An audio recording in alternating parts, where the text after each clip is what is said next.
Vikir van Baskerville, once a loyal hound of the infamous Baskerville family, knelt before the guillotine, betrayed and falsely accused of colluding with the demon clan. As the blade hovered above him, he vowed, if fate gave him another chance, he would never be a submissive hound again. To his shock, the guillotine's finality dissolved, and he awoke, not in the afterlife, but in the fragile body of an infant. Surrounded by the cries of newborns, Vikir realized he was in the Baskerville family nursery. His new life began under ominous circumstances. The cold-eyed patriarch Hugo Le Baskerville entered to inspect the infants. Dismissing the others as useless, Hugo's attention fixed on the silent Vikir, whose unyielding gaze betrayed no fear. Intrigued, Hugo ordered him sent to the Cradle of Swords, a deadly trial meant to forge Baskerville heirs. Vikir's hatred for Hugo burned hot. This was the man who had orchestrated his downfall in his past life. Memories of betrayal rushed back. He had been the Baskervilles' expendable pawn, loyal to the core, yet executed for knowing too much. But this time, Vikir would write a different story. Revenge could wait. Survival came first.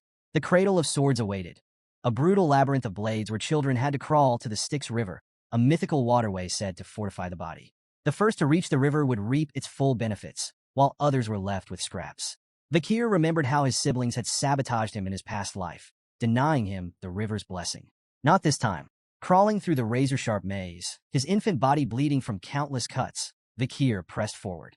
Pain was an old friend, and he embraced it. Against all odds, he reached the river and plunged in. The Styx River's waters burned like molten fire, seeping into his wounds and bones. The agony was unbearable, yet Vikir endured. Compared to the torment of his past life, this was a whisper. Every second submerged strengthened his resolve and body. Outside, attendants panicked as they watched the infant endure far longer than any child before him. Hugo observed with his signature smirk, indifferent to their pleas for intervention. 7 minutes, reported John Barrymore, the family's butler. Hugo chuckled, his amusement tinged with grim expectation. He might not survive, Hugo called out, signaling it was time to surface. But Vikir ignored him. Each second in the river was a rare chance to grow stronger, and he refused to abandon it. The water began to flood his lungs, and his vision blurred. Even as his body screamed for air, his mind chanted a single mantra, endure. Just as darkness threatened to claim him, Hugo pulled Vikir from the Styx River. The patriarch's smug smile betrayed a mix of amusement and satisfaction. Greedy little thing, he mocked. You even try to drink the river. As Hugo examined him, something unusual caught his attention. Vikir already had teeth, an extraordinary trait for a newborn. Intrigued, Hugo turned to the head butler and asked the child's name. Upon hearing it, his smirk deepened. A very greedy son has been born, he mused, half amused, half impressed. Though weak and groggy, Vikir's mind remained razor-sharp. Silently, he vowed to grow stronger in secret and someday tear Hugo apart with his own hands. His hatred didn't stop with Hugo. It extended to the entire Baskerville family. They had tried to erase him once, but this time, he would make them disappear into history. As he lay in the nursery, the memories of his past life seared his thoughts. He was Hugo's illegitimate son, cursed with low status despite his extraordinary talents. By 20, he had proven himself a master of assassination, espionage, and conquest, earning renown despite the family's disdain. Yet to the Baskervilles, he had always been a tool, disposable and replaceable. At 30, when demonic gates unleashed hell upon the world, Vikir became a pillar of resistance, fighting for 5 grueling years. His efforts turned the tide, but instead of recognition, betrayal awaited him. Accused of treachery and silence for knowing too much, his life had ended on the guillotine. This time, however, Vikir vowed that no one, not Hugo, not the Baskervilles, would get the chance to betray him again. As he fully awoke, the power of the Styx River coursed through his veins, giving him a stronger starting point than in his previous life. Yet his thoughts were interrupted by the soft creak of the nursery door. A maid entered, startled to see him awake, muttering about Madam's unusual request to leave something on his bed. Curiosity piqued. Vikir waited until the maid left before inspecting the small box she had placed beside him. The lid creaked open, revealing 2 venomous mambas, their crimson eyes glinting in the dim light. Vikir's sharp mind pieced it together instantly. This gift was an assassination attempt, orchestrated by one of the few women in the Baskerville family addressed as Madam. The motive was obvious: eliminate competition. If Vikir died, the other infants in the nursery might also succumb to the Viper's fangs, removing all potential rivals. Hatred burned in his chest as the snakes lunged at him. With cold precision, Vikir caught the mid-strike, his tiny hands fueled by a lifetime's worth of rage and survival instinct. The venomous creatures writhed in his grip, but were no match for his iron will. By morning, the snakes lay lifeless beside him as Vakir peacefully dozed. The scene sent shockwaves through the Baskerville household. Chaos erupted as the nannies on duty faced brutal interrogations, their failure deemed an unforgivable crime. They were swiftly executed, but the Viper's origins remained a mystery to all, except Vakir. 8 years passed, and Vakir sat in a classroom, half listening as the teacher droned on about the hierarchy of swordsmanship. The students were captivated by the descriptions of the stages. Sword beginner, unable to imbue their blade with mana. Sword expert, capable of infusing a small amount of mana. Sword graduate, their blade shimmered with a liquid-like mana aura. Sword master, the pinnacle of mastery, able to form and shape solid mana freely. The class erupted in awe as the teacher mentioned that Sir Hugo, the family patriarch, was a sword master, the strongest in the Baskerville line. Vakir, however, paid no attention. His thoughts were consumed by his own goals, not Hugo's accolades. His coming-of-age ceremony was fast approaching, and each day brought him closer to the moment he would regain his full power. To him, the question wasn't if he could destroy Hugo, but when. The teacher glanced at Vakir, mistaking his quiet focus for disciplined dedication. Vakir's unmatched endurance in the Styx River and his remarkable physical development made him a standout. The teacher thought Hugo would be pleased. Vakir, however, cared little for Hugo's approval. He was busy calculating how many years he had left to exact his revenge. After class, trouble came in the form of 3 arrogant boys. Identical in every way, but their misplaced bravado, the triplets, Highborough, Middleborough, and Lowborough Le Baskerville, cornered him. Known as Hugo's Trident, they sneered and jeered, calling him Garbage Van and mocking the stories about his legendary feats as a baby. Styx River?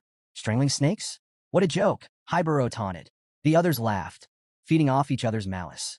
Vakir's sharp memory identified them instantly. These were the same triplets who had betrayed him in his past life, stabbing him in the back when he was on the run from false accusations.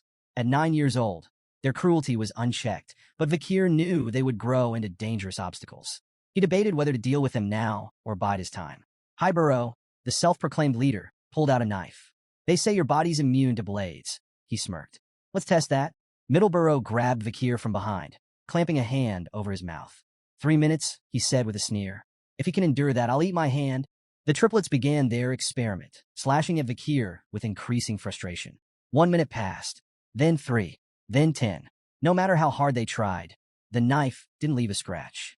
Annoyed and out of ideas, the triplets let Vakir go. Guess the legend's true, Middleborough muttered. As he released Vakir, he froze, noticing blood on his hand and the absence of a finger. Vakir spat the severed digit onto the ground, his expression calm, almost bored. What are you doing? Middleborough shrieked, his face pale. Vakir's dark smile deepened. You said you'd eat your own hand, he reminded him coldly. Panic gripped the remaining 2 triplets. We need a priest, they yelled, scrambling to find a way to reattach the finger. Vakir wasn't interested. His icy gaze silenced their panic, and he spoke with quiet authority. Leave. The enraged triplet lunged at Vakir with a knife, hurling insults and emphasizing their age advantage. Vakir remained calm, letting the blade strike him, but it failed to pierce his skin. Seizing the moment, he grabbed the boy's wrist and twisted it with merciless precision. The triplet screamed in pain as Vakir, his voice cold and steady, reminded them that in the Baskerville family, power and talent always trumped age. An evil glint flashed in Vakir's eyes as he taunted them. Shall we continue your little game? Let's see who lasts. He wrenched the boy's arm further, eliciting louder cries. The remaining 2 triplets, frozen in fear, soon snapped into action. One charged at Vakir in a blind fury, only to meet a devastating punch that sent him sprawling across the floor. The third followed suit, lunging in desperation, but Vakir countered effortlessly with a kick to the face, leaving him crumpled beside his brothers. The room fell into an eerie silence, broken only by the groans of the defeated triplets.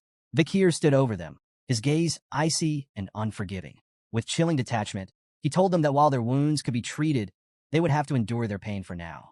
Then, with a mockingly generous tone, he offered them a way out. One of you can leave the room, Vakir said. Relief flickered across the triplets' battered faces, and they quickly asked which one of them would be spared. In response, Vakir picked up the knife and tossed it onto the ground between them. Decide for yourselves, he said, his voice dripping with cruel amusement. As he turned to leave, he added one last taunt. Don't take too long. At least one of you should live, right? The triplets stared at the knife, then at each other. The realization hit them like a thunderclap. Survival would come at a cost. Desperation overtook reason, and they began to fight, clawing and struggling to claim the blade. From outside the room, Vakir paused to listen, satisfaction curling his lips as the sounds of their infighting, grunts, shouts, and cries echoed through the hallway. The once united trident of Baskerville had been shattered, their bond irreparably fractured. Meanwhile, in the Patriarch's office, Hugo Le Baskerville received troubling news from his head butler, John Barrymore. "The Moors clan is stirring trouble at the Ruby Mines, my lord," John reported. "They've started staking claims to the territory." Hugo leaned back in his chair, unfazed. "Let them. We'll deal with it when they come knocking," he replied coolly. John nodded and shifted topics. "The juvenile evaluations at the Baskerville Fortress have concluded the written exams. Master Vakir scored the highest." He hesitated briefly before adding, "The practical exams are in 5 days. The Guardian Knights have already begun clearing the training grounds." Hugo nodded, his expression unreadable, but John's slight hesitation didn't escape him. "Is there something else?" Hugo asked, his voice low. John hesitated again before finally speaking. "There's been an incident involving the young masters." Hugo's gaze darkened. "How many died?" "None, my lord," John quickly clarified. "But there were injuries. Master Highborough's teeth were completely shattered. Master Middleborough suffered a broken jaw, and Master Lowborough lost his left index finger." Hugo's face remained impassive as John continued. "The physical wounds have been treated, but the psychological impact seems severe. The boys are deeply shaken." Hugo's brow furrowed in mild surprise as he remarked, "The Trident of Baskerville is known for their unshakable bond. They wouldn't have turned on each other without good reason." John Barrymore, standing attentively, responded with precision. "The cause was another young master, Vakir. Not only did he inflict their injuries, but he also achieved the highest score on the written exam." Intrigued and faintly concerned, Hugo ordered, "Summon him." Vakir entered Hugo's office with a calm smile, exuding quiet confidence. Hugo greeted him with a tone of authority, commenting, "You've grown considerably since we last met." Hugo wasted no time addressing the incident with the triplets, noting the gravity of their injuries, not the physical ones, which had been treated, but the deeper wounds inflicted on their bond as brothers. Hugo's gaze was steady as he asked, "Do you think your actions were wrong?" Vakir met his gaze without hesitation, replying with his own question. "What did I do wrong?" Hugo's eyes narrowed slightly, yet he allowed Vakir to continue. The boy elaborated, asserting that in the Baskerville family, strength was paramount. If strength decides all, how can the stronger party ever be in the wrongs? Hugo paused, his expression unreadable, before revealing, "The triplets have already forgiven you." The revelation caught Vakir off guard. "They forgave me?" he echoed, incredulous. An old memory surfaced in Vakir's mind, a scene from his previous life. A young woman, the last survivor of a family annihilated by the Baskervilles, had come to Hugo as a nun. Despite her suffering, she forgave him, citing her faith. Hugo's response, cold and cutting, now rang clearly in Vakir's ears. Forgiveness is merely an excuse for the weak, who lack the strength to seek revenge. Drawing from that memory, Vakir repeated Hugo's own words back to him. Forgiveness is nothing more than a way for the powerless to cope with their inability to retaliate. For a moment, silence filled the room. Then Hugo's stern expression softened into approval, his eyes faintly glowing with satisfaction. "You understand," he said simply. Turning to John Barrymore, Hugo issued an unexpected command. "Let him take whatever snacks he wants from the food storage, so long as he can carry them himself." Grateful but cautious, Vakir made a modest request, chocolates. As he turned to leave, Hugo's voice stopped him. "Perform well in the upcoming evaluation," the Patriarch said, his tone sharp yet almost fatherly, "particularly against the direct descendants of the Baskerville bloodline. Don't disappoint me, son." Vakir's lips curled into a faint smile, though his crimson eyes betrayed a simmering hatred.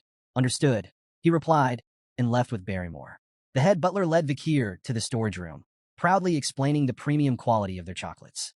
"These are the finest in noble circles," Barrymore said. The Moors clan spared no effort in procuring them. Before he could continue, Vakir interrupted firmly. "I don't want anything processed." Barrymore, momentarily taken aback, sought clarification.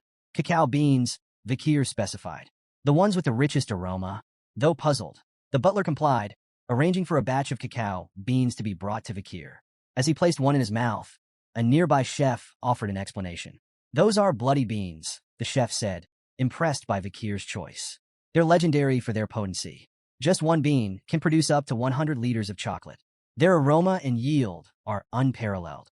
The head butler, Barrymore, watched in bemusement as Vakir chewed on the bitter cacao bean without hesitation. Assuming Vakir had an unusual love for chocolate, Barrymore thought the boy's unorthodox request might be a clever ploy to secure more in the future. When the chef offered to process the beans into chocolate and deliver it to his room, Vakir declined, insisting on taking the raw beans with him. The peculiar request left the staff scratching their heads. What none of them realized was that Vakir had no intention of eating chocolate. These cacao beans were tools for a far more devious plan, one that would unfold during the practical exam in 5 days. Unbeknownst to everyone, the seeds of chaos had been sown, and a catastrophic event loomed, destined to become a defining moment in the Baskerville clan's brutal history. The Baskerville family, infamous as the Berserker family, forged their reputation through relentless trials and ruthless discipline. From their first steps, Baskerville children were shaped by grueling evaluations designed to strip away weakness. Among the earliest trials was a grueling mountain climb, with rest granted only in carefully rationed breaks. At night, they were forced to sleep beside the corpse of a slain monster, a grisly exercise meant to steel their nerves and prepare them for hostile environments. This unrelenting training produced warriors feared and respected across the land. However, it was at the age of 8 that the true test began, the deadly evaluation, a rite of passage that would cement their place in the Baskerville hierarchy. On the outskirts of Baskerville territory loomed the life-engulfing forest, a treacherous mountain infested with monsters. This foreboding peak was the site of the deadly evaluation. The young hounds, children selected for the trial, gathered at its base, their expressions a mix of determination and fear.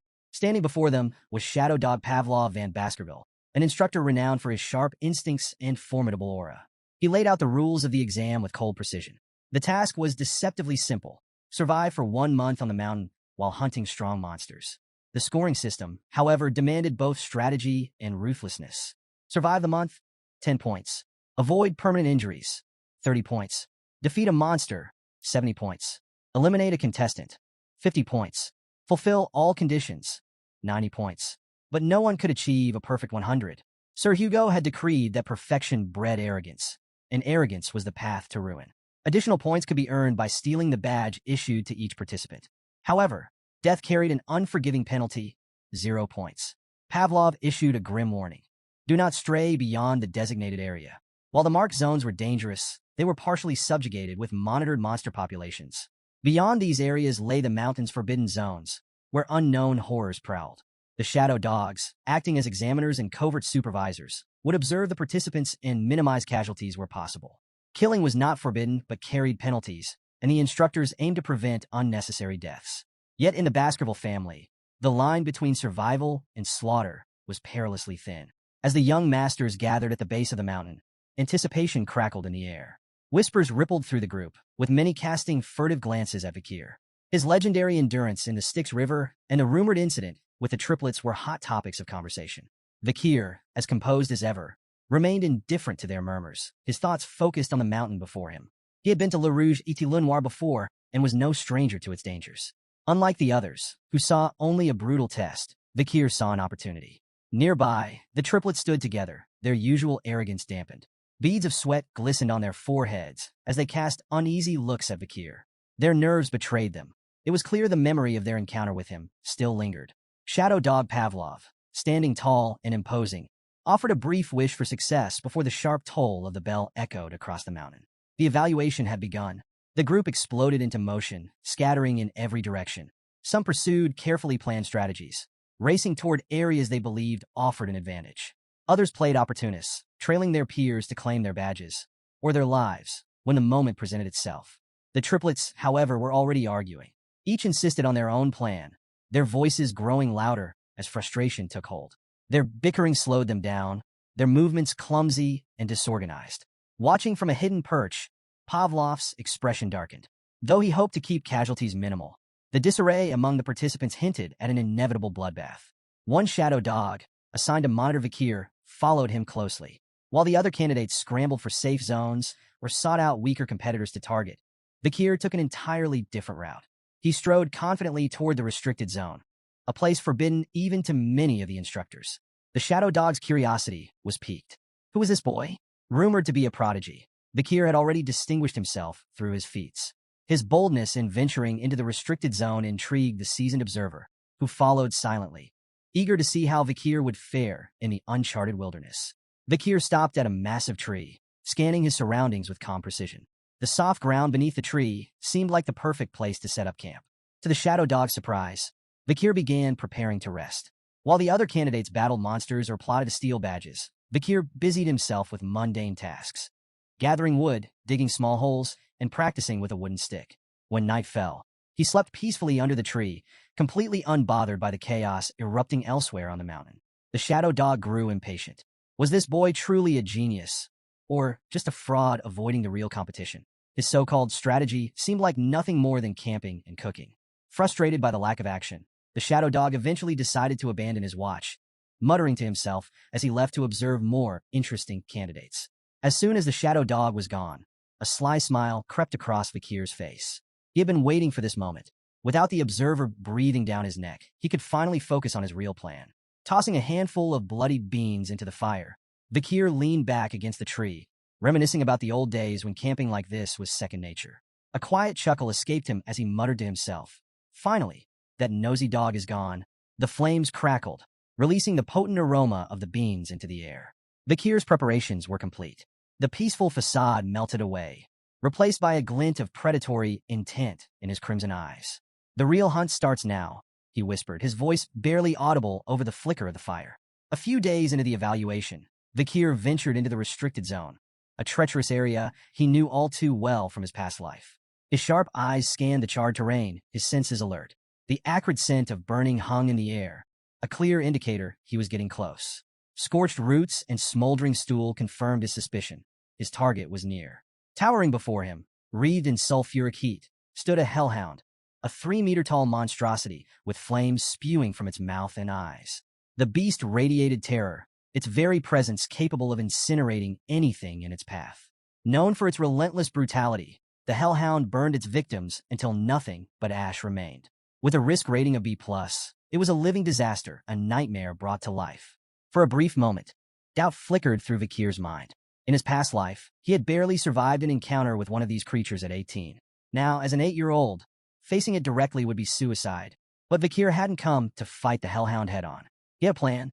The hellhound lunged, flames flaring wildly as it snapped its massive jaws. Vikir sidestepped, narrowly avoiding its bite. He recalled the creature's first critical weakness. Hellhounds could only move in straight lines. Their immense size and speed made sudden changes in direction impossible. Seizing the opportunity, Vikir quickly poured water onto the ground, creating a shallow puddle. The hellhound skidded to a halt, hesitating as it calculated a detour. "Can't cross water, can you?" Vikir muttered with a smirk. Like most canine monsters, the hellhound was instinctively repelled by water, even in shallow amounts. This bought Vikir precious time to reposition himself. But the danger was far from over. The beast's bloodlust was unrelenting, and it lunged again, flames roaring. Vikir sprang into action, executing the final step of his plan. As the hellhound opened its massive jaws to roar, Vikir hurled a bloody bean directly into its throat. The beast staggered, its snarls turning to whimpers as its body trembled violently. It collapsed, immobilized and helpless. "Chocolate's toxic to canines," Vikir remarked, watching the hellhound writhe. The bloody bean, capable of producing 100 liters of chocolate from a single seed, acted as a concentrated poison, overwhelming the beast in moments. With the hellhound incapacitated, Vikir approached with deliberate calm. His crimson gaze locked on its weak point, a vulnerable spot near its kidney, where no ribs offered protection. He gripped his sword tightly, then plunged the blade into the hellhound's side with surgical precision. The beast's body convulsed before going still. A rush of energy, its karma, flowed into Vikir, fortifying his young body. His sword felt lighter, his movements sharper. Inch by inch, he could feel himself reclaiming the immense power he had once possessed before his regression, all while still in the body of an 8-year-old. Standing over the fallen hellhound, Vikir allowed himself a moment of satisfaction. He imagined the stunned expression on Hugo's face when he returned to the clan with the head of a B+ rank monster. With a flick of his blade, Vikir decapitated the hellhound and hoisted its massive head. The weight felt insignificant in his hands, a testament to his growing strength. As he gazed out over the charred forest, Vikir's smirk deepened. Victory was already in his grasp. He knew that this kill had all but guaranteed him first place in the practical exam. Vikir's triumph was short-lived. A low, menacing growl shattered the silence, and he turned to see a group of hellhounds emerging from the shadows. Their flaming eyes locked onto him, filled with vengeful fury. It was clear they had come for their fallen comrade. Despite the odds, Vikir remained calm. He gripped his sword tightly, mentally calculating his resources. He had enough bloody beings to exploit their weakness, and he knew their patterns and limitations. Victory wasn't impossible, but before the hellhounds could attack, something unexpected happened. The pack began to whimper, their flaming eyes darting nervously as they shrank back. This sudden display of fear immediately caught Vikir's attention. Hellhounds never back down, even when facing certain death. What could terrify them? Vikir murmured, his heart pounding as he turned to face the source of their fear. His eyes widened in shock. Towering above him was a Cerberus, the legendary three-headed guardian of the underworld. The beast was colossal, 7 meters tall and radiating an aura of unmatched menace. Its 3 heads snarled and snapped, each mouth spewing fiery embers. With a risk rating of A+, Cerberus was leagues beyond the hellhounds in strength and ferocity. Vikir's mind raced. What is a Cerberus doing here? The monstrous creature was supposed to reside on the 7th ridge of life engulfing forest, far beyond the exam's designated area. Then he noticed something critical. Cerberus was injured.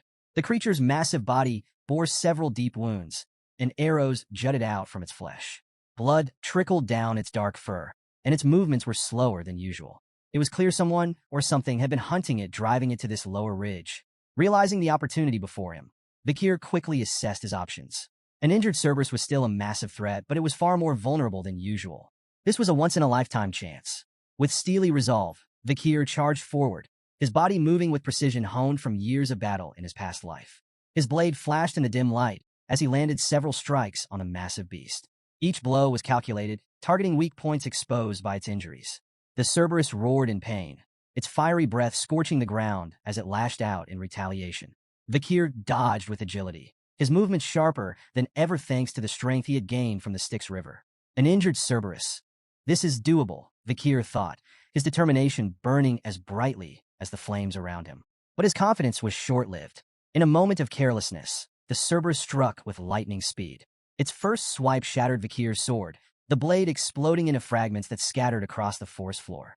The second blow hit him with tremendous force, sending him flying through the air like a ragdoll. Vikir's flight ended abruptly as his body slammed into a tree trunk with a sickening crack. The impact left him crumpled on the ground, motionless and battered. Blood spilled from his mouth, pooling beneath him as silence descended. For a moment, nothing moved.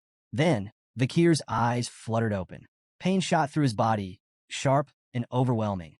Panic flared as he noticed the unnatural angle of his left arm. His first thought was that the Cerberus had torn it clean off, but to his relief, it was still attached, though badly mangled. He grimaced, forcing himself to sit up. The Styx River's blessing saved me, he realized, though the protection came with limits. He wouldn't survive another direct hit. The Cerberus advanced, its 3 heads snarling in unison, fire and fury emanating from its massive frame. Vikir's instincts screamed at him. Brute force was no longer an option. Survival demanded a different strategy. Sometimes the wisest move was to retreat and live to fight another day. Swallowing his pride, Vikir turned and ran. His mind raced as he scanned the terrain for an escape. The beast's roars thundered behind him, its footsteps shaking the ground with each stride. Then he saw its salvation. A weathered iron fence loomed just a few yards ahead, marking the edge of the restricted zone. If he could cross it, he'd be closer to the safe haven he had prepared before the battle. Summoning every ounce of strength, Vikir sprinted toward the fence. The Cerberus lunged, its massive jaws snapping inches from his back. With a final burst of speed, he threw himself through the gate, crashing onto the other side. Relief surged through him, but there was no time to waste. The beast's pursuit was relentless, and Vikir had to move fast. He scanned the forest, his eyes locking onto the trap he had set days earlier, a deep pit camouflaged beneath thick foliage. As the Cerberus charged, Vikir led it straight to the concealed pit. Timing his move perfectly, he dived out of the way just as the beast lunged forward. Unable to stop its momentum, the Cerberus plummeted into the pit, impaling itself on the wooden spears hidden below. Vikir's lips curled into a grim smile. His meticulous preparation had paid off. The spears, coated with the essence of bloody beans, acted as a lethal poison to canine monsters. The Cerberus howled in pain, its growls turning to gurgles as foam oozed from its mouths. Yet, Vikir knew better than to relax. The legendary beast wasn't defeated yet. Despite its injuries, the Cerberus began to climb out of the pit, its enormous claws scraping against the sides. Vikir wasted no time. He grabbed a wooden spear, its tip smeared with venom from a bloody mamba snake, and hurled it with precision. The spear pierced the creature's side, eliciting another anguished roar, but the beast pressed on. Step by agonizing step, the Cerberus dragged itself forward. Vikir counted silently, his pulse pounding. 1, 2, 3. The beast advanced, each step slower and more labored than the last.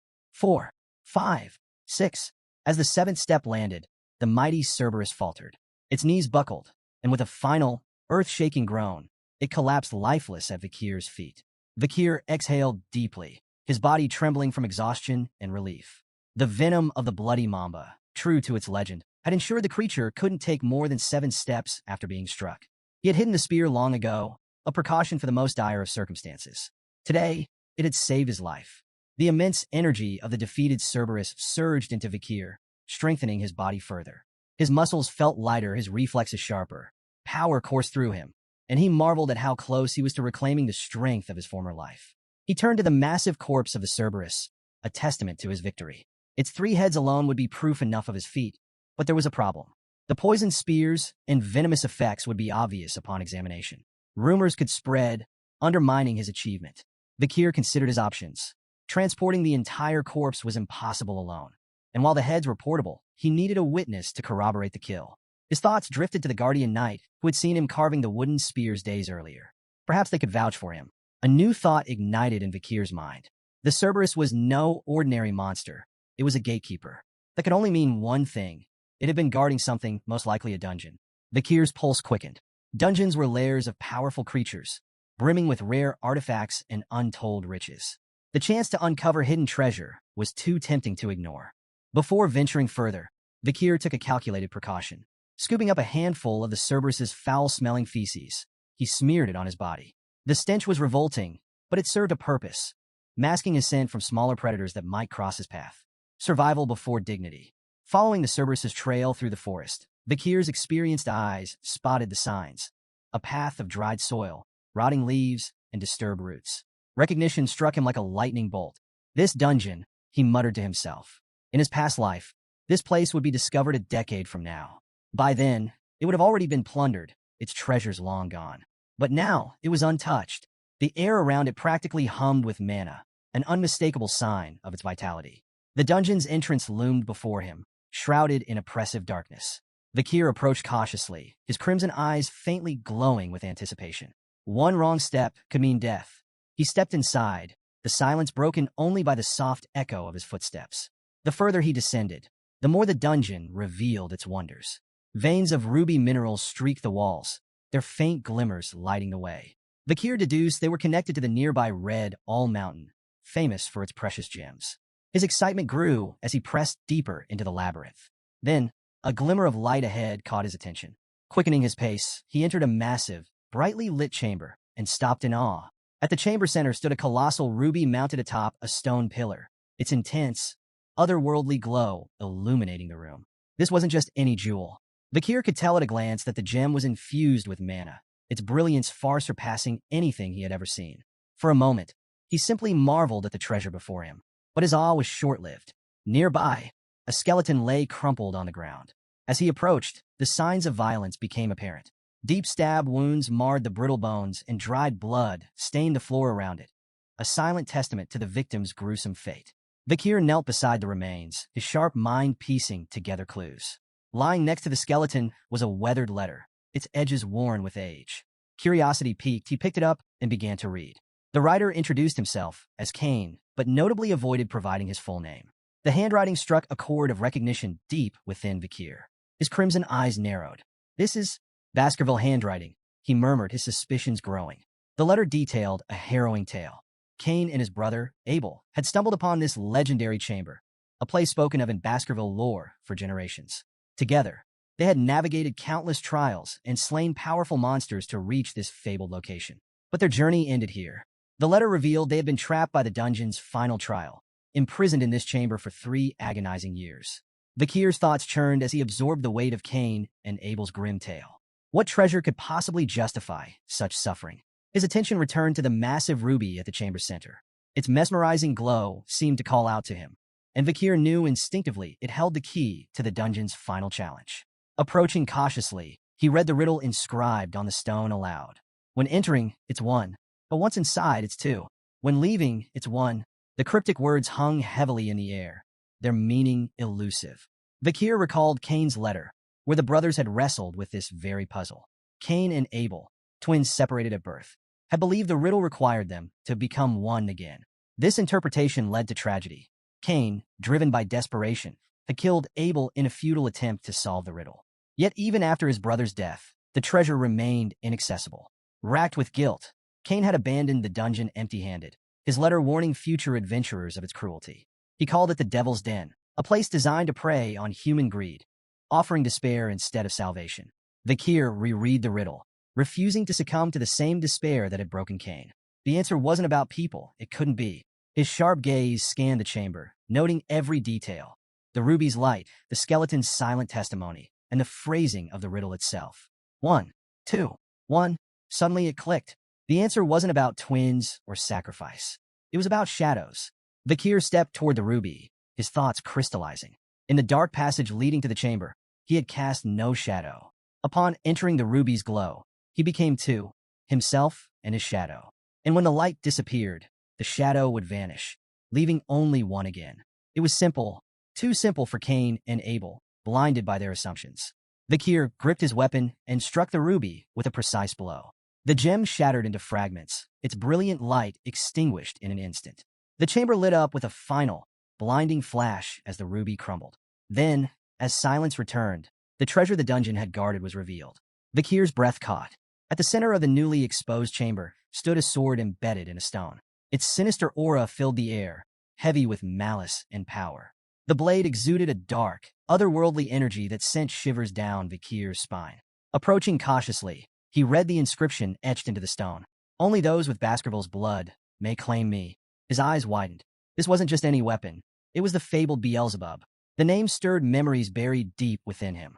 As a child, he had seen illustrations of the gluttonous fly, Beelzebub, in an old picture book.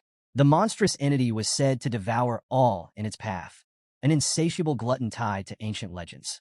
The stories of Beelzebub were more than legends. They were warnings.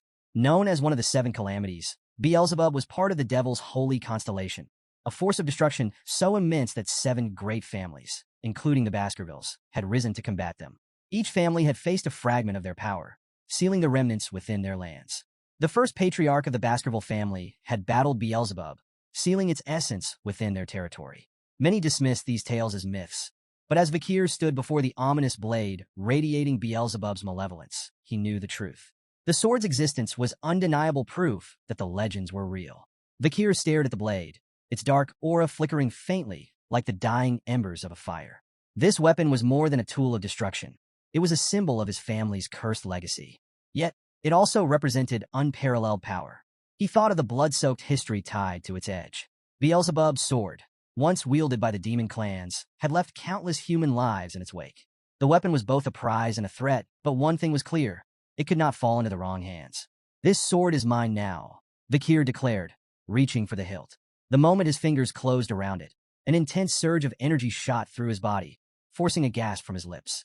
The blade reacted instantly, vanishing from sight only to reappear moments later, fused to his hand.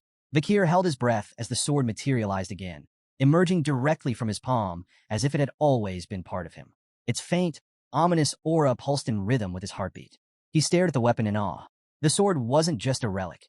It was a fragment of the devil's holy constellation, imbued with potential that made his blood race. A grin spread across his face as he marveled at the power it could unlock. With such a weapon, his path to vengeance grew clearer. After thoroughly exploring the dungeon and finding nothing else of value, Vakir decided to leave. But as he approached the exit, a sudden wave of nausea overtook him. His vision blurred, his legs buckled, and he fell to his knees, clutching his stomach. At first, he thought it was his own hunger, but the sensation was strange, foreign. Then he understood. It wasn't his hunger. It was the sword's. Beelzebub's insatiable appetite was now linked to him, its hunger coursing through his veins. Stumbling out of the dungeon, Vakir felt the blade tugging at him, pulling in a specific direction. Unable to resist, he followed its guidance. It led him back to the Hellhound's corpse, still steaming from its earlier battle. Confused but compelled, Vakir extended the blade toward the body. His eyes widened as the sword came alive, voraciously absorbing the Hellhound's blood. The once dark blade pulsed with crimson light as it fed, its hunger satiated at last. As the feeding ended, the sword let out a strange, satisfied sound, like a child after a hearty meal. Vikir's own hunger faded, replaced by a gnawing frustration. The blade was unpredictable, its needs a burden he hadn't anticipated. Yet, its power was undeniable. Examining the weapon, Vikir noted its intricate design, slots embedded within the blade, faintly glowing. He recalled the stories about Beelzebub's inherent ability, gluttonous flies. The sword could absorb not only the blood of its victims but their skills, adding them to its arsenal. This ability made Beelzebub a weapon of limitless potential, but also one of chaos. Many of its past wielders had overindulged its appetite, allowing it to absorb so much that even their most fearsome opponents had been rendered powerless. I won't make the same mistake, Vikir muttered. He resolved to limit the sword's consumption to 3 abilities at a time, no more. Any more would risk making the blade unmanageable, and himself its victim. The barren trees and dried soil of the mountain took on a new meaning as Vikir reflected on the blade's gluttony. He suspected Beelzebub had been the cause of this desolation, its insatiable hunger draining life from everything around it. Inspecting the first slot, Vikir noted the newly absorbed skill, Hemorrhage Hellhound B+. This ability caused wounds inflicted by the blade to bleed uncontrollably, even from the smallest cuts, a devastating tool for attrition-based battles. His gaze shifted to the massive corpse of the Cerberus, and an idea sparked. Extending Beelzebub toward the body, Vikir allowed the blade to begin feeding. The sword's dark aura flared, and the Cerberus's blood was drawn into it. Before the weapon could devour the entire corpse, Vikir stopped it with a sharp word, tapping the hilt lightly, as if scolding a pet. Enough, he muttered. The blade responded with a shrill cry, like a reprimanded child. Beelzebub's 3 slots were now filled. 1. Incinerate Cerberus. A+, inflict severe, flaming injuries that are resistant to healing. 2. Hemorrhage Hellhound, B+, causes catastrophic blood loss from even minor wounds. 3. High-speed regeneration. F. A minor healing ability absorbed from a crushed sewer rat. Vikir smirked, noting the high-speed regeneration skill. While not as impressive as the others, it could still prove useful in emergencies. He glanced at the squashed rat beneath the Cerberus's corpse and felt a mix of amusement and practicality. Reflecting on Incinerate Cerberus, Vikir marveled at its raw, destructive power. Thermal injuries, he knew, inflicted far more agony than hemorrhage. With his preparations for the exam complete, Vikir chose to remain near the Cerberus's remains until the evaluation officially ended. When the young hounds returned to Baskerville Fortress, the elders began assessing their performances. Each participant was awarded a reward crafted from the remains of their hunted monsters, a sword, shield, or necklace symbolizing their success. But one hound stood out above the rest. In his office, Patriarch Hugo Van Baskerville leaned back in his chair, eyebrows raised in mild surprise. Turning to his head butler, John Barrymore, he asked, "Who caught what?" Barrymore responded dutifully. Master Vikir Van Baskerville, the 8-year-old hound, hunted a Cerberus, an A+ rank monster that wandered into the restricted area during the exam. Hugo's surprise deepened. Even the family's guardian knights avoided facing such creatures. Yet, Vikir had managed to slay one. Barrymore continued, explaining that the Cerberus had been previously wounded by the barbarian tribe before Vikir encountered it. The boy had then used poison on a wooden spear to secure his victory. However, the exact nature of the poison remained unknown, as Vikir's hunting journal offered no explanation. Hugo smirked, intrigued. And why hasn't he clarified this? Barrymore hesitated before answering. The boy claimed he was tired and retired to his dormitory. The patriarch chuckled, his eyes glinting with amusement. The little brat is already so sly. He understands that information is power, and power has its value. Barrymore nodded, though his astonishment lingered. It's remarkable that such talent comes from a hound named Van, rather than Lon. Hugo dismissed Barrymore's implication with a smirk.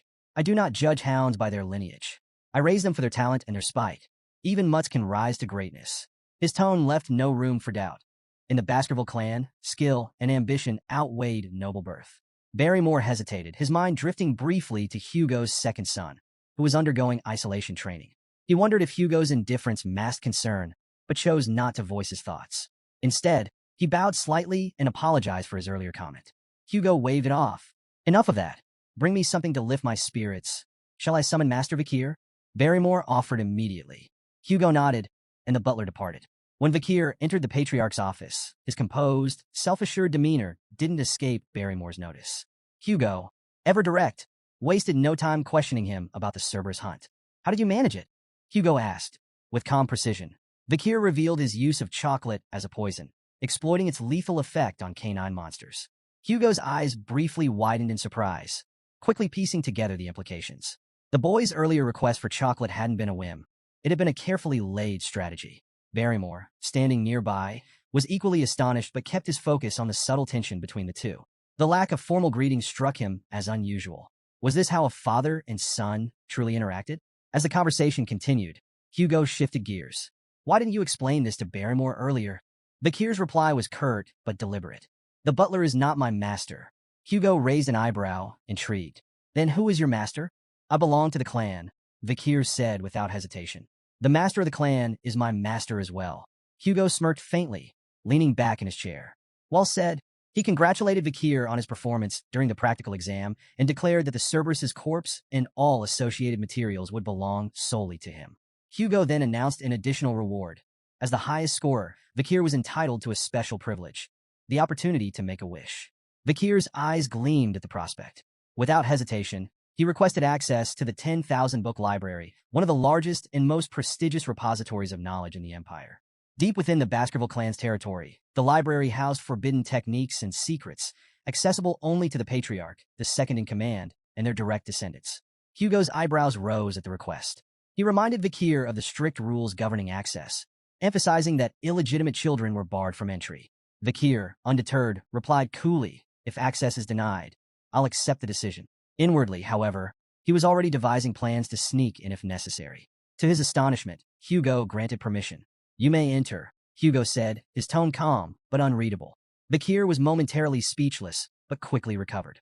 Hugo wasn't finished. Specifically, I want you to seek out the Baskerville 6 technique in the 6th restricted zone of the library.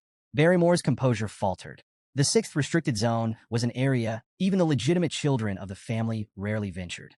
No illegitimate child had ever been granted access this far, much less given a directive to retrieve such an advanced technique. The weight of the moment wasn't lost on Bakir. While he maintained his composure, his mind raced. Why is he giving me this opportunity? Even so, he reminded himself that the 6th technique, while formidable, was still far below Hugo's level of mastery. Before his regression, Hugo had achieved mastery over the Baskerville 7th technique, wielding the legendary power to bear 9 fangs. It was a feat that made him unparalleled within the clan, solidifying his place at its apex. But Bakir's ambitions extended far beyond the 6th or even the 7th technique. His sights were set on the ultimate prize, the textbook of swordsmanship, the foundational manual created by the first Baskerville Patriarch, who had subdued the 7 great disasters. It contained the teachings that had shaped the clan's unmatched legacy, and Bakir believed it held the key to his success. As Hugo offered a faint smile and wished him good luck, Bakir bowed, expressing his gratitude. Inside, however, he marveled at how Hugo had unknowingly handed him an opportunity of incalculable value. He doesn't realize what he's given me, Bakir thought. But it didn't matter. What mattered was what he would do with it. Arriving at the 10,000-book library for the first time, Bakir stood in awe. Towering shelves filled with ancient tomes stretched endlessly before him, each spine bearing a title that sparked his imagination. He read a few aloud, letting the evocative names linger in the quiet air. Severing incisors, grinding molars, piercing canines, snaggle tooth that embeds twice, wisdom teeth that lay down. These were the forbidden secrets of Baskerville swordsmanship he had long coveted but had been barred from learning in his past life. Yet he understood the logic behind the restrictions. The Baskerville clan had deliberately designed their techniques to cap the progress of their hounds at the 4th technique. It was a safeguard, a leash, ensuring no hound could turn their sharpened fangs against their master. Pressing onward, Bakir's steps were purposeful as he navigated the labyrinth of knowledge. Eventually, he arrived at a section guarded by heavy chains. Behind the iron bindings rested a massive tome, its lock glinting in the dim light. Bakir's crimson eyes narrowed. This is it, the Baskerville 6 technique. For a moment, he couldn't believe it. Hugo had truly granted him access to something he could only dream of in his past life. Unlocking the chains, Bakir smirked. He knew why Hugo had allowed him here, because the Patriarch likely believed number 8-year-old could possibly memorize the book's contents in a single day. But Hugo underestimated him. Before his regression, Bakir had already studied the theories behind the 1st through 4th techniques exhaustively. His obsession had even bred frustration. He had grown sick of those early stages, dissecting them endlessly in his quest to deduce the 5th technique. It was then he realized his past mistake. After drawing the 4th tooth, he hadn't stopped the flow of mana. That single oversight had kept the 5th technique out of his reach. The Baskerville swordsmanship followed a unique progression system. Each technique corresponded to a specific number of fangs. The 1st technique bore 1 fang, the 2nd 2, and so on. With each stage, a distinct red sword energy manifested, a visual representation of the user's mastery. The sixth technique, with its immense power, was a treasure Hugo likely thought Vikir could glimpse but never truly grasp. But Vikir's focus wasn't on the sixth technique itself. He wasn't here for what Hugo expected. His goal was far more audacious: to find a way to transcend his current limitations entirely. Leaving the swordsmanship section, Vikir caught the guards off guard. They stared at him in disbelief. "You're already finished reading?" one asked, incredulous. Another guard, clearly impressed, offered to retrieve more advanced texts from the deeper sections of the library. "You should check out the techniques stored in the restricted zones. That's where the real treasures are." But Vikir declined with a polite nod. "I've completed my task." The guards exchanged amazed glances as Vikir walked away. "Does he even realize how valuable those techniques are?" one whispered. "If it were me, I'd spend every second memorizing them," the other added. Vikir smirked to himself, letting them think what they wished. He knew exactly what he was doing. Amid the dusty shelves of miscellaneous books, Vikir searched for the real treasure he sought. His crimson eyes scanned row after row until they landed on an unassuming, tattered book tucked away in a neglected corner. Its title read, "Lurking Embedded Teeth." The book's worn cover and damaged pages made it appear worthless, a relic forgotten by time. Vikir held it in his hands, his expression calm, but inside his heart raced. He vividly recalled the time before his regression when he had served in the Hound Squad. During a mission, his team had stumbled upon a torn page from a Baskerville swordsmanship textbook. The page bore the unmistakable handwriting of a Baskerville ancestor and contained cryptic hints about a forgotten technique. When the page was brought to Hugo, it sent the patriarch into an obsessive frenzy. Determined to find the original text, Hugo scoured the library for years before finally locating it, within the lurking embedded teeth. The book, hidden among useless texts, contained the writings of a Baskerville ancestor and revealed the existence of the legendary 10th Fong technique. Vikir remembered the carnage that followed. Hugo, captivated by the promise of the 10th Fong, declared war on anyone holding the missing pages. He dispatched Baskerville hounds to the 7 great families to recover the remaining 6 pages. The mission came at an unimaginable cost. Hounds died by the dozens, their bodies piling high, drenched in blood. When the pages were finally recovered, Hugo's only acknowledgement was a cold, dismissive phrase: "Good job." Vikir's hands clenched as the memory burned in his mind. The senseless waste of life enraged him. He vowed that history would not repeat itself. He would surpass Hugo, not by mimicking his methods, but by learning from his mistakes. Flipping through lurking embedded teeth, Vikir noted its disjointed techniques and incomplete passages. Without the missing pages, the book was little more than a fragmented puzzle. But Vikir had an advantage no one else did. Before his regression, he had memorized every detail of those lost pages. The reason he couldn't progress beyond the 4th technique in his previous life wasn't his lack of skill or mana. It was the absence of this original text.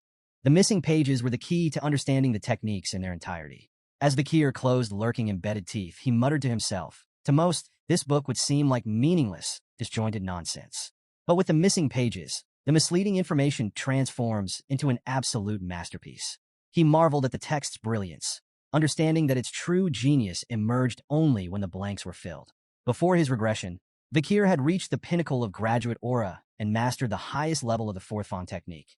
Now, armed with this knowledge, he was confident he could surpass it. This time, however, he vowed to avoid the mistakes of his past.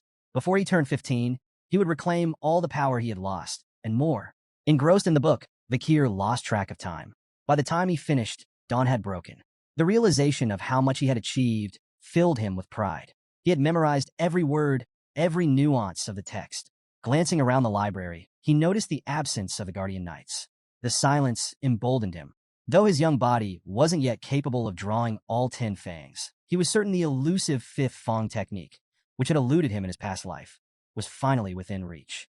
Approaching a nearby statue, Vikir steeled himself, his mind focused and his heart resolute. He began executing the Baskerville sword techniques, unleashing every ounce of power he could summon. First Fong technique, a sharp, decisive strike, its precision cutting cleanly through the air. Second Fong technique, building momentum. Each movement grew more deliberate and deadly. Third Fong technique, forceful and unrelenting. His strikes hammered the statue's surface. Fourth Fong technique, a whirlwind of honed precision, each blow infused with years of dedication. As his sword collided with the statue, Vikir's memories surged. He recalled the brutal struggle to reach graduate aura in his past life, only to have his illegitimate status bar him from progressing further. The direct bloodline of the Baskervilles had ensured he never advanced beyond the 4th technique, crushing his potential with their hostility. But this time was different. With each strike, Vikir channeled his anger, frustration, and defiance into his blade. In his mind, the statue became a vivid image of Hugo's face, taunting him. With a ferocious swing, he unleashed his full force, slicing through the statue in a series of precise, calculated blows. As the dust settled, Vikir stepped back, his breath ragged and his body trembling. For a moment, he stood still, hands gripping his weapon tightly, anticipation coursing through him. Then it came, a hot surge of energy flowing from his heart to his neck. He knew instantly. A triumphant smile spread across his face. He had done it, overwhelmed with emotion. Vikir nearly felt tears welling in his eyes. His success was monumental, but it was the tangible proof that left him awestruck. His canine teeth had begun to grow. In the Baskerville clan, this development symbolized a hound's readiness to draw their fangs against their master. Such a transformation had never occurred at such a young age in the clan's history. His body trembled with excitement as his mana surged within him, evolving into something far greater. The solid state of his energy had transformed into a liquid form, denser and more versatile. This was graduate aura at its true peak, a level of mastery that had taken him 30 arduous years in his previous life. Now, at just 8 years old, he had reached the same milestone. Vikir gazed at the flowing aura surrounding him, its liquid form a testament to his newfound status. To reach graduate aura was to ascend leagues above sword experts, and the realization filled him with both awe and quiet confidence. Yet this was only the beginning. His gaze shifted back to lurking embedded teeth, the book that had unlocked this monumental progress. The text's seamless transitions between offense and defense represented a swordsmanship technique of limitless potential, one perfectly suited to someone with Vikir's boundless ambition. Carefully, he placed the book near the window and allowed himself a moment to reflect. Since his regression, his growth in strength and skill had been exponential. With his current abilities, Vikir was confident he could hold his own against a mid-class graduate aura swordsman and emerge victorious. Still, he knew better than to reveal the full extent of his power. Not yet. For now, he needed to keep Hugo's eyes on him, buying time to secure everything he needed for the future. A sly grin spread across Vikir's face as he pulled out a magnifying lens. Positioning it over the book, he allowed the sun's rays to converge, igniting the pages in a small, controlled fire. As the flames consumed lurking embedded teeth, he remarked to himself that destroying the book would make it nearly impossible for Hugo and the hounds to piece together the 10th Fong technique. For him, however, it was no loss. He had memorized every critical detail. The acrid smell of burning paper quickly drew the attention of the library guards, who burst into the room. Startled to find Vikir there, they demanded an explanation. Vikir's expression shifted instantly to one of sheepish contrition. Bowing his head, he apologized profusely, claiming the fire had started when he had carelessly left the magnifying glass too close to the book. He even offered to report the incident to the butlers himself. The guards exchanged uneasy glances, fearful of punishment for neglecting their duties. One finally suggested that the blame lay with them for failing to monitor the library properly. "We're just lucky it happened in this section," one guard muttered, glancing at the ashes of what they deemed useless books. Seizing the moment, Vikir subtly steered the conversation. He mentioned their preoccupation with the Mords clan and the disturbances at the Ruby Mines, suggesting this might explain their absence. The guards nodded in agreement, grateful for the excuse and eager to bury the matter. They promised to keep the incident a secret if Vikir did the same. As he left the library, Vikir apologized again, thanking the guards for their understanding. Once he was out of sight, a mischievous grin spread across his face. The guards' voices echoed behind him, praising him as thoughtful and considerate, someone who deserved respect. Vikir relished their naivety, knowing he had orchestrated the situation perfectly. Later, in Hugo's office, the patriarch leaned back in his chair, his piercing gaze fixed on Vikir. "So," Hugo began, "did you learn anything enlightening from the libraries?" Vikir replied cryptically, "Something warm, sharp, soft, and viscous." Hugo and Barrymore exchanged startled glances. The implications of Vikir's words hit them simultaneously. He might have achieved aura. Aura was the hallmark of a swordsman's true awakening, signifying their official entry into the world of the blade. Even among the most talented Baskerville hounds, reaching this milestone before the age of 15 was unheard of. Hugo, visibly skeptical, reminded himself that Vikir was only 8 years old. Shaking his head, he demanded, "Prove it. Show me what you've learned." Vikir nodded without hesitation, his crimson eyes glinting with quiet determination. In the heart of a massive Colosseum-like structure, Vikir stood alone at the center, his sword steady in his grip. Surrounding him, rows of young hounds looked on, their faces filled with confusion and curiosity. Beside Hugo, the head butler leaned in, his voice low. How do you plan to test the boy's skills? Hugo's smirk was both calculated and unsettling. By releasing a monster, the butler's eyes widened in disbelief. A monster? For an 8-year-old? Hugo confirmed with a nod, his smirk deepening. Hungry and feisty too, the gates before Vikir creaked open, and a chained orc was led into the arena by a guard. The massive, green-skinned creature snarled, its bulging muscles rippling with barely contained rage. Razor-sharp tusks jutted from its mouth, and its beady eyes darted around the Colosseum, assessing its surroundings with animalistic intelligence. A collective gasp rippled through the audience of young hounds. "That's overkill," one whispered. "Do they really need a monster like that to test him?" murmured another. Some muttered their concerns aloud. If things spiraled out of control, would the Guardian Knights have to intervene? But while the crowd buzzed with doubt, Vikir stood calm and composed. His sharp eyes fixed on the orc, he showed no sign of fear. His body was still, his blade poised, as Hugo gave the signal. The orc's chains fell away with a deafening clatter. With a feral roar, the beast charged, its massive bulk hurtling forward with terrifying speed. Vikir remained motionless, timing his move with surgical precision. As the orc lunged, he swung his sword in a blinding arc. The strike was fluid and flawless, severing the creature's arm in a single motion. The orc stumbled back, roaring in pain and confusion. Before it could recover, Vikir closed the distance with terrifying speed. Another precise strike followed, this time severing the orc's leg. The monster collapsed, growling in agony, its body writhing helplessly on the arena floor. The Colosseum was frozen in stunned silence. How? How did he do that? One young hound muttered. Did he even use mana? Another asked, incredulous. From his vantage point, Vikir noted the orc's confusion. Its bleeding wounds failed to regenerate, a hallmark of its species. Vikir smirked. He knew why. It wasn't just the severed limbs. Hemorrhage Hellhound, the ability imbued in his blade, was preventing the orc's famed regeneration from activating. A C-class monster like the orc was powerless against the lingering effects of a B-class Hellhound's curse. From the sidelines, Hugo watched intently, his face unreadable. But Vikir recognized the look. His father wasn't just evaluating the fight. He was deciphering what Vikir had learned in the library. Vikir decided it was time to give him an answer. Hugo's eyes began to glow faintly, a sign of heightened interest. Beside him, the head butler gasped, his voice trembling. That's an aura blade. In the arena, Vikir's sword began to radiate a brilliant red light. The energy was sharp and visceral, a manifestation of his mastery over aura. The orc, still struggling, roared weakly. But it was too late. Vikir charged forward, his blade slicing cleanly through the air. With a single, devastating strike, he decapitated the orc. The monster's massive head tumbled to the ground, its body crumpling lifelessly as the red glow of Vikir's blade faded into the silence of the Colosseum. The Colosseum erupted in astonishment. The young hounds could barely process what they had just witnessed.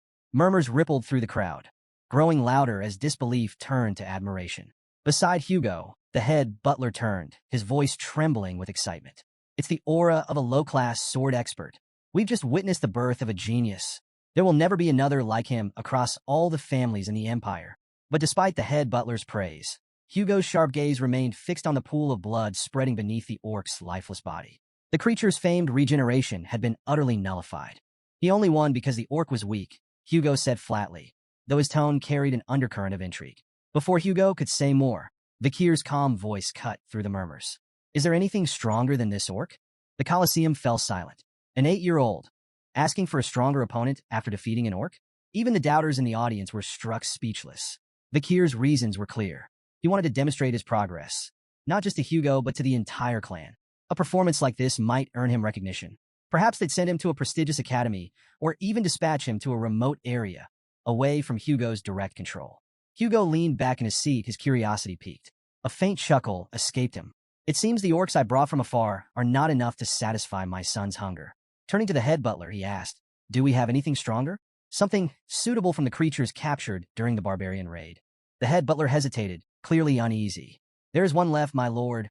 Hugo's smirk widened. Bring it in. The massive gate creaked open again, its echoes amplifying the tension in the Colosseum. All eyes were glued to the entrance as the ground began to tremble with heavy footsteps. A collective gasp spread through the audience as a troll emerged, bound in heavy chains. Vikir stood calmly in the arena, his crimson eyes fixed on the towering creature before him. The troll, with its twice-human size, rippling muscles, and ferocious presence, was a creature designed to instill terror. Vikir turned toward Hugo, seeking silent approval. The patriarch gave a slight nod. The troll's chains clattered to the ground, and the beast roared, the sound reverberating through the Colosseum. It lunged forward, its massive fists swinging down in a punch that could crush a boulder. But Vikir was faster. With almost inhuman agility, he sidestepped the attack, the troll's fist smashing into the ground with a thunderous impact. Dust and debris flew into the air as the crowd gasped at the sheer force of the blow. Moving with calculated precision, Vikir slipped behind the troll, exploiting its momentary confusion. From the audience, a young hound shouted, "That's the perfect moment to attack. Why didn't he take it?"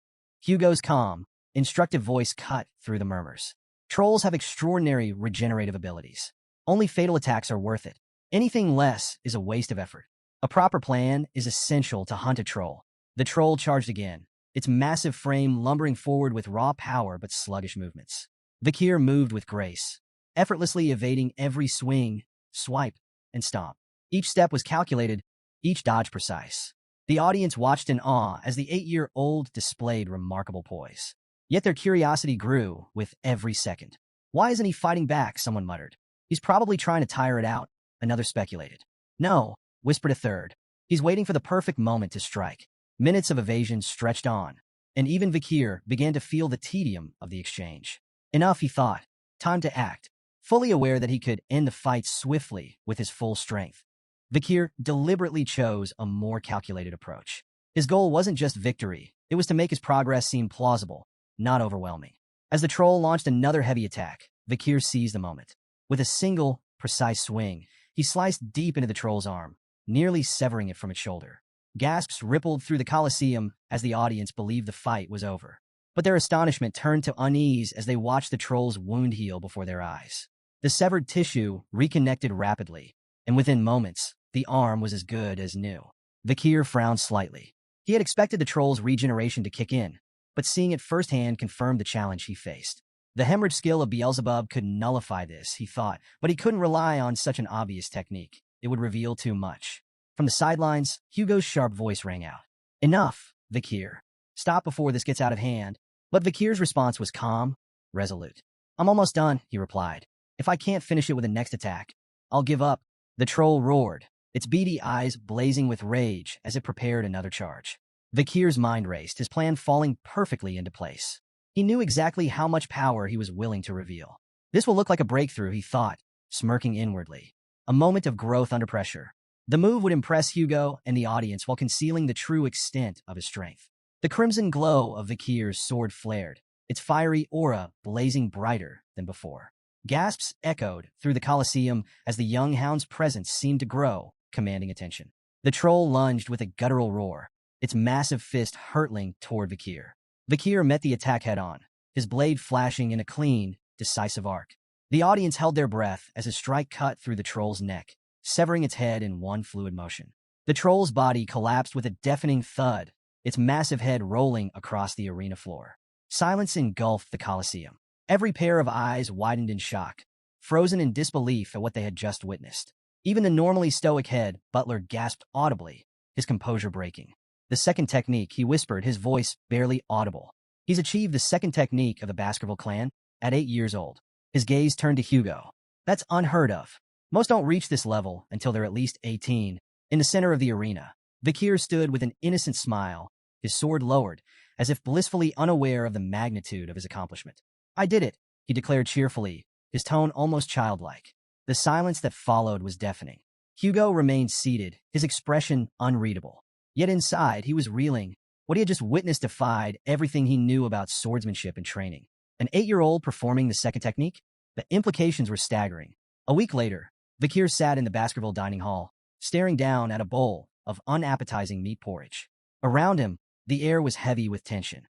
None of the other young hounds dared approach him. Their gazes flickered toward him briefly, before they quickly looked away. Vikir wasn't surprised. In the Baskerville family, power was everything. His recent display had placed him far beyond the reach of his peers, and they all knew it. As he ate, Vikir reflected on his progress with satisfaction. Even Hugo seemed unsettled by his performance. So far, he had revealed only what he wanted them to see, his mastery of the second technique and his rank as a medium-ranked sword expert. Yet the truth remained hidden. He was, in fact, a low-ranked sword graduate capable of weakly performing the fifth Fang technique. Vikir's thoughts turned to the ability he had gained from the troll. Super speed regeneration, C+. now occupying Beelzebub's third slot. The skill bolstered his strength to the level of an average graduate or a swordsman. Yet he noticed an unexpected side effect. His appetite had increased dramatically since acquiring the ability. Shoveling another spoonful of porridge into his mouth, he paused as he sensed a sudden presence behind him. The triplets had appeared, surprised and wary. Vikir turned to face them cautiously. He had no desire to deal with them again, so he returned his focus to his food, hoping they would leave. But instead of provoking him, the triplets quickly blurted out their reason for approaching. "You were so cool during your fights with the Cerberus and the troll." The statement hit Vikir like a thunderbolt. He was so shocked that he spat out his porridge. The triplets, alarmed, asked if he was okay, but Vikir remained suspicious. Could this be a two-faced technique? Or maybe a deceitful policy? He wondered. For a brief moment, he even considered beating them up preemptively, just in case. But after a moment's thought, he decided to observe them further. Before Vikir could act, Barrymore appeared behind him, his presence commanding the room. "Master Vikir," the head butler said, his tone polite but firm.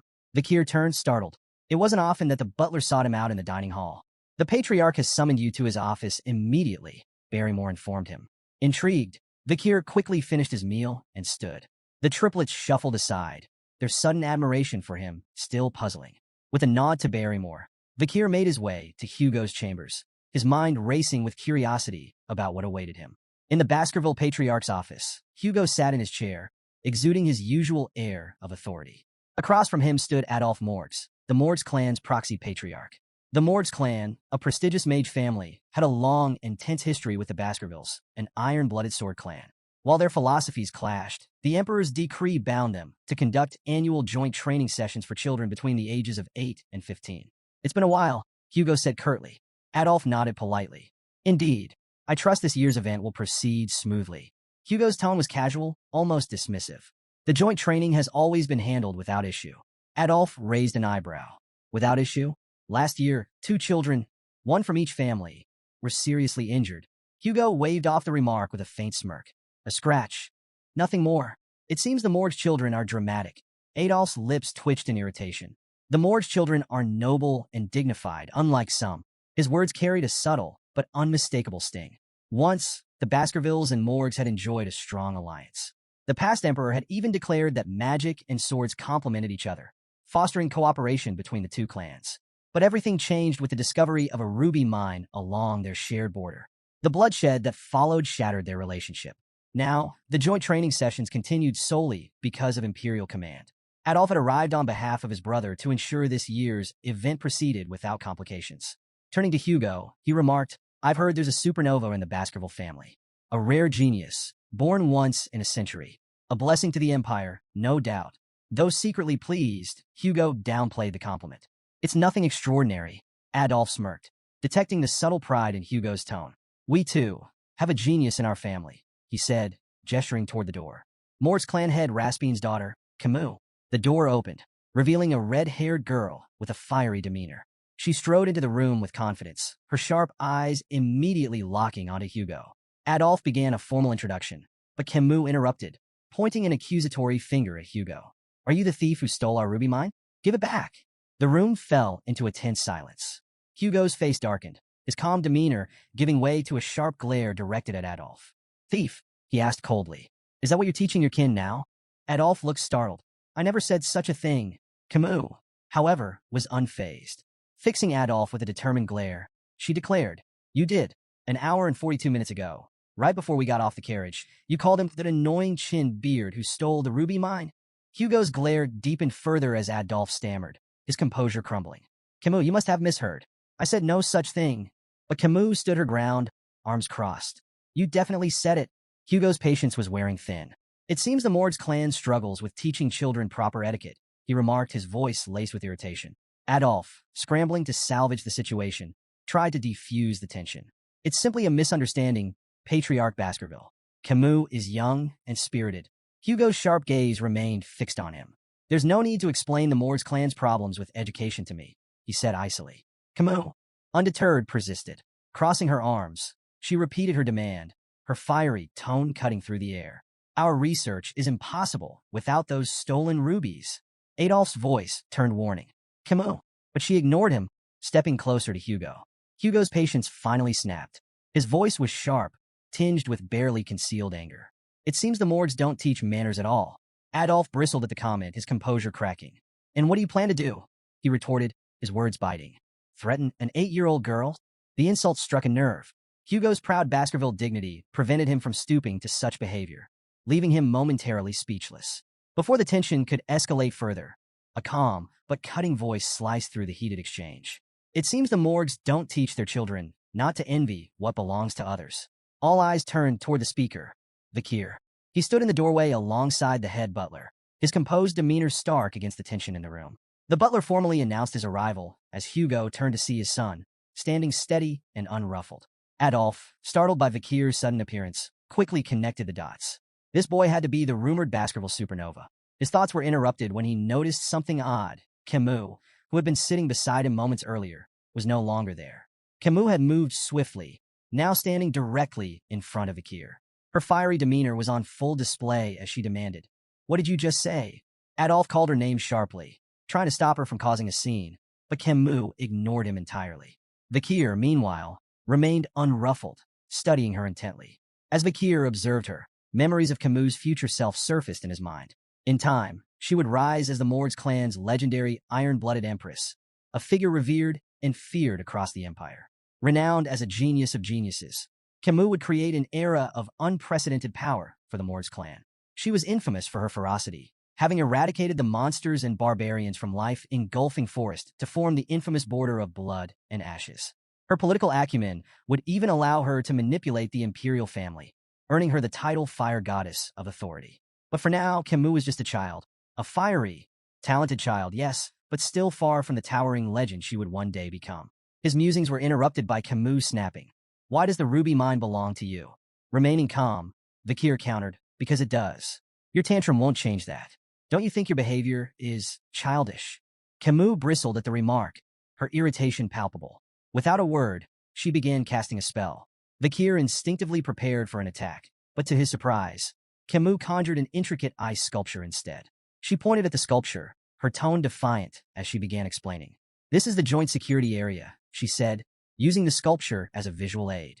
She pointed to a small cave carved into the icy representation. The mine entrance lies within Morg's territory, but the vein itself runs beneath Baskerville land. This prevents you from claiming it entirely, but it also makes it impossible for us to mine freely without crossing into Baskerville territory. Her finger traced the icy veins with precision, her voice steady but laced with frustration. "We've offered, repeatedly, to pay rent for the use of the land, but your family rejects every proposal. You treat us like trespassers, interfering with our work." She turned to Vakir, her fiery eyes locking with his. "The ruby vein belongs to the Mords clan," Camus declared firmly, "but your people keep claiming it's yours." Adolf nodded approvingly at Camus' explanation, his pride evident. Meanwhile, Hugo's expression darkened, annoyance brewing beneath his stoic exterior. Vakir, still calm and composed, interjected, "Rubies are common magic ingredients. The Baskervilles don't need them." Camus turned to him, her frustration evident. "Then why not rent your land if you don't need the rubies?" Vakir met her fiery gaze, his tone even. "The Baskervilles are fiercely protective of their land. We're uninterested in letting others profit from it. Entering Baskerville territory will bring losses, not gains, for your clan." Camus refused to accept his reasoning. With a determined glare, she placed her hand over the portion of her ice sculpture representing Baskerville land. "Then whose arm is this?" she asked defiantly. Vakir moved swiftly, catching her wrist in his grip. His confident smile returned. "It's my arm," he said coolly, "because it's in my land." Camus' face flushed crimson, caught off guard by his unexpected reply. She stammered, "What are you talking about? How could I belong to you?" Clearly amused, Vakir tilted his head, his grin turning mischievous. "Who said you're mine?" he teased, his tone ambiguous. Before Camus could respond, Vakir reached behind him and produced a knife. The sudden motion startled everyone in the room. Camus, Adolf, and even the head butler. Vakir's grin darkened, and his voice dropped. "What I'm saying," he said ominously, "is that your arm is mine." Camus froze, her fiery confidence shaken. "What?" she stammered, her voice trembling. Hugo, observing from his seat, broke into a cold sweat. The room grew thick with tension, the only sound Camus' faint, nervous hiccup. As Vakir moved the knife closer to her hand, Camus screamed, "Uncle, help!" Adolf appeared behind Vakir in an instant, his expression fierce. "Step away from my niece," he commanded, his voice full of protective fury. Camus seized the distraction to wrench her arm free, retreating quickly to Adolf's side. Shaken but defiant, She clung to her uncle's arm, glaring at Vikir. Adolphe turned his anger toward Hugo, his voice rising. What is going on here? Hugo, still sweating, turned his stern gaze to Vikir. You've gone too far with your joke, he said in a reprimanding tone. Vikir chuckled, raising the knife to reveal its harmless edge. It's just a toy, he explained, a Baskerville children's knife, given to us to practice with from a young age. The room fell silent for a moment. Adolphe's outrage returned with full force. A dangerous toy like that for children? This is unacceptable. Vikir bowed his head, his tone contrite. I apologize if I frightened Camus, he said. That wasn't my intention. Camus, however, was far from convinced, her fiery glare fixed on Vikir. Adolphe's frustration simmered. This boy fails to take anything seriously, he snapped. Hugo stepped in, his tone light but firm. Adults shouldn't meddle in the affairs of children, he said. Let's focus on the ruby mines and move on to the friendly duels. Adolphe hesitated, but seeing Hugo's resolve, he relented with a sharp nod. Camus, still upset and wiping away tears, turned to Vikir, her voice trembling with indignation. I won't forget this. Vikir met her glare with a faint, unreadable smile. Good, he said simply. Camus' fist clenched, her frustration bubbling over. But before she could respond, Adolphe guided her away. Vikir remained in place, his calm demeanor unwavering, his crimson eyes gleaming faintly in the dim light of the office. The day of the friendly duels had arrived. Children from both the Baskerville and Mords clans, aged 8 to 15, gathered in the grand arena to showcase their skills. The younger participants displayed theoretical techniques and mana sensitivity, while the older children engaged in live combat. Yet, this year, all eyes were on one match. Camus Mords versus Vikir Van Baskerville. Camus stood confidently in the arena, her fiery red hair catching the sunlight. She turned to Vikir, her expression sharp and determined. Get ready, she said firmly. I won't hold back. Without hesitation, Camus began casting a spell. Her intricate hand movements and the shimmering glow of mana captivated the audience. Spectators murmured in awe as her magical energy grew more intense. A voice in the crowd broke through the noise. Is she casting quadruspells? The exclamations turned to gasps of astonishment. Quadruspell casting, the ability to cast 4 spells simultaneously, was a feat that eluded even many adult mages. Seeing an 8-year-old achieve it left the audience awestruck. She really is the Mords clan's genius mage, one spectator remarked. Exactly what we'd expect from someone like her. Camus unleashed a flurry of attacks, casting 4 powerful spells simultaneously. Fire, ice, wind, and earth magic surged toward Vikir with precision and force. But Vikir dodged effortlessly. His movements were fluid, almost casual. Shaking his head slightly, he spoke with a faint tone of criticism. Instead of showing off with flashy spells, maybe focus on mastering just one. Camus sneered. Her pride stung. Why do you even care? You're just an idiot who doesn't understand magic. With a swift incantation, she conjured a sand wall, a thick barrier of swirling grains, to separate them. But Vikir, unimpressed, broke through it with a single kick. The wall crumbled like paper, scattering in the wind. Camus froze, stunned. Is this the strength of someone who's bathed in the river Styx? Her mind raced, recalling the tales of the infamous Baskerville trial. But before she could regroup, Vikir moved in with lightning speed. Realizing too late that the attack was unavoidable, Camus shut her eyes, bracing for the blow. But it never came. When she opened her eyes, she found herself propelled backward. Not by a strike, but by a flick to her forehead. The sheer power of the flick sent her tumbling across the arena floor. On the sidelines, Adolphe stared in disbelief. A flick? That was just a flick. Camus winced, holding her forehead, her fiery demeanor shaken. Why did you flick me? Are you going easy on me? Vikir smiled faintly, tapping his own forehead. Maybe it's time to end this before things get out of hand. Camus' eyes watered with frustration, but she refused to yield. With a defiant shout, she cast another spell. This time, she conjured 2 sand walls, layered for extra protection. Try getting through this, she declared confidently. Vikir stood unbothered, considering walking around the walls entirely. But with a faint smirk, he decided to humor her. Drawing back his fist, he punched straight through both barriers. The sand wall shattered, leaving a clean hole in his wake. Camus froze, astonished, as Vikir stepped through the debris. As he approached her, Vikir mimicked a flicking motion with his hand. Whose arm crossed the wall? He asked, his tone calm and deliberate. Camus opened her mouth to respond, but before she could, Vikir answered for her with another flick to her forehead. The stronger one, he said simply. The force of the flick sent Camus sprawling to the ground again. Growling in frustration, she pushed herself up, her fiery glare fixed on Vikir. Still ready to fight, she snarled, I'm not done yet. Vikir, sighed inwardly. Dealing with children is harder than I thought. I could end this in 0.1 seconds if I wanted to, but that would just cause more problems. Dodging Camus' relentless spells with ease, Vikir's sharp gaze wandered to another part of the arena. Two contestants, a sword apprentice and a mage, were locked in a duel. The swordsman's precise, powerful strikes tore through the mage's spells. An idea sparked in Vikir's mind. They might be useful for this. Meanwhile, Camus' frustration boiled over. "Stop running away and fight me," she shouted, her voice trembling with anger. Vikir seized the opportunity, his tone calm but firm. "You might want to have a defensive spell ready." Camus blinked, momentarily confused by his sudden comment. Before she could process his warning, she noticed the mage behind Vikir preparing a large-scale attack. The intense glow of gathering mana filled the air. Adolf, observing from the sidelines, pieced together Vikir's plan. His voice rose in alarm. "Camus, watch out." The mage's spell erupted in a massive, fiery blast that engulfed the arena. Gasps and cries rippled through the audience as heat and blinding light consumed the battlefield. For a few tense moments, nothing was visible but flames and dust. In the chaos, Camus activated a defensive spell just in time, narrowly avoiding serious injury. But as the dust settled, she realized her clothes had been burned away by the flames. The crowd murmured in shock, their whispers growing louder. Camus froze. Tears welled up in her eyes as the horrifying reality sank in. She had been exposed in front of the entire audience. Her hands trembled as she tried to cover herself, humiliation washing over her. She heard her uncle Adolf calling her name, his voice filled with worry. How could this happen? She thought, her shame overwhelming. As the smoke began to clear, Vikir stepped forward.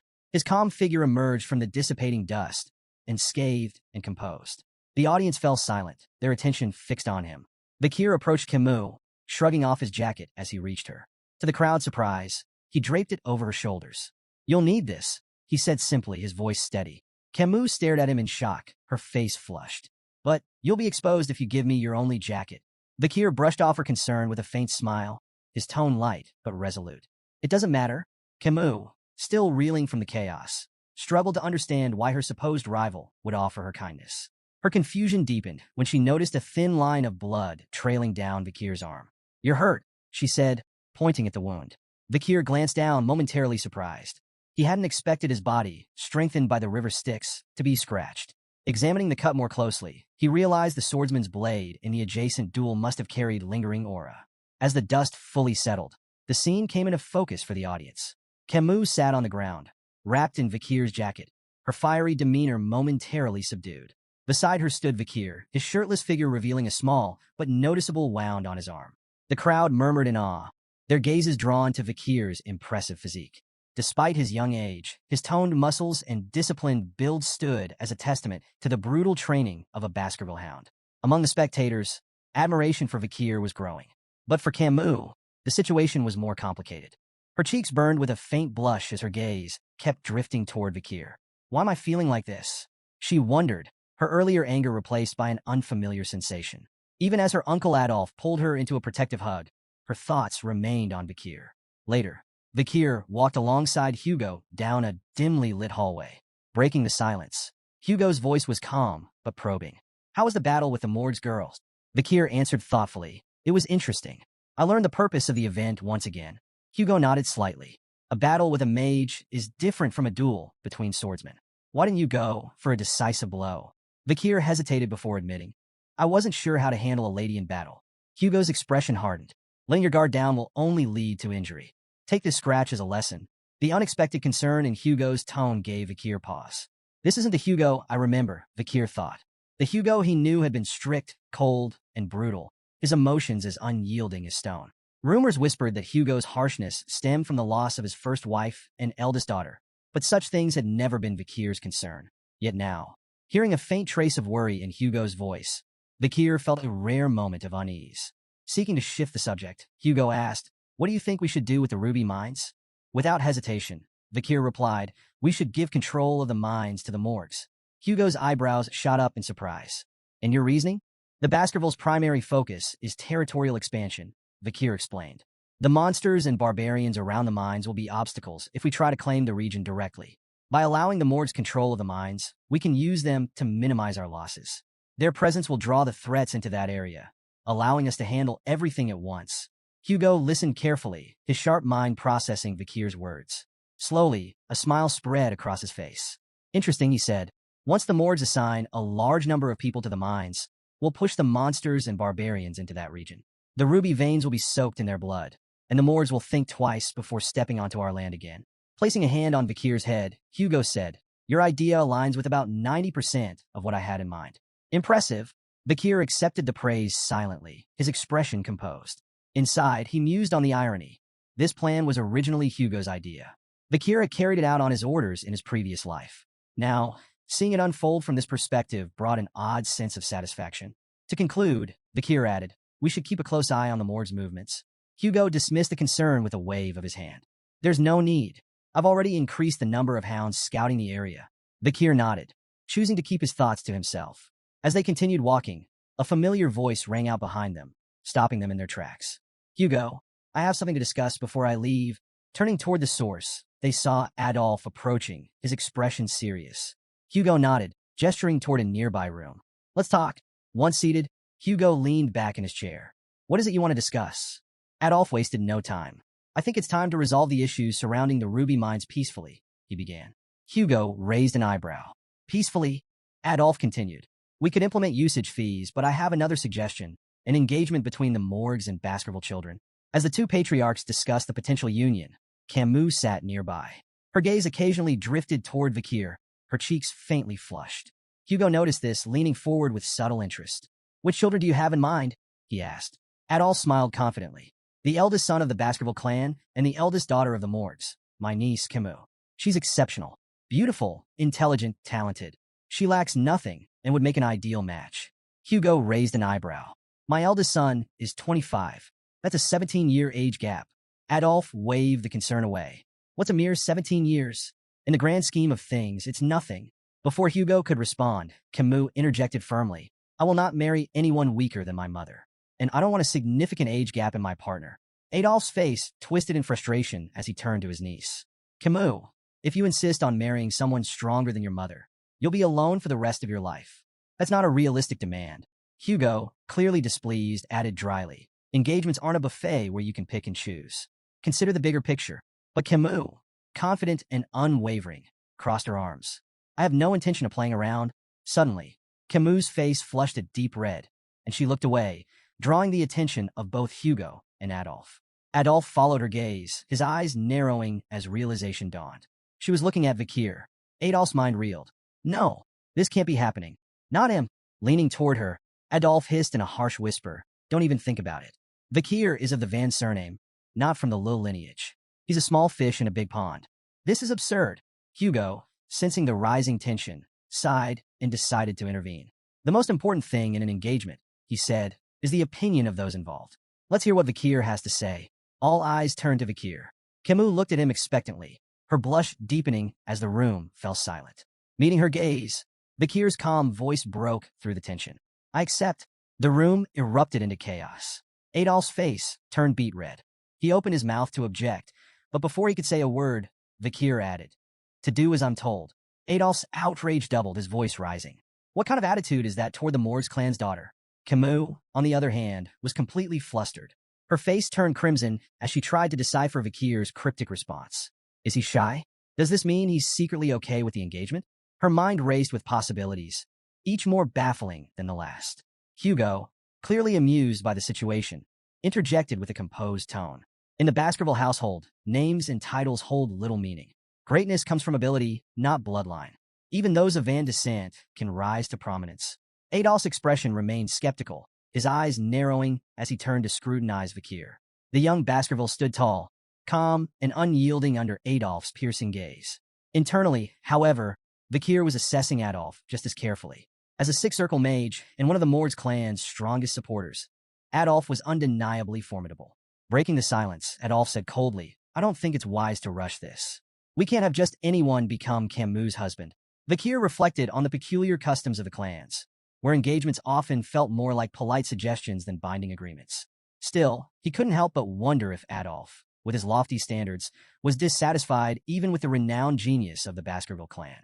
Adolf's skepticism grew as he stepped closer, placing a firm hand on Vikir's shoulder.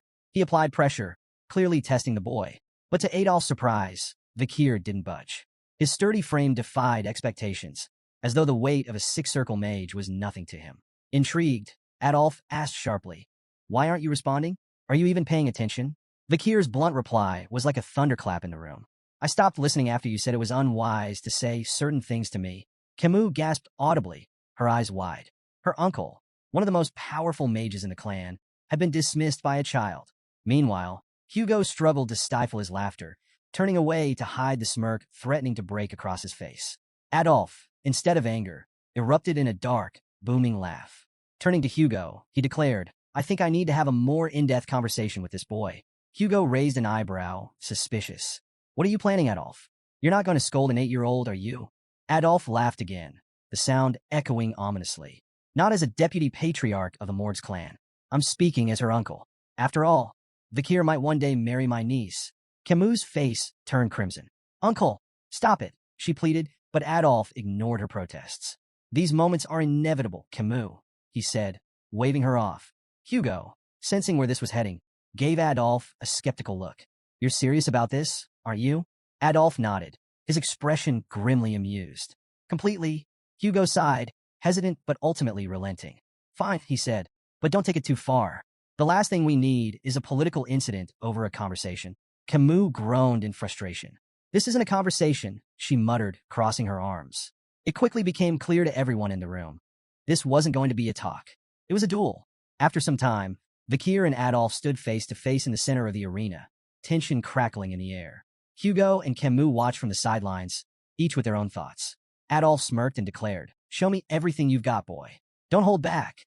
Vikir's confidence barely wavered. "If I actually go all out, you might end up face first on the floor," he mused, suppressing a grin. To kick things off, Adolf performed an intricate spell, seamlessly combining fire, earth, and water magic to create a clay pot. He filled it with water and balanced it on his head with a flourish. "Your challenge," he announced, "is to make even a single drop spill. If you succeed, you win." Vikir raised an eyebrow. "A pot-on-head challenge? This guy's either crazy confident or crazy." Camus leaned toward Hugo.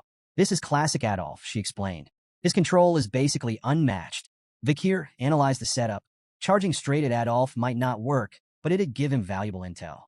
Without hesitation, he lunged forward, sword in hand, aiming directly for his opponent. "Vikir, no!" Camus cried, horrified by his reckless approach. Adolf didn't flinch.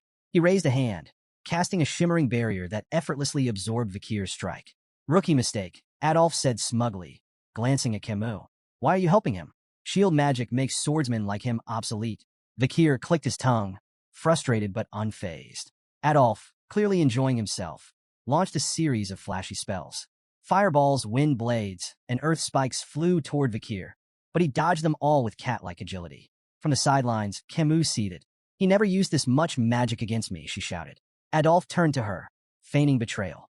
"Et2, Camus? My own niece, rooting for the enemy." He returned his gaze to Vikir, playful menace gleaming in his eyes. "You'll pay for that." Hugo stayed quiet, watching intently. Vikir's movements were sharp, his strikes precise.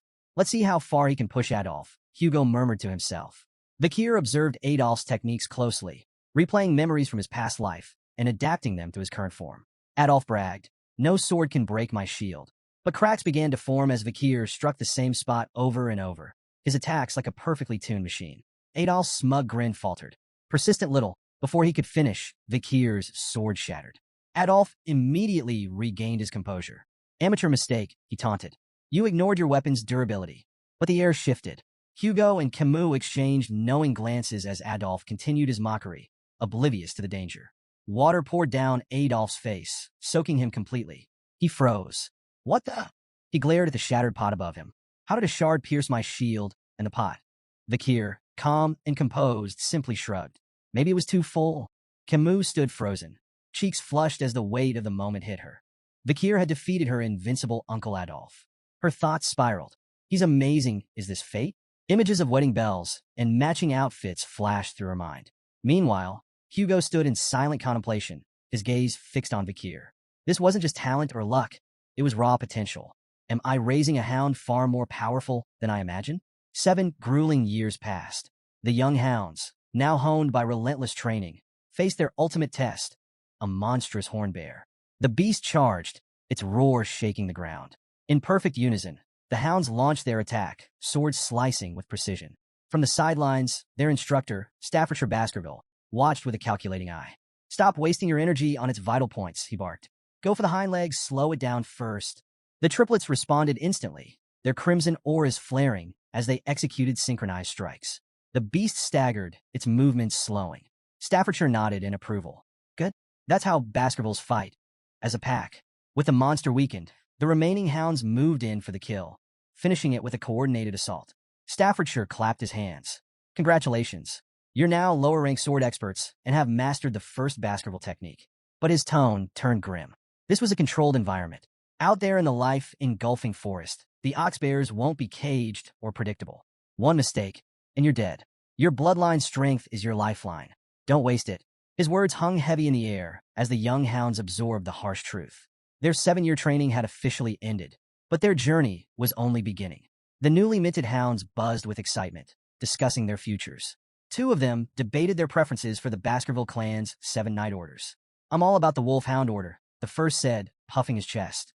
"Guarding the Patriarch? That's peak prestige. Wolfhound's cool," the second replied, "but I'm eyeing the Doberman, Pitbull, and Rottweiler orders. Assassination and all-out warfare? Now that's my vibe." Their banter shifted to a figure sitting atop the massive carcass of a slain oxbear, Vikir. "Who's that?" the second asked, intrigued. The first gestured toward Vikir. "That's the Vikir. Took down an oxbear twice the size of ours." He leaned closer, voice filled with awe. "He's already a high-level sword expert and mastered the third Baskerville technique. He's on par with the Shadow Hounds." Sitting on the slain beast, Vikir stared into the distance, lost in thought. His progress had been substantial. He'd reached the 5th Baskerville technique and graduated as an intermediate-ranked swordsman. But to him, it felt agonizingly slow. 7 years, and still, I'm far from where I need to be. His brooding was interrupted by the arrival of Barrymore, the head butler. "Master Vikir," Barrymore said with a bow, "the Patriarch requests your presence. Your assignment has been decided." Vikir rose, his expression unreadable. "All right," he replied, sheathing his sword. The time for training was over. A new chapter awaited. Vikir stepped into the Patriarch's office, greeted by Hugo's signature grunt. His sharp eyes immediately caught a small cut on Hugo's nose. "Rough fight?" Vikir asked, curious. Hugo smirked. "Barbarians in the life-engulfing forest. Outmatched by an archer," he admitted, before adding with a satisfied grin. "But I left her a matching souvenir." After a brief silence, Hugo congratulated Vikir on his graduation, but his tone carried an edge. "Things will only get tougher from here," he warned. Vikir's mind wandered. This had to be about his new assignment. Memories of his previous life surfaced. Back then, as a junior knight of the Pitbull Order, he'd endured 21 brutal months in the life-engulfing forest. Just another expendable soldier in the Baskerville clan's ruthless system. At 15, Baskerville children were divided into 2 paths, elites or expendables. The expendables, like Vikir before his regression, were sent to the front lines, survival being their only measure of worth. Meanwhile, the elites received political and administrative training, protected by the expendables who lived long enough to serve them. Vikir knew the 5th Baskerville sword technique was designed to close the gap between the elite's polished training and the expendables' hard-earned battlefield experience. Before his regression, he'd never progressed beyond the 4th technique. Worse, as an illegitimate child, he'd never been considered for the elite path. Hugo's voice cut through his thoughts. "I want you to try the lower house of parliament." Vikir blinked. "What?" "The lower house manages the clan's regional administration. Law enforcement, infrastructure, economic oversight. It's politics and pragmatism combined. Far from the battlefield." The idea shocked Vikir. Hugo, the patriarch of the Baskerville clan, was offering an illegitimate son an elite position? It felt like a cruel joke. As if reading his thoughts, Hugo leaned back. "Your achievements by 10 surpassed our so-called geniuses. You've earned this." Vikir listened as Hugo explained his role. Deputy Consul of Underdog City, a city notorious for its challenges. Both the consul and deputy consul positions were vacant, leaving Vikir with a clean slate. "Do you want it?" Hugo asked. After a moment's consideration, Vikir nodded. "I'll take it." Before the conversation could end, Vikir shifted topics. About the Mord's clan and the Ruby Mines. Hugo's lips twitched, clearly aware. "Outmaneuvered Adolphe Morgs, didn't you?" Vikir nodded and made a bold request. To borrow his reward from the incident. The head butler froze, his shock evident. But Hugo didn't flinch. Stamping a document, he handed it over. "Don't make me regret this." "I won't," Vikir said firmly, though his stomach churned at the sound of Hugo's final words. "Good luck, son." The word hit like a thunderclap. Before his regression, Hugo would never have called him son. As Vakir and the head butler walked down the hallway, the butler's grave tone broke the silence. Master Hugo holds you in high regard. Assigning a consulship before a battle posting, unprecedented. It's part of the disciplines of kingship. His words implied that Hugo was grooming Vakir for far greater responsibilities. Vakir, however, wasn't one to bask in praise. He knew this appointment wasn't a reward but a challenge. This was a chance to sharpen his skills in a less dangerous environment. Even so, memories of his past life refused to let him relax. The cold sensation of the guillotine's blade haunted him. That vivid memory fueled his resolve. Someday, Hugo La Baskerville would feel the same icy despair. Meanwhile, in Underdog City, a bustling villa buzzed with activity. A bald man barked orders at two workers. The villa must be spotless by tomorrow. The new deputy consul arrives then. One worker, wiping sweat from his brow, muttered, "I hope he knows business." His companion snorted. "Business? The guy's only 15. Their speculation was interrupted by a boy approaching the villa. Mistaking him for a servant's child, one worker placed a hand on his shoulder. "Hey kid, whose son are you?" The boy's glare was icy. "Remove your hand." The workers exchanged glances, taken aback, as the boy produced a document. "I'm Vakir van Baskerville," he announced coolly, "your new deputy consul." The men stood dumbfounded, their eyes darting between Vakir and the papers. One finally stammered, "But you're early." Ignoring their confusion, Vakir strode inside, issuing his first order. "Prepare food and drinks. We're hosting a party tonight." By nightfall, the villa was a whirlwind of celebration. Nobles mingled, tables groaned under feasts, and laughter echoed through the halls. Yet not everyone was in a festive mood. Chihuahua Baskerville, the general secretary of Underdog City, was pacing in his office. From his window, he could see the lavish party raging below. His fists clenched. "Unbelievable," he muttered. The city was already reeling from corrupt officials, and every deputy consul before Vakir had been sacked for bribe-taking. Now, the new appointee, just a kid, was throwing a party on his first day? Chihuahua's indignation turned to alarm as he suddenly felt a presence behind him. "Are you the general secretary?" Chihuahua whirled around, nearly tripping over himself. Standing in the shadows, calm and composed, was Vakir. Yes. Yes, that's me." Chihuahua stammered, trying to regain his composure. Vakir stepped into the light, his piercing gaze unsettling. "Vakir van Baskerville, your new deputy consul." Chihuahua swallowed nervously, but managed to introduce himself. Vakir repeated his name thoughtfully, his sharp eyes narrowing slightly. "No middle name?" Vakir mused aloud, his tone light yet pointed. Chihuahua braced for ridicule. In Baskerville hierarchy, a missing middle name marked one as an outsider, an employee, not family. He had endured years of discrimination because of it. When Vakir placed a hand on his shoulder and said, "Nice," he flinched internally, expecting sarcasm. Instead, Vakir's tone was calm. "I reviewed your background on the way here. Born and raised in Underdog City, right? You've done well. I won't interfere with how you manage things." Chihuahua blinked, his confusion palpable. "Okay," he muttered, unsure if this was a genuine compliment or some strange new form of harassment. Vakir's tone shifted, growing more serious. "Your management of the personal law system is commendable, but the judicial system here is another matter. The problem isn't just illegal businesses. It's that the underground economy has more power than the law." Chihuahua hesitated before replying. "So, shut down the illegal businesses? That won't be enough," Vakir countered. "The heads of these operations need to be removed. And to do that, we need a new law." "A new law?" Chihuahua repeated, startled. Vakir nodded. "Within a week, the underground economy will be in shambles. But I need a cause. Something to justify creating and enforcing this law." Chihuahua furrowed his brow. "Why do you need a cause? Isn't it enough to act against illegal businesses?" Vakir smirked, his gaze sharp. "I'm a 15-year-old deputy consul. Without a strong performance, I'm just a kid with a fancy title. This isn't about acting. It's about proving I can win." His expression twisted into a mischievous grin as he added, "To put it simply, I'll lay out poop for the flies." Chihuahua stood there dumbfounded. What in the world was this kid planning? The next day, Vakir arrived at Dort Smile Street, Underdog City's bustling downtown hub. Crowds had already gathered, their curiosity piqued by the rumors of their new deputy consul's first public action. Standing on a makeshift stage, Vakir held a large stake in his hand, his calm demeanor commanding attention. Chihuahua and the other officials stood nearby, exchanging puzzled glances. Since dawn, Vakir had been on that stage, silently biding his time.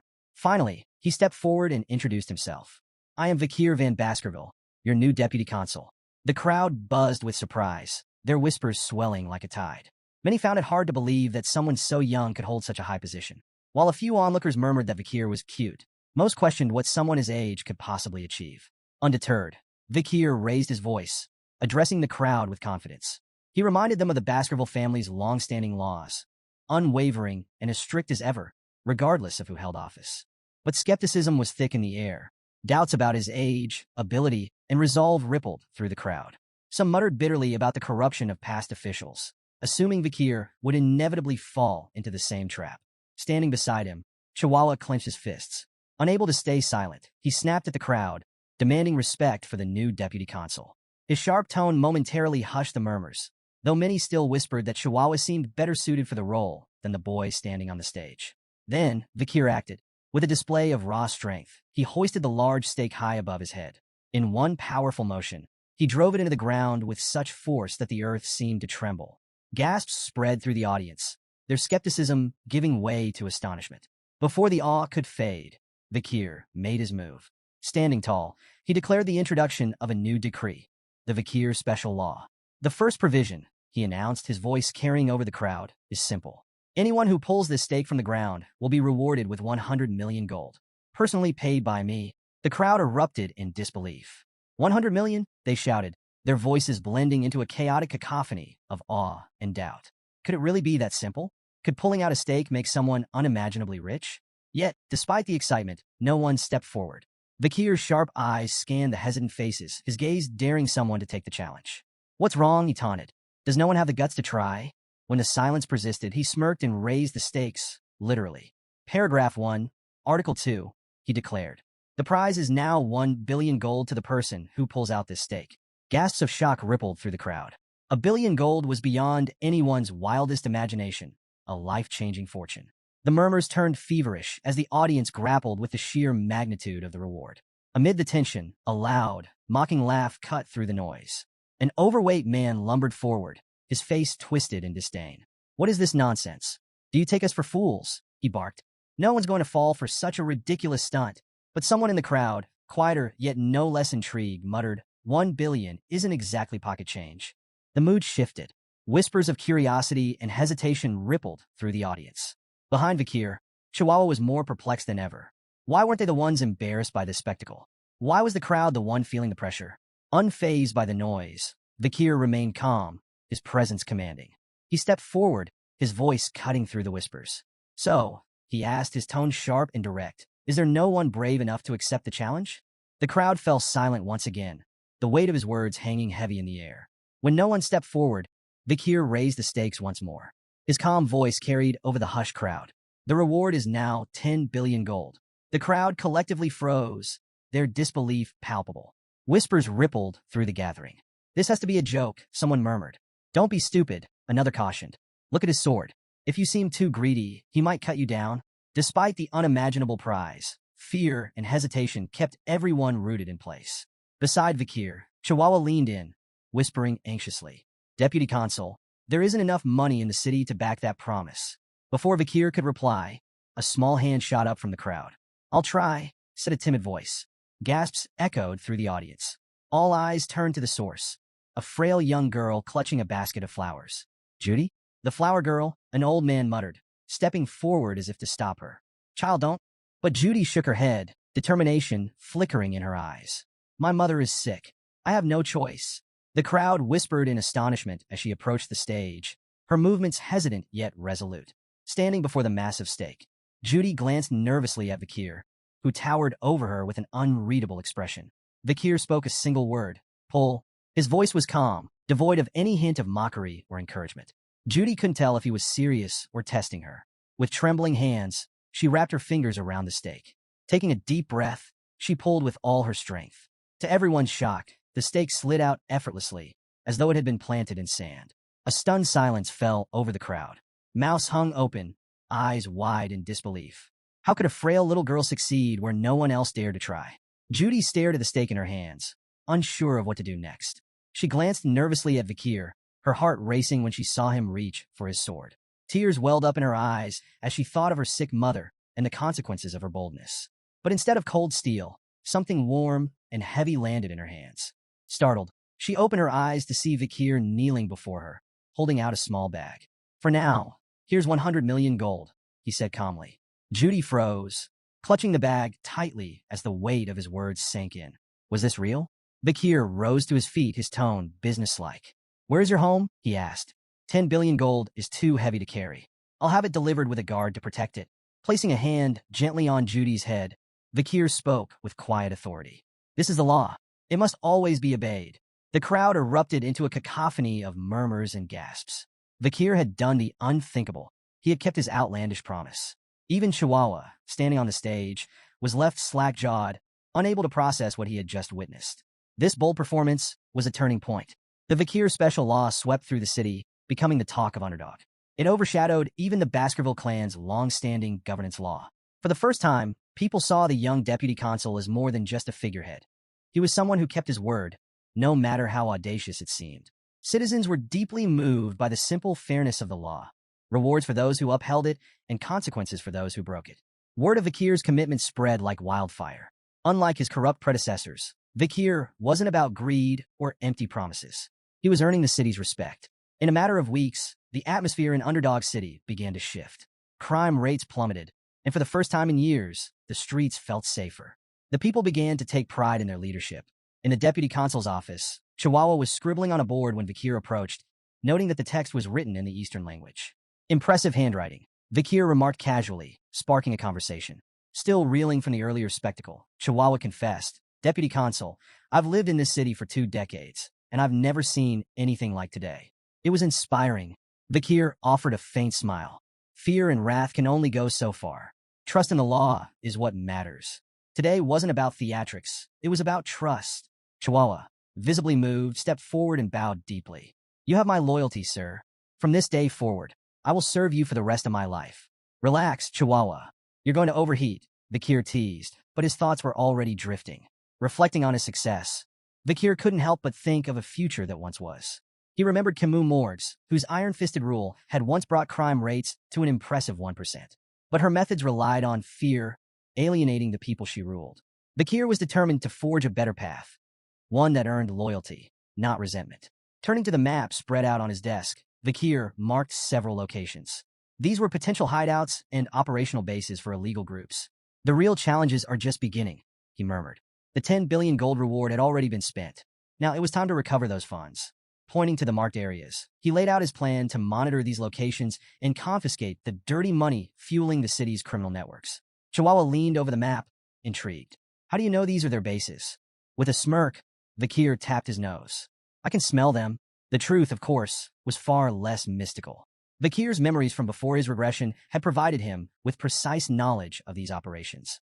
While Chihuahua marveled at his investigative prowess, Vakir kept his advantage to himself, confident that his next steps would tighten his grip on the city's underground economy. Their conversation was interrupted by a staff member bursting into the room. Deputy Consul, he announced, the Village Hall's Youth Autonomy Association has requested a meeting. Chihuahua didn't seem surprised. It's about time, he muttered.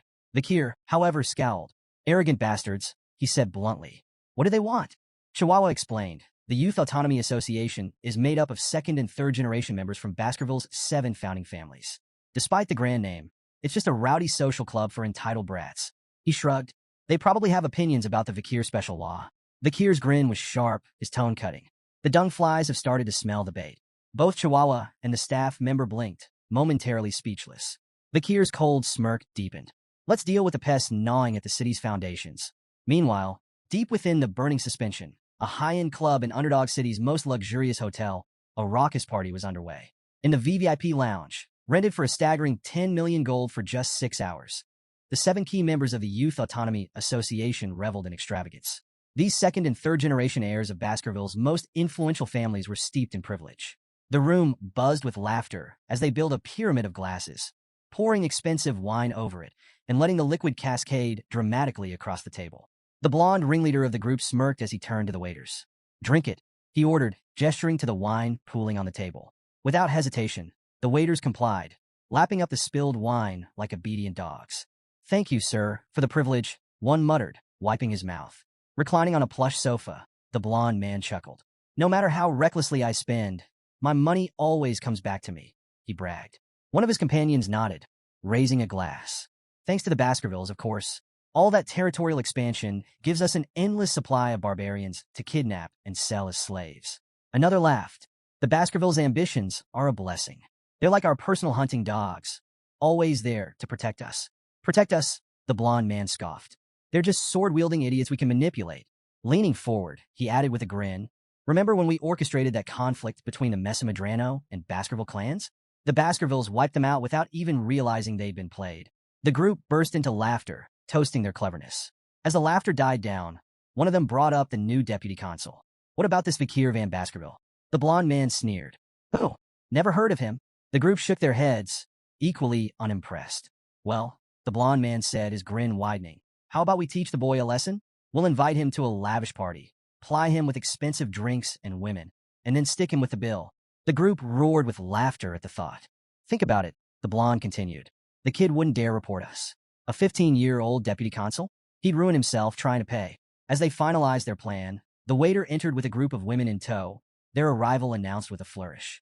The group's attention shifted immediately, their laughter giving way to eager anticipation for the night's indulgences. As the party raged on, one of the companions noticed an unfamiliar young man standing among the women. His brow furrowed. Who's that kid? He demanded. The waiter stammered nervously. He entered with so much confidence that no one stopped him. The young man stepped forward, and the room fell silent as recognition began to dawn. It was none other than Vikir himself. The blonde man, smirking to hide his unease, gestured for a waiter to handle the situation. The waiter grabbed Vikir by the hair, yanking him forward. Who do you think you are, barging in here? He snarled. Vikir's cold, glowing eyes froze the room. A tension so thick it felt like suffocating blanketed the space. Without a word, Vikir twisted the waiter's arm at an unnatural angle, eliciting a howl of pain that sent shivers through the group. The companions froze, staring in disbelief as Vikir calmly stepped forward.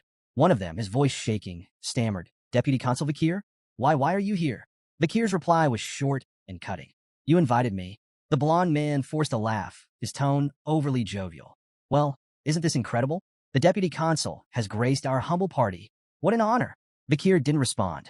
He sat silently, his sharp gaze scanning the room as the blonde man leaned in to whisper to a companion. Their hushed tones weren't subtle enough to escape Vikir's trained ears. Let's move ahead with the plan, the blonde man murmured. Keep him here, and when it's over, stick him with the bill. The companion smirked. Let's see if he even tries to fight it. Vikir's patience snapped, slamming his hand down on the table. The entire surface exploded with a deafening crack, sending glass, drinks, and a champagne tower crashing to the floor. The room descended into chaos as the stunned partygoers struggled to process what had just happened. The blonde man's eyes widened in shock. He stared at the shattered remnants of the table, his mind racing. Did he use mana for that? The realization hit him like a blow. Vikir wasn't just a child. He was a trained Baskerville, one of the most dangerous warriors in the territory.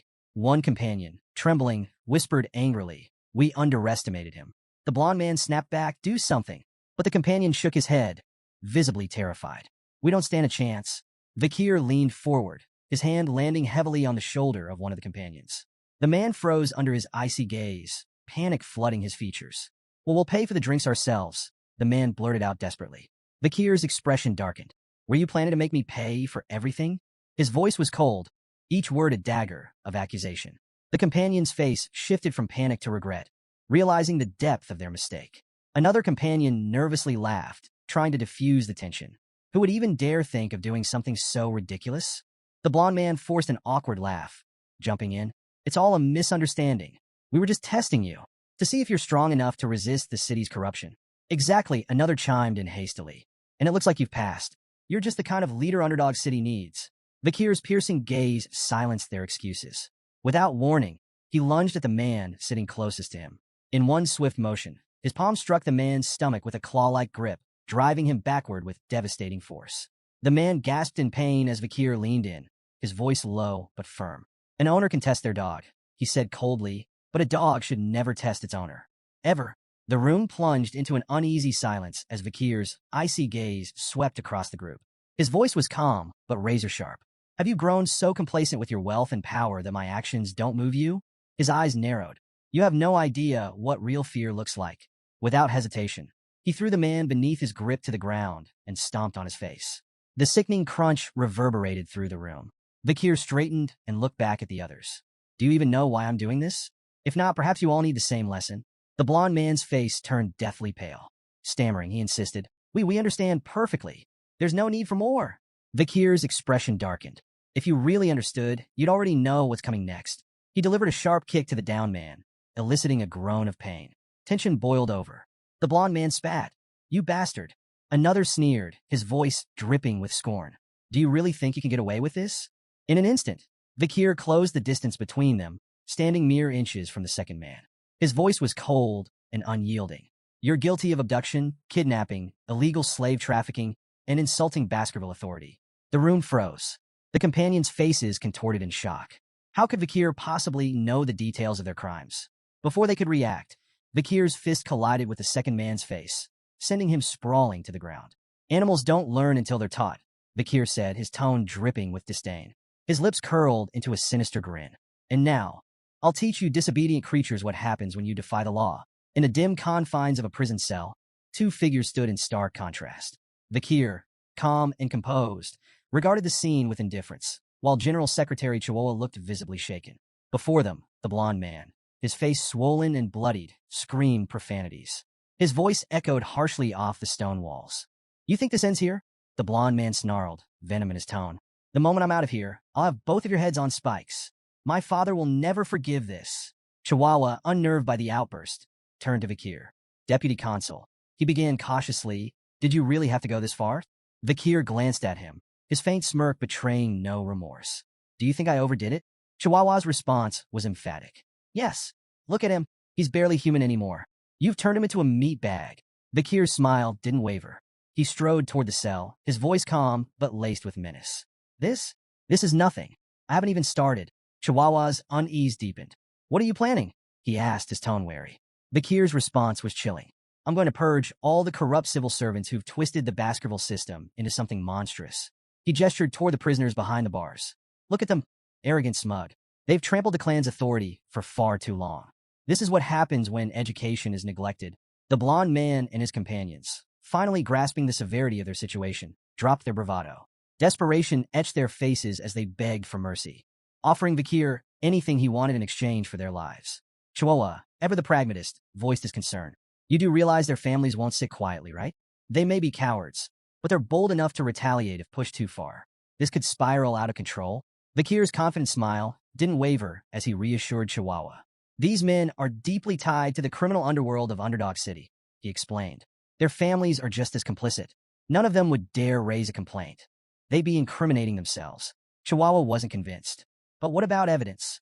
Without proof, this could blow up in our faces. Vikir's reply was calm and cryptic. I have ways of finding evidence. And if none exists, he let his words linger before finishing. I'll create it. Despite his composed demeanor, Vikir's mind was racing with calculations. He wasn't concerned about backlash. The world was shifting, and soon he'd either be sent to battle or depart for the academy. Either way, time was on his side. Standing before the prisoners, Vikir's voice turned icy, each word deliberate and cutting. Human trafficking, kidnapping, bribery, blackmail, assault through intermediaries, murder. The crimes fell from his lips like hammer blows in the stifling silence of the cell. The blond man's desperation mounted. Where's your proof? He demanded, his voice cracking. Vikir smirked. If I presented evidence, would you accept your punishment? The blond man averted his gaze, the weight of his guilt unmistakable. His defiance crumbled into a silent plea, his expression screaming, I'll never shame my family, even if I die here. The tense atmosphere broke with the sudden arrival of a bald man carrying a heavy bag. He greeted Vikir with casual ease, as though the grim scene before him was an everyday affair. Your custom order is ready, he said, placing the bag at Vikir's feet. Vikir nodded in thanks and opened the bag, revealing an array of ominous tools.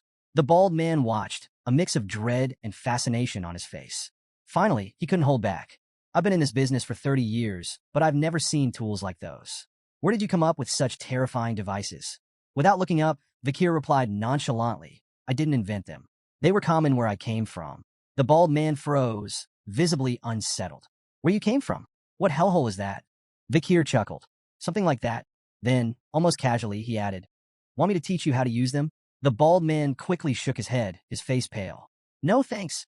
If I watch what you're about to do, I'd lose everything I've eaten this week. Vikir smirked, but didn't respond.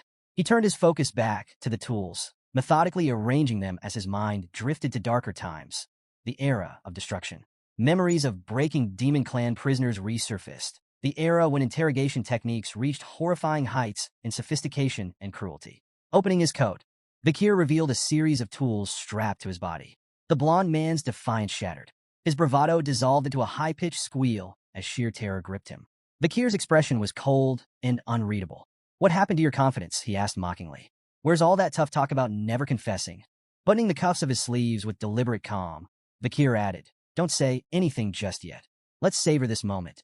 It's nostalgic." The blond man couldn't hold back anymore. Tears streamed down his face, his body trembling uncontrollably as fear consumed him. Rumors of the arrests of the 7 wicked gangs spread like wildfire through Underdog City. In every corner of the city, taverns, markets, and alleys, the topic dominated conversations. At a dimly lit tavern, a group of patrons argued over the shocking news.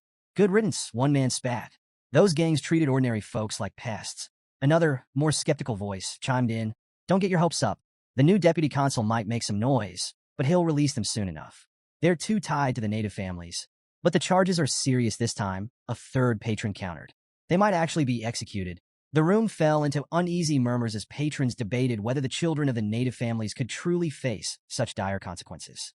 One man leaned in, his voice low but resolute. "Don't underestimate Bakir. This is the same man who burned 10 billion gold just to make a point.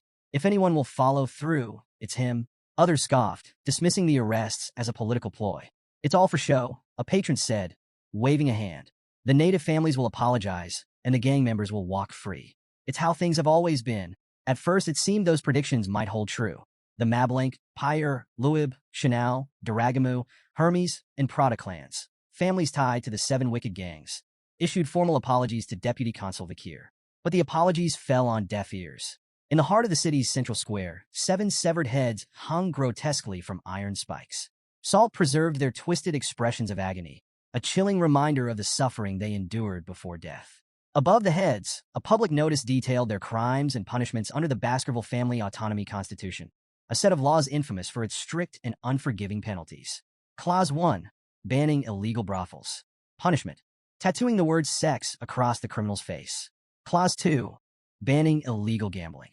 Punishment: wrist amputation, repeated 72 times, 1 for each offense. Clause 3. Banning illegal private loans. Punishment: eye removal. This penalty was suspended after pleas from victims. Clause 4. Banning illegal lobbying. Punishment: exile.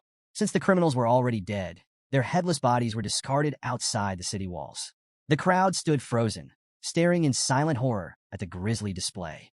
The severed heads of the 7 wicked gangs and the brutal enforcement of the laws left the city in shock. In his office, Bakir addressed Chihuahua, who was visibly shaken. "There's no need to look so surprised," Bakir said, his tone cold. "These laws have always existed. The only difference is that this is the first time the so-called native families are facing the consequences." Chihuahua swallowed hard, struggling to process what had just unfolded. "Do you really think this will work?"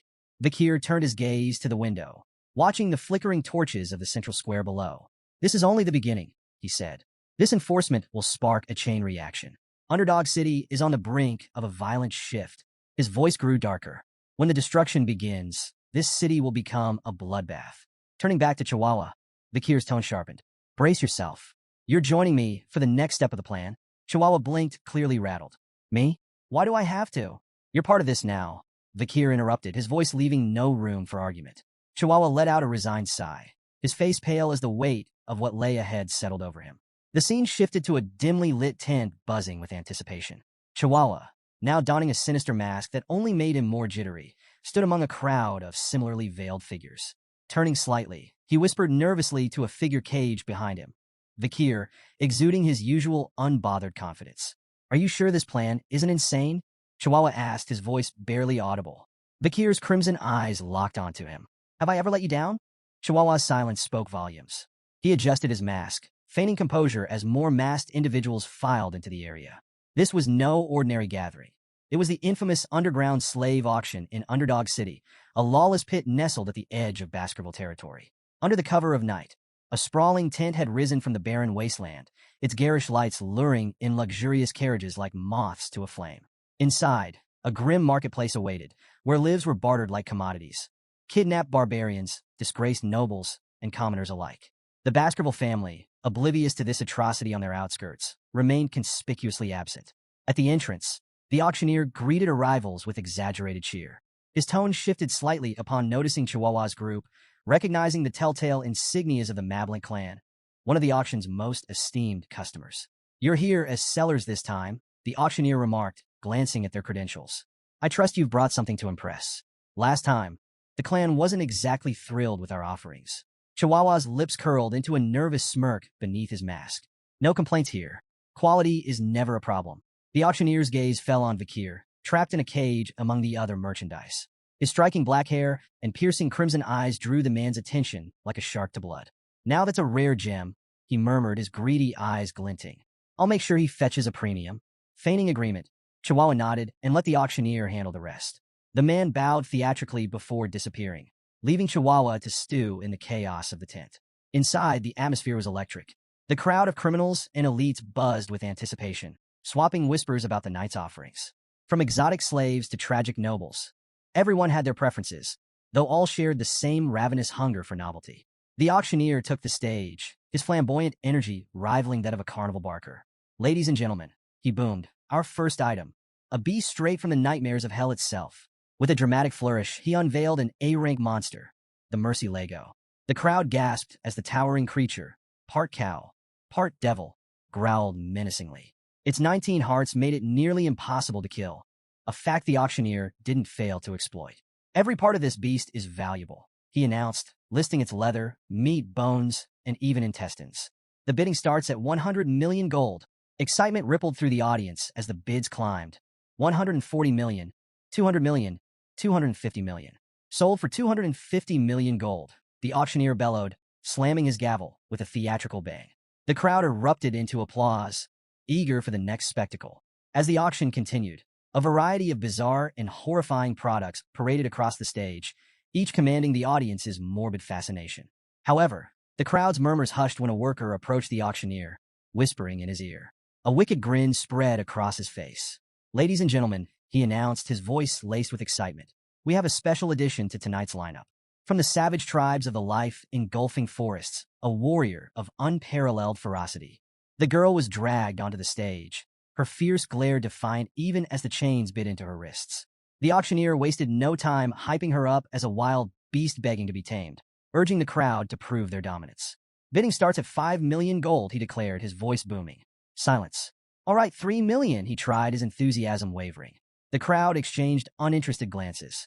"Fine, 1 million gold. She's a steal," he shouted, desperation creeping into his voice. Still nothing. Murmurs of boredom rippled through the tent. Frustrated, the auctioneer waved the guards over. "Take her away. Let's get to something worth their time." The guard stepped in, but the girl wasn't about to go quietly. She thrashed violently, almost breaking free, until one guard struck her in the stomach. She crumpled to the floor, unconscious, and was unceremoniously dragged backstage. The auctioneer cleared his throat, forcing a smile as he tried to salvage the moment. "Apologies for that little incident, but fear not. I present to you the crown jewel of tonight's auction." The crowd stirred as the spotlight swung to Vakir, seated calmly in his cage. He radiated a quiet, commanding presence that silenced even the most restless attendees. "Behold," the auctioneer proclaimed, "a pureblood with striking black hair and crimson eyes, beauty, strength, and obedience in one perfect package." Before the bidding officially began, a woman in the crowd, smitten by Vakir's striking appearance, raised her hand. 600 million gold. The auctioneer blinked, momentarily caught off guard. "We haven't even announced the starting price." 800 million. Another bidder cut in, a gruff man with an imposing presence. The woman whirled on him, her tone sharp. "Why would you need him?" The man smirked. "I'll make him a gladiator. He'll be worth twice the price by the time I'm done." The two traded barbs as the bids climbed rapidly. 900 million, 1 billion. The tent buzzed with energy until a new contender, masked and silent, raised their plate. Number 99. 6 billion gold. The masked bidder said coolly, silencing the room in an instant. Gasps rippled through the crowd. Someone whispered, "That's Baron Gambino. He's swimming in money after taking over the underground funds from the granary." While the audience admired the Baron's bold move, his attendant leaned in, her tone cautious. "That's a dangerous sum for a slave. You'll only profit if he stays unscathed." The Baron shot her a withering glare. "I saved you from the streets, and this is how you repay me? Keep your mouth shut."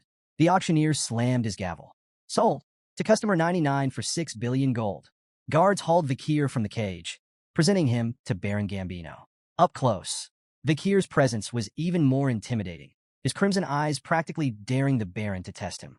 "You're mine now," Gambino said, a twisted grin spreading across his face. "But don't worry, I'm not a bad guy."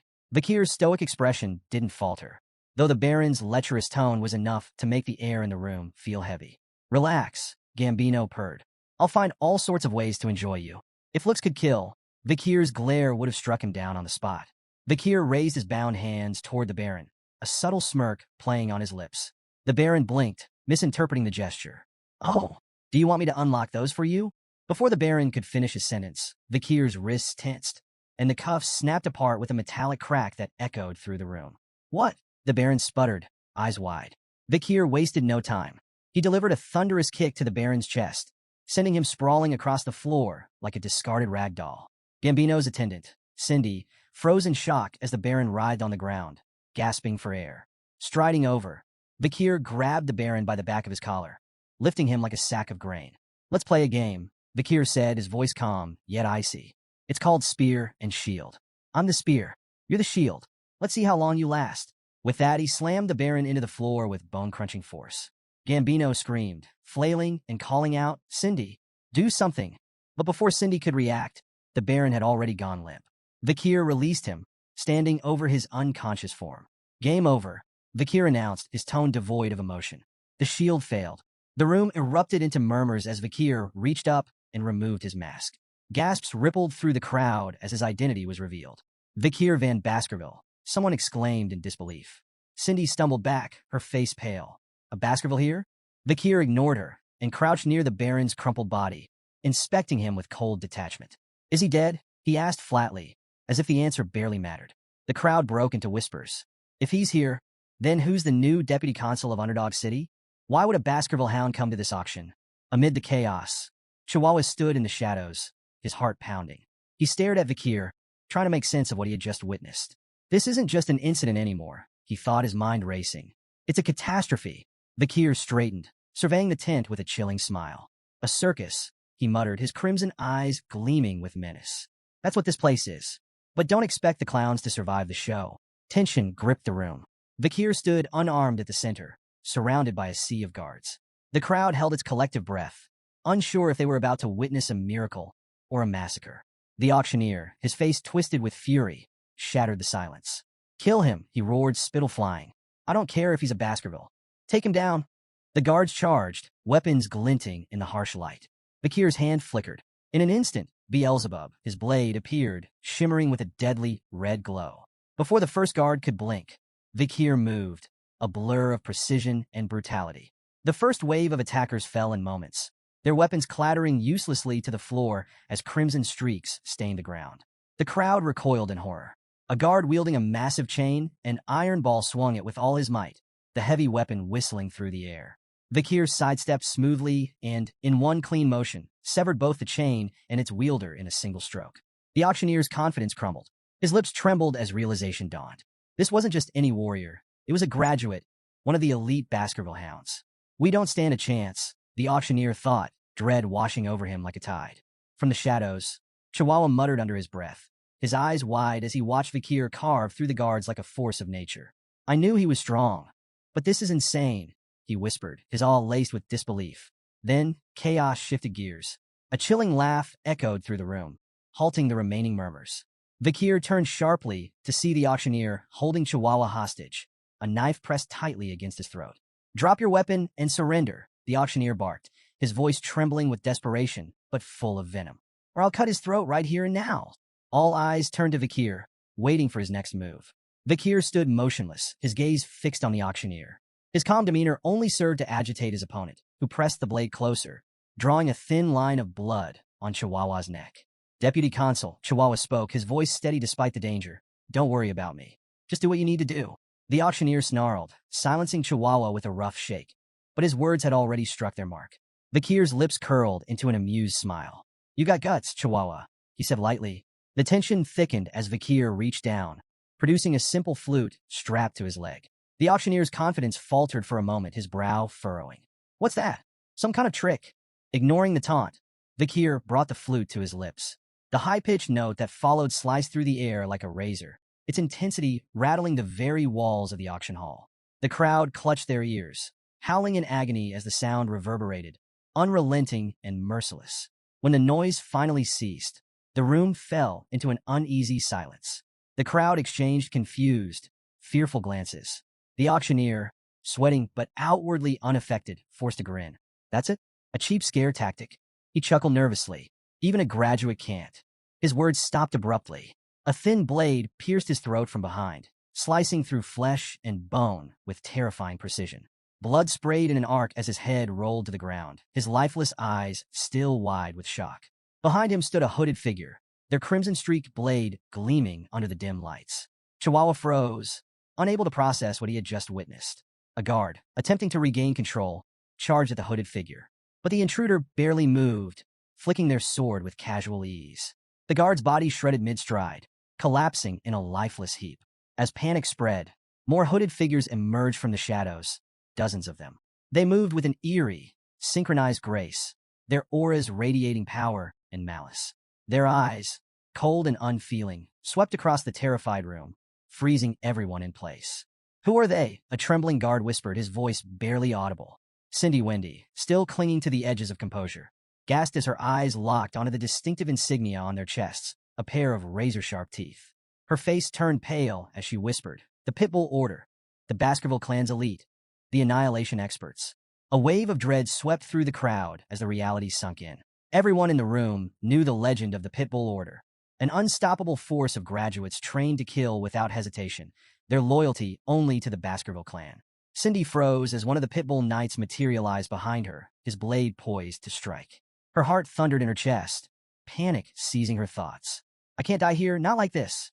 But just as the knight's sword began to fall, Bakir's voice cut through the chaos. "Leave her alive." The knight halted instantly, lowering his weapon and kneeling in deference to Bakir. Cindy gasped, her chest heaving as relief washed over her. Bakir's gaze swept coldly across the room.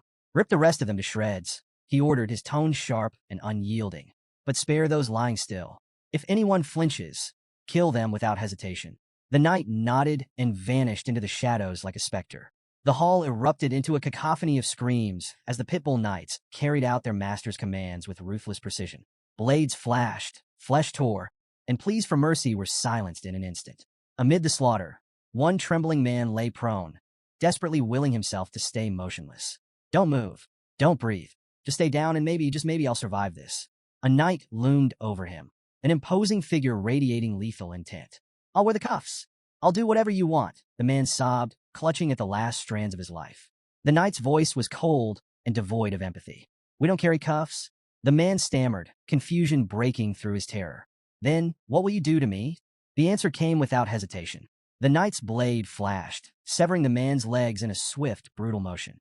The man's screams echoed through the hall as the knight moved on, uninterested in his suffering.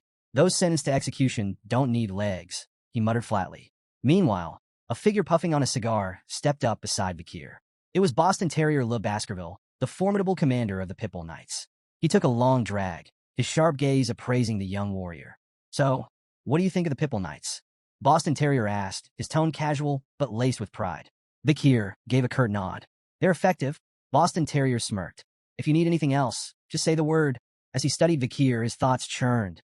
No wonder Brother Hugo is so invested in this kid. At 15, he's already this sharp. Fierce and ruthless, a natural fit for us. Placing a hand on Bakir's head, Boston Terrier grinned. "Come join us. I'll raise you into a proper knight." Bakir hesitated briefly before responding, his tone polite but firm. "I'll think about it." Turning, he added, "I have urgent matters to attend to." Boston Terrier watched him leave, a faint frown tugging at his lips. He's ignoring me, he thought, but instead of irritation, he felt a growing sense of intrigue. That just makes me want him even more. Bakir slipped into the shadowy storeroom, his eyes narrowing as they adjusted to the dim light. "It's here somewhere," he muttered, prowling between crates and barrels with the precision of a predator. In the corner, a hulking safe caught his eye. For a fleeting second, he considered if it held the nobles' contributions. The thought of dragging it to City Hall for some bureaucratic taxation ritual briefly crossed his mind. "Yeah, no," he dismissed, smirking to himself. "I'm not here to play accountant." His attention shifted to a cage covered with a tattered cloth. As he stepped closer, a faint whimper reached his ears. His smirk vanished, replaced by a grim determination. Yanking the cloth away, he revealed a bruised and battered girl huddled inside. She flinched at the sudden exposure, her tear-streaked face a picture of fear and pain. Vikir let out a frustrated sigh, reaching into his pack. "You're lucky I have this," he muttered, pulling out a shimmering potion, a relic from the Pitbull Knights, known for its legendary healing properties. Carefully tilting the vial, he let a few drops trickle into her mouth. The transformation was almost instant. Wounds knitting together, bruises fading like ink washed away. Her eyelids fluttered open, but the sight of Vikir made her retreat further into the cage, trembling. Vikir frowned. "What's with the fear? Do I look like the bad guy here?" The girl remained silent, staring as if weighing her odds of survival. Vikir stood, unlocking the cage with a practiced twist. "Go," he commanded, his tone firm but not unkind. When she didn't move, he switched to halting barbarian. "Run. Away." Her eyes widened slightly, the recognition of her native tongue flickering in her expression. Yet she hesitated, mumbling something in barbarian that sounded soft, almost pleading. Vikir crossed his arms. "Look, I'm not fluent, but this isn't a language test. The exit's that way." He pointed emphatically. Finally, the girl rose, still limping but steadier with each step. At the doorway, she paused and turned back to him, her voice trembling as she spoke again in barbarian. Vikir couldn't make out the words, but the gratitude in her tone was unmistakable. Once she disappeared into the night, Vikir exhaled and pulled another cloth aside. Beneath it lay his real target, the carcass of Mercy Lego, an A-rank monster. Still fresh, he noted, crouching down to inspect the massive beast's remains. A red aura began to shimmer from his hand, and moments later, Beelzebub materialized, a faint grin stretching across its sinister form. "It's been a while, hasn't it?" Vikir said casually, as though addressing an old friend. "An A-rank snack. Try not to take all day. The Pitbull Knights will be here soon, and they don't like to share." Beelzebub let out a guttural, pleased sound, its hunger palpable. The aura around it flared as it descended upon the corpse, feasting with voracious glee. Vikir stood watch, arms crossed, his mind already calculating his next move. As dawn broke, the name Deputy Consul Vikir became the city's most chilling buzzword. Stories of his brutal crackdown on the criminal underworld spread like wildfire. Nobles and other elites involved in the illegal slave trade were now prisoners in Underdog City's notorious jail, minus a few limbs. The infamous Burning Suspension Club, once the crown jewel of the city's vice, had been reduced to smoldering ruins. Its VIP patrons hadn't fared any better. Their heads now adorned stakes in the main square, a grim display of justice that sent shockwaves through the city. The 7 original clans, whose heirs had been among the casualties, were quick to react. Their indignant letters of protest flooded Vikir's office. But his response was as cold and final as the guillotine. The death penalty is the only justice for violating the imperial family's ultimate decree. Vikir's assault wasn't just physical, it was financial. Bank drafts, incriminating ledgers, and records seized from Burning Suspension were handed over to the Baskerville clan. These documents detailed everything from bribes to secret transactions, implicating powerful players. With evidence mounting and reports heading to the imperial family, even the proudest clans found their protests turning to silence. In a desperate move, the patriarchs of the 7 original clans personally arrived at Vikir's office to beg for mercy. Their pleas were met with the same icy resolve. "The black ledgers don't lie," Vikir said, unflinching. "Your family assets will be confiscated. For the crime of treason, 3 generations of your bloodlines are sentenced to eradication. That's final." The city itself felt the shockwave of Vikir's iron rule. Execution grounds flowed red as the corrupt elite were purged. Freed from criminal strangleholds, public offices and contractors began hiring again, slashing unemployment. The destruction of the underground auction house funneled newfound tax revenue into public welfare. Businesses flourished, and even the stock market felt the effects as optimism surged. Underdog City transformed almost overnight, its people celebrating a newfound hope. Meanwhile, Vikir's popularity skyrocketed, and the once-embattled deputy consul became a beacon of progress. One morning, Chihuahua entered Vikir's administrative office, carrying a steaming mug. "Coffee delivery," he announced with a grin. Vikir looked up, raising an eyebrow. "You're the office manager, not my errand boy." Chihuahua waved off the remark. "Call it gratitude. You saved me at the auction, remember?" That clown's knife was way too close for comfort. A rare smirk tugged at Vikir's lips. "Coffee? That's a bit cheap for a life debt." Chihuahua laughed. "Hey, it's not just any coffee. 2 spoons of sugar, extra creamer, and barely any water. Top shelf stuff." Their banter filled the room with an unusual warmth before Chihuahua shifted gears. "How's the transcribing going? Still practicing your writing?" Wordlessly, Vikir handed him a sheet of paper. Chihuahua scanned it, his eyes widening. Wow, you've only just started learning, and this is incredible. Your handwriting is nearly perfect. Vikir shrugged, downplaying the compliment. Still a long way to go. Besides, you're the one running this office like clockwork. Chihuahua chuckled, but couldn't help feeling awed. Beneath Vikir's stern demeanor lay a man capable of reshaping the city's foundations. He didn't just enforce laws. He understood their purpose, their weight. Watching Vikir at work, Chihuahua silently hoped he'd stay in Underdog City. With Vikir at the helm, it felt like the city was finally on the verge of something extraordinary. Under the pale glow of the moonlight slipping through iron bars, Vikir stood in the shadows of a prison cell. Opposite him, Cindy Wendy, Baron Gambino's former attendant, sat bound and blindfolded, her defiant posture stark against the cold walls. Breaking the silence, Vikir spoke, his tone apologetic yet distant. I should have come sooner, but duty kept me. Cindy Wendy, isn't it? She ignored the question, her voice cutting through the air like ice. Why did you spare me? Vikir stepped forward, removing the blindfold with deliberate calm. Their eyes met, his crimson gaze steady. Because I need answers. Her lips twisted into a bitter sneer. So that's it? You only kept me alive to interrogate me. Ignoring the jab, Vikir began pacing slowly, his words precise. Baron Gambino's meteoric rise wasn't natural. A nobody doesn't climb the ladder that fast without help. That help was you. Your talent for generating wealth made him untouchable. If you'd chosen a different path, you could have been a respected merchant, maybe even a banker. He stopped in front of her, dragging a chair noisily across the floor. Sitting down, he locked eyes with her. Let's keep this simple. Answer my questions honestly, and you'll walk free. Refuse, and his voice trailed off ominously, leaving the alternative to her imagination. Cindy's eyes narrowed as she bit her lip, wrestling with her anger before spitting out a reply. Fine, I'll answer. Vikir leaned back, his first question direct and unsettling in its simplicity. How would you rate my performance as a law enforcer? Her laugh was sharp and mocking.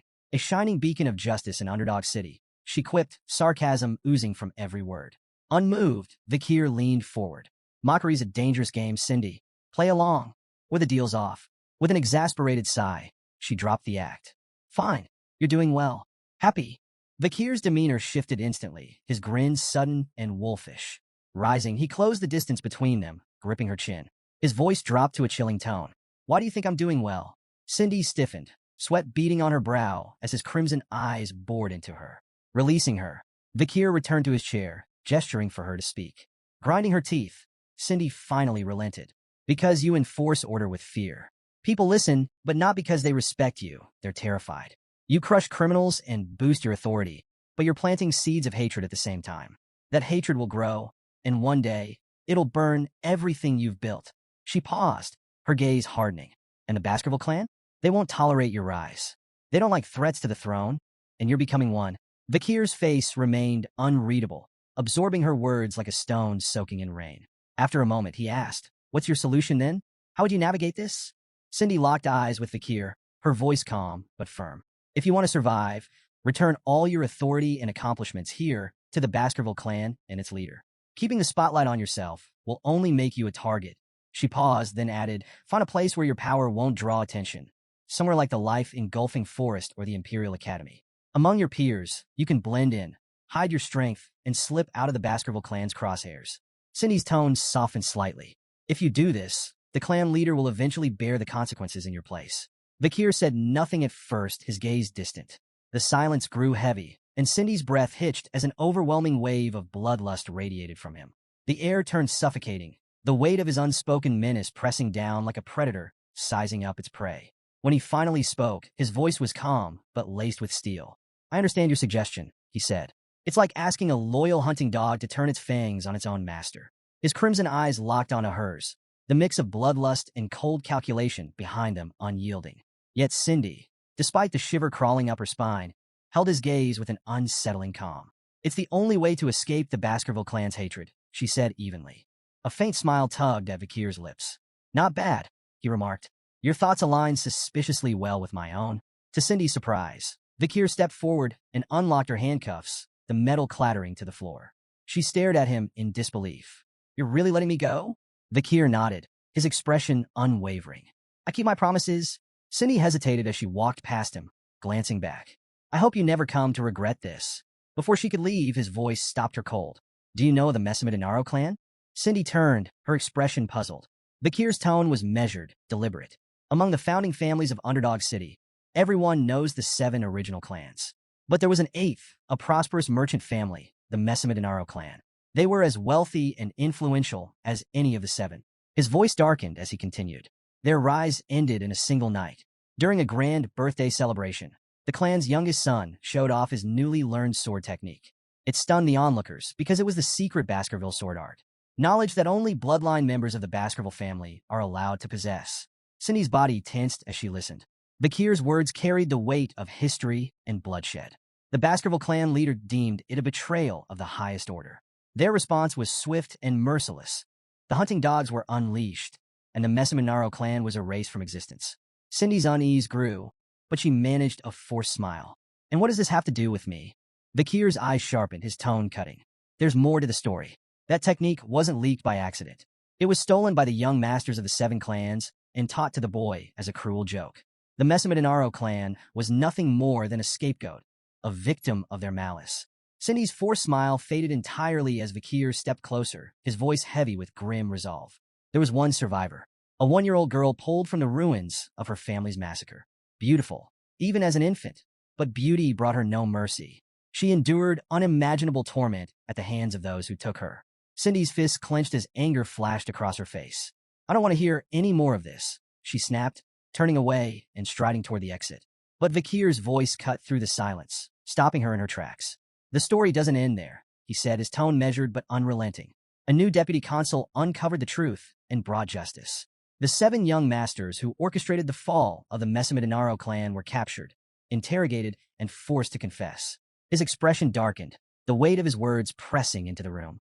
Before they died, they showed remorse. Their final words were, "We're sorry for committing such a heinous crime." Cindy froze, tears streaming down her face as she turned to face him. Her voice trembled as she asked, "Who are they apologizing to?" Bakir met her gaze with calm resolve. They were apologizing to the sole survivor of the Messamidinaro clan, he said. To the girl who took the name Cindy Wendy. Cindy staggered, her tears falling faster. "How am I supposed to believe that?" she demanded, her voice raw with pain. "You tortured them. How can I trust that their apologies were genuine?" Without hesitation, Bakir grabbed a nearby torch. "There's only one way for you to believe me," he said evenly. "See it for yourself." He led Cindy through the dim halls to a desolate prison cell. Stopping before the door, he gestured toward the ground. "Look." Cindy's eyes widened as she took in the horrific sight. On the cold stone floor, written in dried blood, were the prisoner's final, desperate words. "We brought devastation upon the Messamidinaro clan. Forgive us for our crimes." The pitiful plea was raw and haunting, a message scrawled in their final moments of terror. Cindy's knees buckled as the weight of it all hit her. Overcome, she clutched her stomach and retched, tears streaming down her cheeks as she trembled. Bakir stood behind her, his voice steady but laced with an edge of cold purpose. Even though they suffered and died, the vengeance of the Messamidinaro clan isn't finished. There's still one more clan that must pay for what they've done. He knelt slightly to meet her gaze, his crimson eyes burning with intensity. "Hate the Baskervilles. You have every right to despise us." As a survivor of the Messamidinaro clan, Cindy wiped her mouth with the back of her hand, her tears refusing to stop. "Why are you doing this?" she asked, her voice hoarse. "Why are you helping me? You're a Baskerville yourself." Bakir's lips curled into a faint smirk. "You're asking the wrong question." Cindy pushed herself to her feet, brushing off the dust as she steadied her shaking frame. Without another word, she began to walk away, but at the door, she paused and turned back to him. Her expression was calm now, her voice steady. "I understand," she said quietly. "Bakir van Baskerville, I owe you a debt." Her tone grew firm, conviction lining every word. "No matter where life takes you, you'll never have to worry about money again. That's my promise." With that, she disappeared into the shadows of the hallway. Bakir stood in silence, watching her go until her footsteps faded into the distance. Then, almost to himself, he muttered with a faint smirk, "I'll hold you to that promise." The next morning, Chihuahua burst into Bakir's quarters, full of energy. "Deputy Consul, it's time to..." He started but froze mid-sentence. The scene before him was something out of a nightmare. Blood-soaked sheets and lifeless bodies scattered across the room. Bakir stirred, stretching lazily before rubbing his eyes. "Good morning," he greeted casually, as though nothing were amiss. Chihuahua's jaw nearly hit the floor. "Good morning. What about?" "All the corpses," he shouted, pointing wildly. Bakir glanced around at the carnage, his expression nonchalant. "Oh, those?" Looks like I killed them in my sleep, he replied with a shrug. Chihuahua stared, utterly horrified. Are you serious? Vikir chuckled lightly. Relax, I'm kidding. As they made their way down the hallway, Chihuahua shot him a wary look. Deputy Consul, I have to ask, what was your childhood like? Vikir smirked, amusement dancing in his crimson eyes. Didn't find my joke funny? That's not what I meant, Chihuahua muttered, exasperated. Vikir's tone turned thoughtful, almost distracted. Lately, I've had some inconveniences. Poison arrows, acid snipers, arson attacks, 2 near misses with runaway carts, the usual. Think I've caught someone's attention?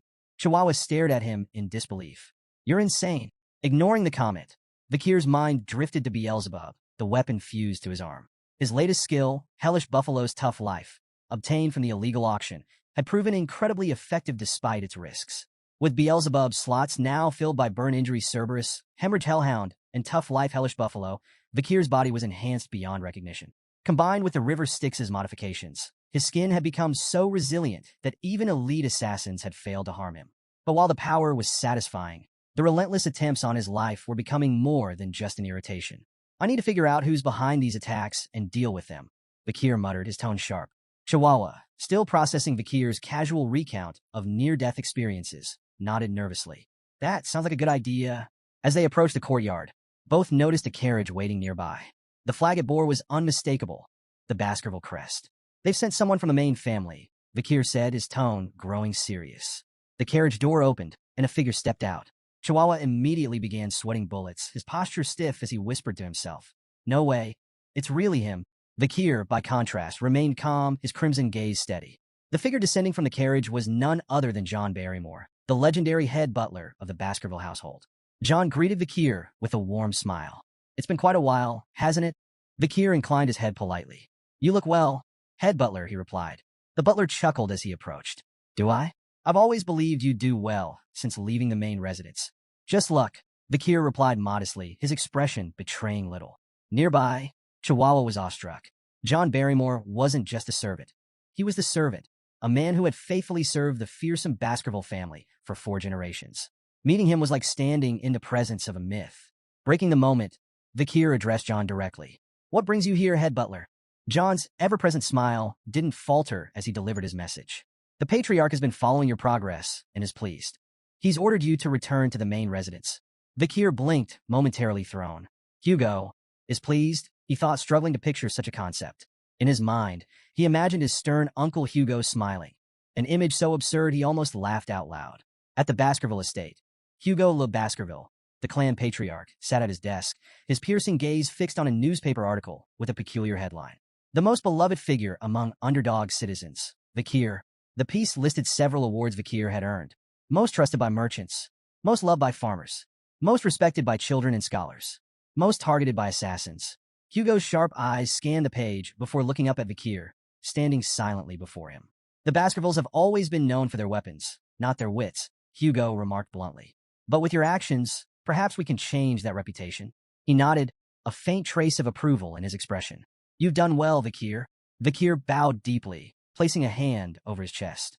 I only did what was expected of me.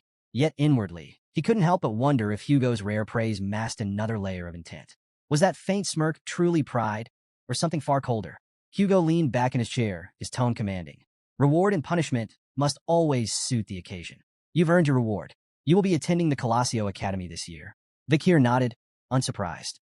He had anticipated this move. The Colosio Academy was the Empire's premier institution for the elite, accepting only the children of aristocracy and royalty. Its strict dormitory rules and unparalleled security made it the perfect training ground for the future rulers of the Empire, and an ideal way for Vikir to grow stronger while keeping a safe distance from Hugo's scrutiny. Hugo continued, mentioning his intent to send companions with Vikir, but admitted he hadn't decided who. Do you have any siblings you prefer to take with you? He asked. Vikir answered smoothly, Highborough, Middleborough, and Lowborough. We're closest. Internally, he thought of them less as companions and more as reliable punching bags. Hugo nodded, seemingly satisfied. Done. He then asked Vikir if he recalled a plan they had discussed when he was just 8 years old. Vikir's mind immediately went to their joint training with the Morgs. You're referring to the plan to lend the ruby mines to the Morgs and use them to wipe out the barbarians? A smirk spread across Hugo's face. Exactly. And it worked. Intrigued, Vikir pressed for details. Hugo explained that the Morgs, seeking Baskerville support for a joint raid, had approached them with humility. The alliance was already yielding promising results. Switching topics, Hugo added one final task before Vikir's departure. Inspect the territory. Ensure the laws you implemented are being upheld. It will be educational. Vikir bowed once more. I'll follow your orders, Patriarch. The next day, Vikir and Chihuahua stood at the city gates. Tears streamed down Chihuahua's face as he waved frantically. Deputy Consul, I'll do my best to manage everything while you're gone. Vikir turned slightly, glancing back at the emotional Chihuahua. Though he said nothing, he silently noted that this parting was likely permanent. As Vikir and his small group traveled farther from the city, the quiet was broken by his voice, sharp and commanding. Come out, now. In an instant, dozens of figures dressed in black emerged from the surrounding trees and rocks, encircling the group. One of them stepped closer to Vikir, removing his head covering to reveal his face. The man stepped forward, removing his hood to reveal a sharp face and an air of confidence. Staffordshire Baskerville, he introduced himself. Knight of the Pipple Order. Vikir nodded in acknowledgement. Thank you for waiting. I wanted the departure to proceed in an orderly fashion. Staffordshire waved off the apology. No trouble at all. Our mission is to safely escort you to the Morg's family's juvenile fortress. Vikir's expression remained calm as he asked, Any word from my uncle, Boston Terriers? Staffordshire chuckled. He's doing well, but he's been relentless about trying to recruit you into the Pipple Order ever since the slave auction incident. A faint smirk tugged at Vikir's lips. Internally, he couldn't help but feel uneasy about his uncle's obsession. It bordered on fanatical. The group eventually reached a hilly region where farmers worked the land with quiet diligence. Vikir gestured toward the fields. Is this the territory we lent to the Morgs? Staffordshire nodded. That's right. Everything seems peaceful here. No signs of trouble. Vikir's eyes swept across the farmland, his sharp gaze taking in every detail.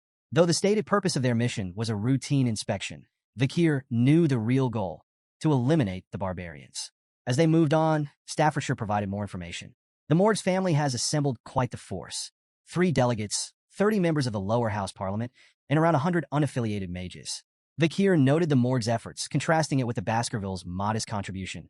Just himself, a dozen knights, and the elite forces stationed on standby beyond the mountains. Hugo's parting words echoed in his mind. Observe the barbarians' way of life. It'll serve you well. The fortress came into view, looming in the distance. Its surroundings were grim. Dead trees littered the landscape, their branches adorned with skeletons swaying in the breeze. Vikir observed the macabre scene. A mage's handiwork, he remarked. Clearly a message from the Morgs to the barbarians. Staffordshire shuddered. It's unsettling to say the least. But Vikir's thoughts drifted to Camus Morgs. How much had she changed since their last encounter? As they neared the gates, 3 figures appeared on top of the walls. A stern voice called out, State your business. Vikir and Staffordshire looked up, surprised. Standing above them were 3 identical girls, their expressions equally defiant. One stepped forward confidently. No one passes without our permission. The other 2 immediately echoed her words in perfect unison. Vikir sighed inwardly. The 3 flowers. The infamous Morgs triplets, high cis, middle cis, and low cis, were well known for their chaos and unpredictable behavior. People often joked that their combined insanity could rival the gods themselves. Steeling himself, Vikir stepped forward. I am Vikir of the Baskerville Envoy team, here to inspect the territory and strengthen relations. Open the gates. High cis crossed her arms, unimpressed. I need to report to the person in charge first, she said smugly. You'll get your response tomorrow. Irritation flickered across Vikir's face. You're denying me entry into my own land? High cis smirked, and the other 2 followed suit. Tenant protection law, she retorted, her tone dripping with mockery. Don't look down on us just because we're renters. That law, it's from your family after all. Vikir's temple throbbed with annoyance as the mocking tone of High cis grated against his nerves. A familiar red aura flickered faintly around his hand, a reflection of his growing irritation. He exhaled slowly, reining in his anger before it boiled over. Keeping his voice calm, but icy, Vikir replied, I've amended the law. It now allows me to evict tenants I dislike. His words were sharp enough to cut through the tension. Open the gates. Now. A wave of killing intent radiated from Vikir, slamming into the triplets like a physical force. The sudden surge of bloodlust made them hesitate, a flicker of fear flashing across their faces. High cis, recovering quickly, glared at Vikir and sneered. We've heard about the psycho kid running Underdog City, but we've dealt with enough lunatics to know how to handle you. With a swift motion, she cast a spell, aiming it near Vikir. The explosion shook the ground, sending his horse rearing in fright. From above, Lo Sis shouted, "Don't even think about stepping on a morgue's territory without permission." Her insults sharpened. "Stupid swordsman. You think you can handle us? I'd love to see the so-called rising star of the Baskervilles try." Beside Vakir, Staffordshire's expression darkened as he instinctively drew his sword. "This won't end with words," he muttered grimly. Vakir signaled his readiness, a cold resolve settling over him. But before they could act, voices erupted from their group. "These girls don't even know their place." One member spat angrily. Another chimed in, his voice dripping with disdain. "Their words are absurd." The familiarity of the voices caught Vakir's attention. He glanced toward the hooded figures in his group, his thoughts turning. "I've heard those voices before." The morgue's triplets exchanged amused glances, their confidence unshaken. High Sis scoffed. "Mere underlings." Middle Sis smirked. "You think you outrank us?" Low Sis sneered. "You don't even know your place." But the three hooded members of Vakir's group stepped forward, their movements deliberate. "Not us," they declared firmly. In unison, they removed their hoods, revealing their identities. Vakir's eyes narrowed. Of course, it was the Baskerville triplets, High Burrow, Middle Burrow, and Low Burrow. Standing tall and radiating confidence, the triplets pointed toward Vakir and declared in unison, "He is the symbol of Baskerville." Turning to Vakir with matching grins, they added, "Leave this to us."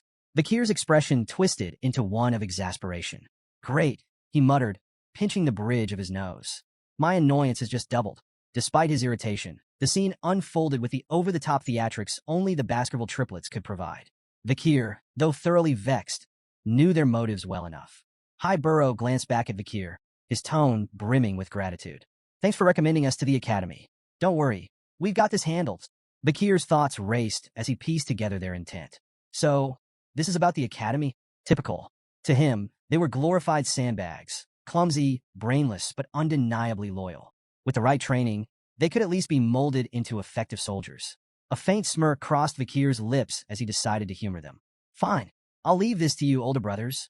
The Baskerville triplets practically glowed with pride at Vakir's begrudging acknowledgement. They stood straighter, their confidence soaring. Meanwhile, Mord's three flowers looked on with disdain. High Sis sneered, her voice dripping with contempt. Pathetic, clinging to each other like scared little children. The Baskerville triplets, unfazed by the insult, responded in perfect unison by flipping them off. "No, you're the fools," they retorted, their defiance as synchronized as their gestures. High Sis's face twisted with anger, joined by Middle Sis and Low Sis, who bristled at the audacity. "They need to be taught a lesson," High Sis growled, her tone promising retribution. As the tension thickened, Vakir's thoughts wandered to memories of the morgue's triplets before his regression. He remembered them as formidable mages, each with a distinct affinity, water, earth, and nature. Individually strong, their combined magic was devastating, amplifying their spells to an extraordinary level. It was this seamless synergy that earned them the title Morgue's Three Flowers. Proving their reputation, the Morgue's triplets summoned their power, combining magic to create a colossal barrier of intertwining vines and earth. The massive wall loomed over their opponents, its dense structure exuding raw magical energy. High Sis perched atop the barrier, laughing triumphantly. "Let's see you get past this," she jeered, her sisters joining in to mock the Baskervilles. Undeterred, High Burrow drew his sword with a confident smirk. "This," he said coolly, nodding toward the vine wall. "It's nothing." Without hesitation, he executed the Baskerville first technique. His blade cut through the air with precision, slicing the vine barrier apart in one devastating strike. The once imposing wall crumbled into ruin, its shattered remains scattering across the field. From a distance, Staffordshire's eyes widened in admiration. "A flawless execution of the first technique," he murmured, impressed. But High Burrow's victory was short-lived. Before he could fully recover, a vine whip lashed out with blinding speed. He managed to block the strike with his sword, but the force sent him staggering backward. High Burrow, Middle Burrow, and Low Burrow shouted in alarm, rushing forward to assist as their brother struggled to regain his footing. Perched atop the wreckage of her barrier, Low Sis smirked down at the Baskervilles. "Your pathetic swords will never reach us," she taunted, her voice brimming with confidence. The Baskerville triplets' expressions darkened, their anger flaring like hunting hounds scenting blood. The air between the two groups grew heavy with unspoken tension, the promise of further violence thick in the atmosphere. Staffordshire turned to Vakir, observing his calm demeanor amidst the chaos. "Enjoying the show?" he asked, a trace of amusement in his tone. Vakir raised an eyebrow, unimpressed. "What exactly do you mean by show?" Staffordshire gestured toward the clash. The age-old debate. Magic versus swordsmanship. Magic channels mana from the surroundings to amplify elemental power, while swordsmanship focuses a warrior's own energy for pure, explosive strength. Watching the two collide, it's fascinating, don't you think? Vakir sighed, his crimson eyes narrowing in exasperation. If you put it like that, I'm part of this debate too. Staffordshire smirked knowingly. True, but let's face it, you've already left everyone else in the dust. Vakir, however, was far from entertained. His expression hardened with frustration as he glanced at the ongoing clash. They're all wasting my time. If only they'd wipe each other out and save me the trouble.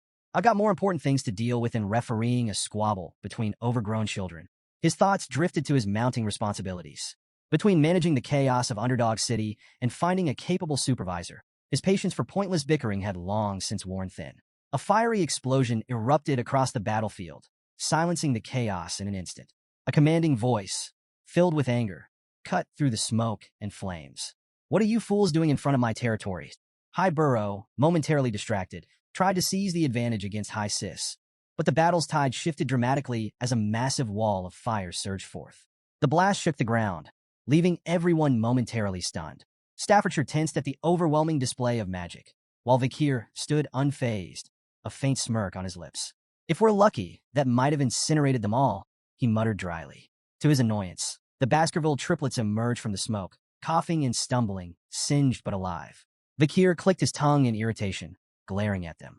High Burrow wiped soot from his face, still in shock. What the hell was that? Middle Burrow, equally rattled, spun toward the source of the attack. Who's behind this smoke wall? He shouted. As the haze began to dissipate, the Morg's triplets came into view. High Sis and Middle Sis, usually so smug, were visibly shaken, their confidence cracked. If I dodged a second later, I'd be dead, High Sis muttered, trembling. Low Sis clung to her sisters, her voice shaking. What kind of monster uses fire magic like that? From atop the fortress gate, a figure stepped forward, flames still flickering in her hands. Her presence exuded authority, silencing the battlefield. Camus Morgs. Her voice sliced through the tension. I can't forgive anyone who causes trouble in the territory I manage. She leapt down gracefully, landing in front of the Morg's triplets. Her cold gaze pierced through them, and High Sis scrambled to explain. We were trying to stop the invaders, she stammered. Low Sis pointed accusingly. It was their fault. They started it. Camus didn't flinch, fixing them with a withering glare. First of all, address me properly. I'm the vice head of this fortress, not someone you can call Camus so casually. Her sharp tone sent Middle Sis into a panic. Hastily, she corrected herself and addressed Camus with the proper honorific. Camus' gaze shifted to the skeletons swaying ominously in the trees. If you don't want to end up like them, she said icily, I suggest you think more carefully next time. Middle Sis squeaked in fear, bowing repeatedly as she apologized on behalf of her sisters. Camus turned her attention to Vakir, her eyes narrowing before recognition dawned. Her expression softened slightly as she approached him, a faint smile tugging at her lips. It's been a long time, she said softly, her voice carrying a touch of warmth. 7 years, hasn't it? Vakir nodded, his expression relaxed. It has, he replied. As Camus studied him, Vakir's gaze briefly lingered on her. She looked more mature now, and he found himself noting her increased allure. He recalled how, in his previous life, Camus had captured the attention of countless men in high society. Rumors and scandals swirled around her, some involving even married men. But in this timeline, there were no whispers of such stories. Dismissing the thought, Vakir returned to the matter at hand. Open the gates, he said bluntly, his tone firm. Words won't work on the triplets. Camus blinked at Vakir's bluntness, her expression darkening. That's all you have to say to me after all this time, she snapped, her voice edged with frustration. Vakir tilted his head slightly, his crimson eyes studying her with a mix of curiosity and detachment. What else should I say? He replied, his tone calm and neutral. Camus' frustration boiled over. Staffordshire, observing from a safe distance, raised an eyebrow, wondering if this verbal sparring might escalate into a clash between the two stars of their respective clans. Pointing a trembling finger at Vakir, Camus glared at him, her eyes shimmering with unshed tears. 0 points. You get 0 points, she declared, her voice quivering with a mix of anger and embarrassment. Your attitude toward your future wife is appalling. The words hung in the air like a lightning strike. The entire group, Morg's 3 flowers, Baskerville's triplets, Staffordshire, and even Vakir, froze in stunned silence. Camus, realizing what she had just said, turned away sharply, her face reddening. She muttered a flustered humph while refusing to meet anyone's gaze. The collective thought running through everyone's mind was the same. Whose wife? Later, as the group rode toward the fortress, Vikir and Camus found themselves riding side by side. Their earlier tension softened into casual conversation. The Baskerville clan doesn't seem to know much about the barbarians, Camus remarked, her tone light but probing. Vikir raised an eyebrow. We know more than you think, he countered confidently. We've fought them countless times, probably more than the Morg's family ever has. Camus glanced at him sideways, her smirk returning. If that's true, why send those idiots? She asked, gesturing toward the Baskerville triplets in the distance, who were currently bickering over whose sword was shinier. Vikir shrugged. The arrangement was already made with the Morg's family, he replied.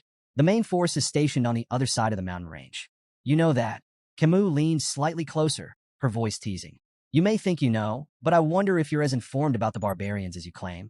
Vikir met her gaze evenly. As the leader of this delegation, it's my duty to know everything. Of course I'm well informed. Camus' expression softened into a faint smile. For someone the clan may have wanted to discard, you seem surprisingly trusted now. The conversation shifted naturally. Which of the barbaric tribes do you find the most troublesome? Camus asked, her curiosity evident.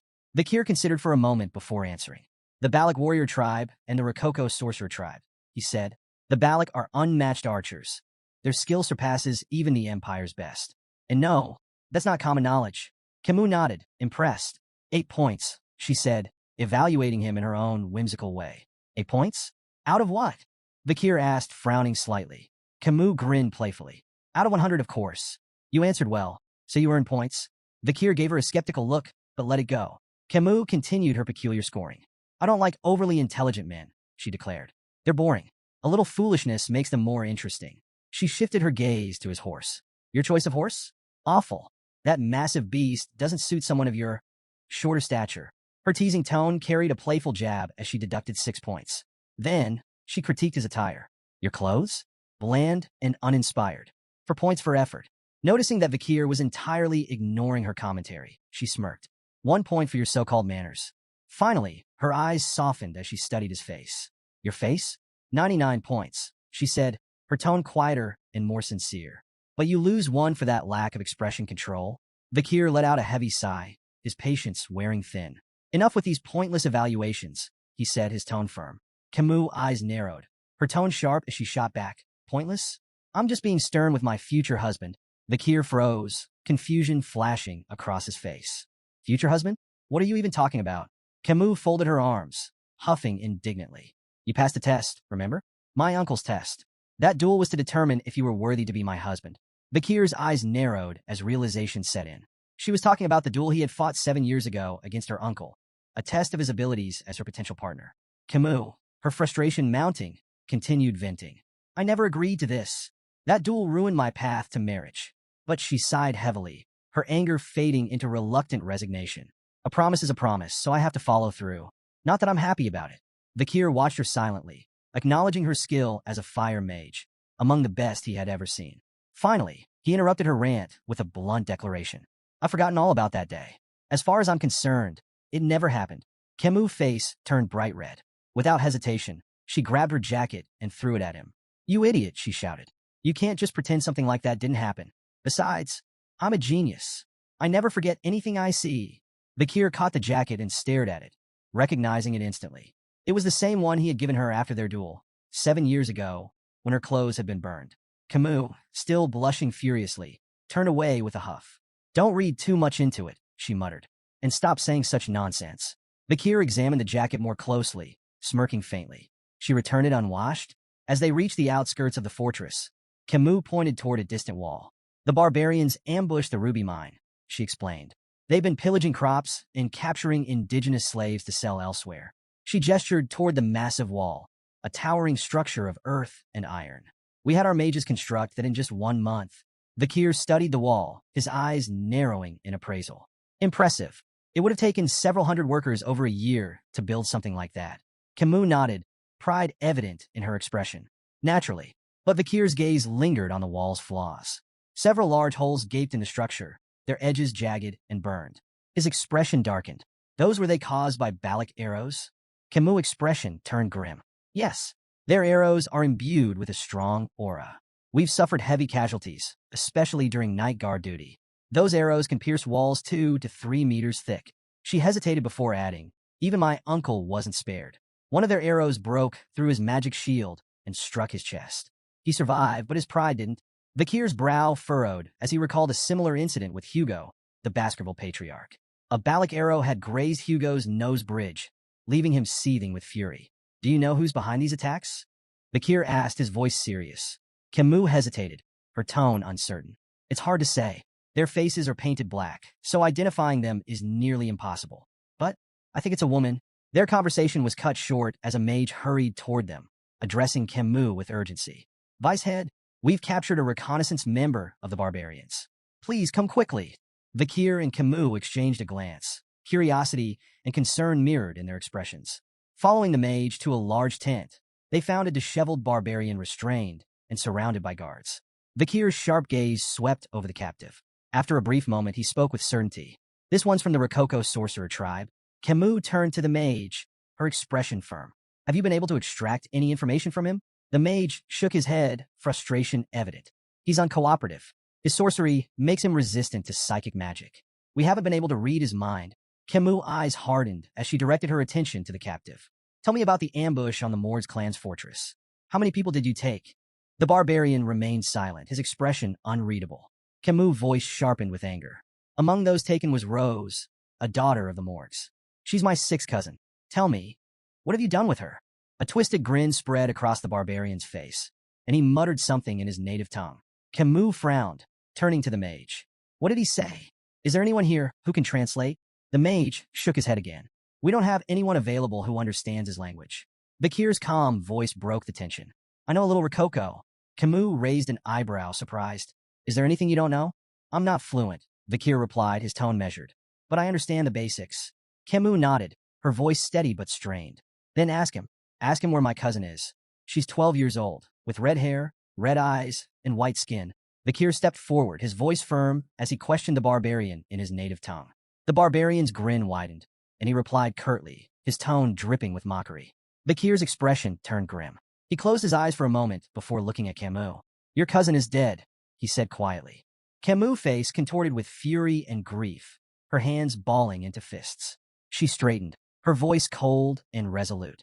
With the senator of the audience hall recovering and the senator of the temple away, the decision falls to me. She took a deep breath and declared, I, Camus Morgs, a member of the Middle House and the vice head of this fortress, issue the verdict.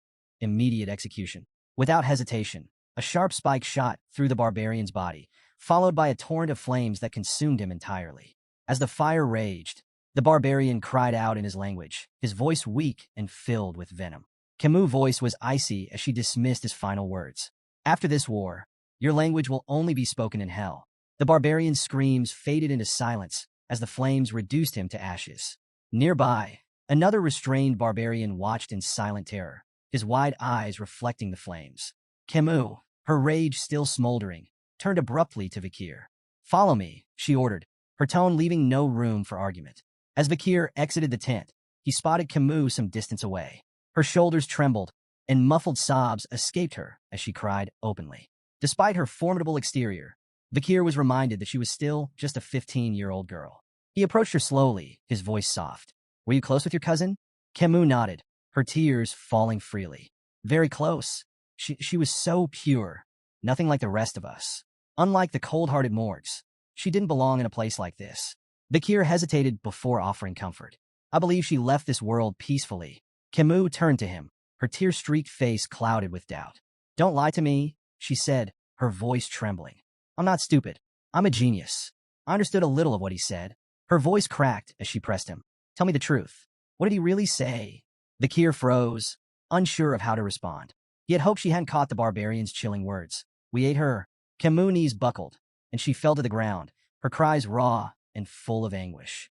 I couldn't protect her, she whispered, guilt consuming her. I'm so sorry, Rose.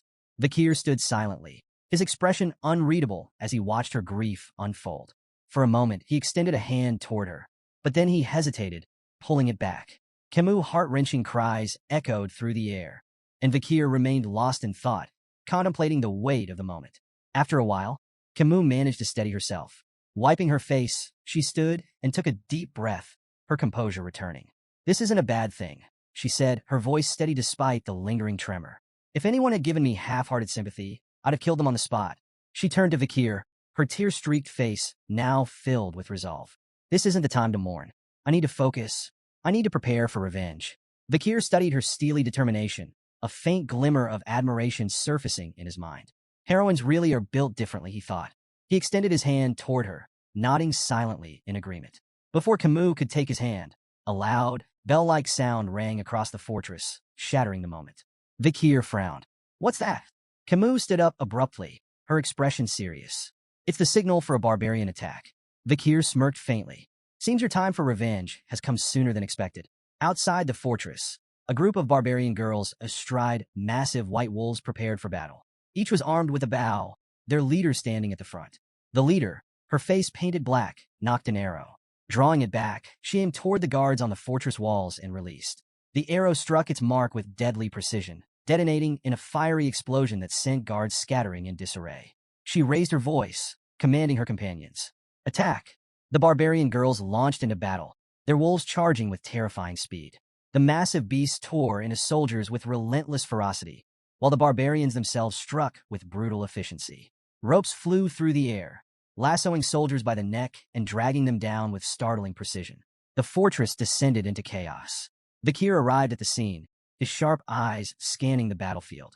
The gruesome sight before him, a storm of blood, smoke, and bodies, was something he had seen countless times before. Did I get here too quickly? He wondered, assessing the chaotic scene. His focus sharpened as he prepared to enter the fray. Suddenly, a rope shot toward Vikir, wrapping tightly around his neck before he could react. His crimson eyes narrowed as he turned his gaze forward, spotting two barbarian girls expertly holding the ends of the rope. In their native tongue, one of them grinned and said, "We've caught a good one. This hunt for husbands is going well." Vikir immediately understood their intention. The barbarians were capturing men to breed stronger offspring for their tribe. Without missing a beat, Vikir grabbed the rope with one hand and yanked it forcefully, sending the two girls flying through the air. "Sorry," he said dryly, "but I'm not available. I might already be engaged." The barbarian girls crashed to the ground with a heavy thud, eliciting shocked gasps from the male barbarians nearby. "What? Who is this guy?" one of them muttered in disbelief. The others quickly readied their arrows, uncertainty flickering in their eyes as they debated whether Vikir was friend or foe. Despite the tension, Vikir remained calm. Hugo's warning rang in his mind. Avoid engaging in battle before meeting up with the main force. Vikir hesitated briefly, considering whether to hold back, but his decision came swiftly. Drawing his sword, he strode forward confidently, unbothered by the arrows flying toward him. With precision and agility, he cut through the barrage with ease, each strike precise and deadly. His movements were fluid, almost mesmerizing, as he deflected every projectile aimed at him. The barbarians' shock turned to panic. "How is that possible?" they whispered among themselves. Their awe, however, was short-lived. A wave of fire suddenly erupted across the battlefield, engulfing the barbarians in searing heat. Cries of pain echoed as flames consumed their surroundings. Camus stepped forward, flames crackling in her hands, her expression fierce and unyielding. "These barbarians will burn," she declared, her voice dripping with fury. Vikir turned to her in astonishment, realizing she had transformed the battlefield into an inferno. Camus glanced at him, her sharp eyes narrowing. "Are you using liquid aura?" she asked, a rare note of acknowledgement in her tone. Her words carried weight. "You're the only man I could ever recognize." Vikir responded calmly. "I received orders from the Patriarch to avoid battle until regrouping with the main force." Camus scoffed, undeterred by his explanation. As she began casting more spells, her voice rang with defiance. "An order from the Baskerville Patriarch? Do you think that will stop me?" The intensity of her flames increased as she stepped forward. "A Baskerville should refrain from intervening," she said coldly. "I'll handle this myself. Every last barbarian here will burn." Camus unleashed a series of devastating fire spells, setting the battlefield ablaze. The sheer heat distorted the air as flames roared across the terrain, consuming everything in their path. Vikir watched in astonishment, quickly recognizing her technique. Burned, a powerful fire spell. His sharp gaze caught the details of her casting. She was using a quadra-casting method, layering 4 simultaneous fire spells to amplify their destruction exponentially. Driven by her rage and thirst for vengeance, Camus poured her all into the attack, leaving a scorched wasteland in her wake. Suddenly, from the shadows, a barbarian perched on a wolf's back raised a blowgun and fired. The poison needle struck Camus in the neck before she could react. Her body stiffened, and she winced as the poison coursed through her veins. Her legs buckled, and she collapsed to the ground, her movements sluggish and uncoordinated. Through blurred vision, she spotted her attacker, the barbarian grinning smugly as he reloaded his blowgun. Vikir observed the scene, clicking his tongue in annoyance. She's more trouble than I thought. A rope shot toward Camus, aiming to ensnare her, but Vikir's hand snapped out, catching it midair with ease. Camus, despite the poison weakening her, managed a faint smile.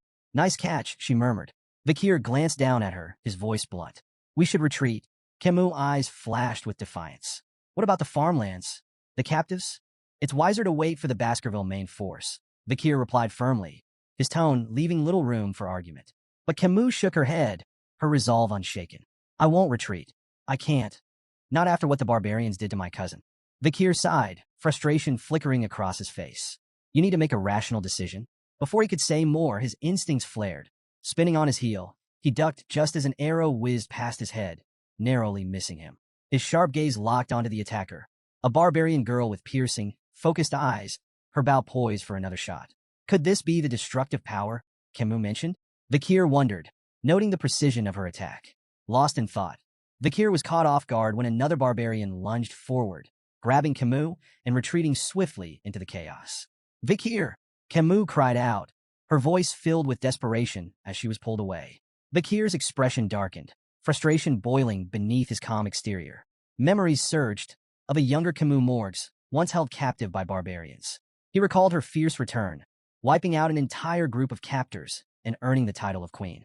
Snapping back to the present, Vikir knew he couldn't let history repeat itself. The barbarian girl he had spotted earlier lunged at him with startling agility, breaking his train of thought. Her movements were swift, deliberate, and precise. Vikir evaded her strike, his focus sharpening. To his surprise, she wielded her bow as a melee weapon, swinging it with deadly force. She followed up with a chi-infused kick, catching Vikir off guard and sending him sliding backward across the dirt. Regaining his footing, Vikir quickly assessed the situation. Her technique was far more refined than the other barbarians he'd encountered. She wasn't just another warrior. She was elite. Do I need to go all out? He wondered. Before he could act, the barbarian girl surprised him further. Attempting to speak his language, she said haltingly, We meet again. Vikir's eyes narrowed as recognition dawned. She was the same girl he had freed at the slave auction. Though he had once shown her mercy, he couldn't help but inwardly label her a troublemaker. The girl met his gaze with a sly smirk, as if enjoying the unexpected reunion. Memories of that fateful auction flickered through Vikir's mind, of shattering her chains and granting her freedom.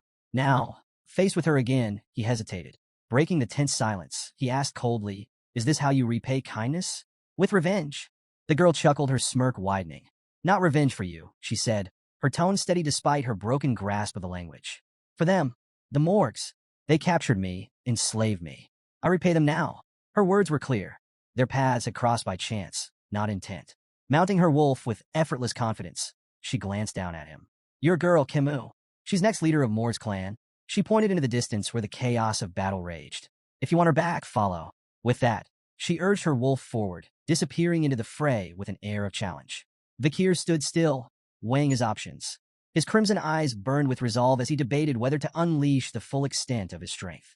The tense moment was shattered by the arrival of Adolphe Morgs, Camus' uncle, whose imposing presence instantly heightened the tension. Without wasting a second, Adolphe began casting a spell, his voice laced with disdain as he demanded the barbarians return his niece.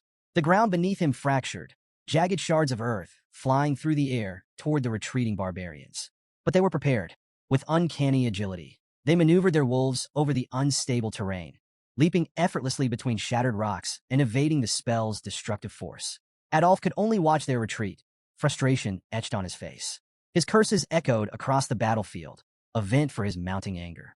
The ambush had unraveled mere minutes after the warning bell, a testament to his forces' inexperience and lack of preparation. As he seethed, a mage approached, bearing troubling news. The barbarians have fled into the restricted area of life-engulfing forest, the mage reported grimly. At the mention of the forest, Adolphe's rage shifted to grim concern. Life-engulfing forest, deep within the mountains, was infamous for its deadly ecosystem. It was a perilous region no sane person would enter at night, a place where survival was nearly impossible. Even with his niece's life at stake, Adolphe hesitated. The risks were staggering, and the thought of losing more lives weighed heavily on him. Before he could voice his uncertainty, Vikir's calm voice broke through. We can still pursue them, he stated simply, his tone steady and confident. Adolf turned to Vikir, incredulous. Are you serious? You know as well as I do that forest is a death trap after dark. Unfazed, Vikir nodded. I've navigated terrain like this since childhood. Life engulfing forest isn't as impossible as it seems. Not for someone trained. Memories of his past life flooded Vikir's mind. He recalled years spent honing his survival and reconnaissance skills in dense, hostile environments. These forests, no matter how treacherous, were his element. Adolf's gaze sharpened. Grabbing Vikir by the shoulders, he demanded, Are you truly serious about this? Do you know what you're risking? Nearby, the Mord's clan mage voiced his doubts. Sir, entering that forest at night, it's suicide. Adolf silenced him with a sharp glare. His resolve crystallized as he turned back to his forces. Anyone unwilling to join the pursuit may stand down now, he declared. There will be no judgment for those who choose safety over valor. As murmurs rippled through the group, Adolf fixed his gaze on Vikir. Reluctance flickered in his expression, but so did a grudging respect. He had known from the start that this young man was no ordinary warrior. With no other options, he had to entrust his niece's rescue to Vikir. Vikir, Adolf said, his tone heavy with resignation. I'm entrusting you with this mission. Bring my niece back. Life engulfing forest was a place that lived up to its ominous name. Nestled within Baskerville territory, it was a realm of horrors where survival was a fleeting hope.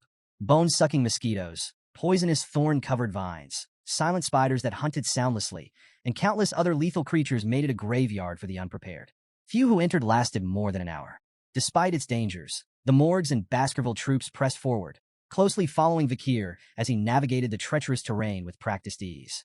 He moved like a shadow, leaping over obstacles and cutting through hazards with swift precision.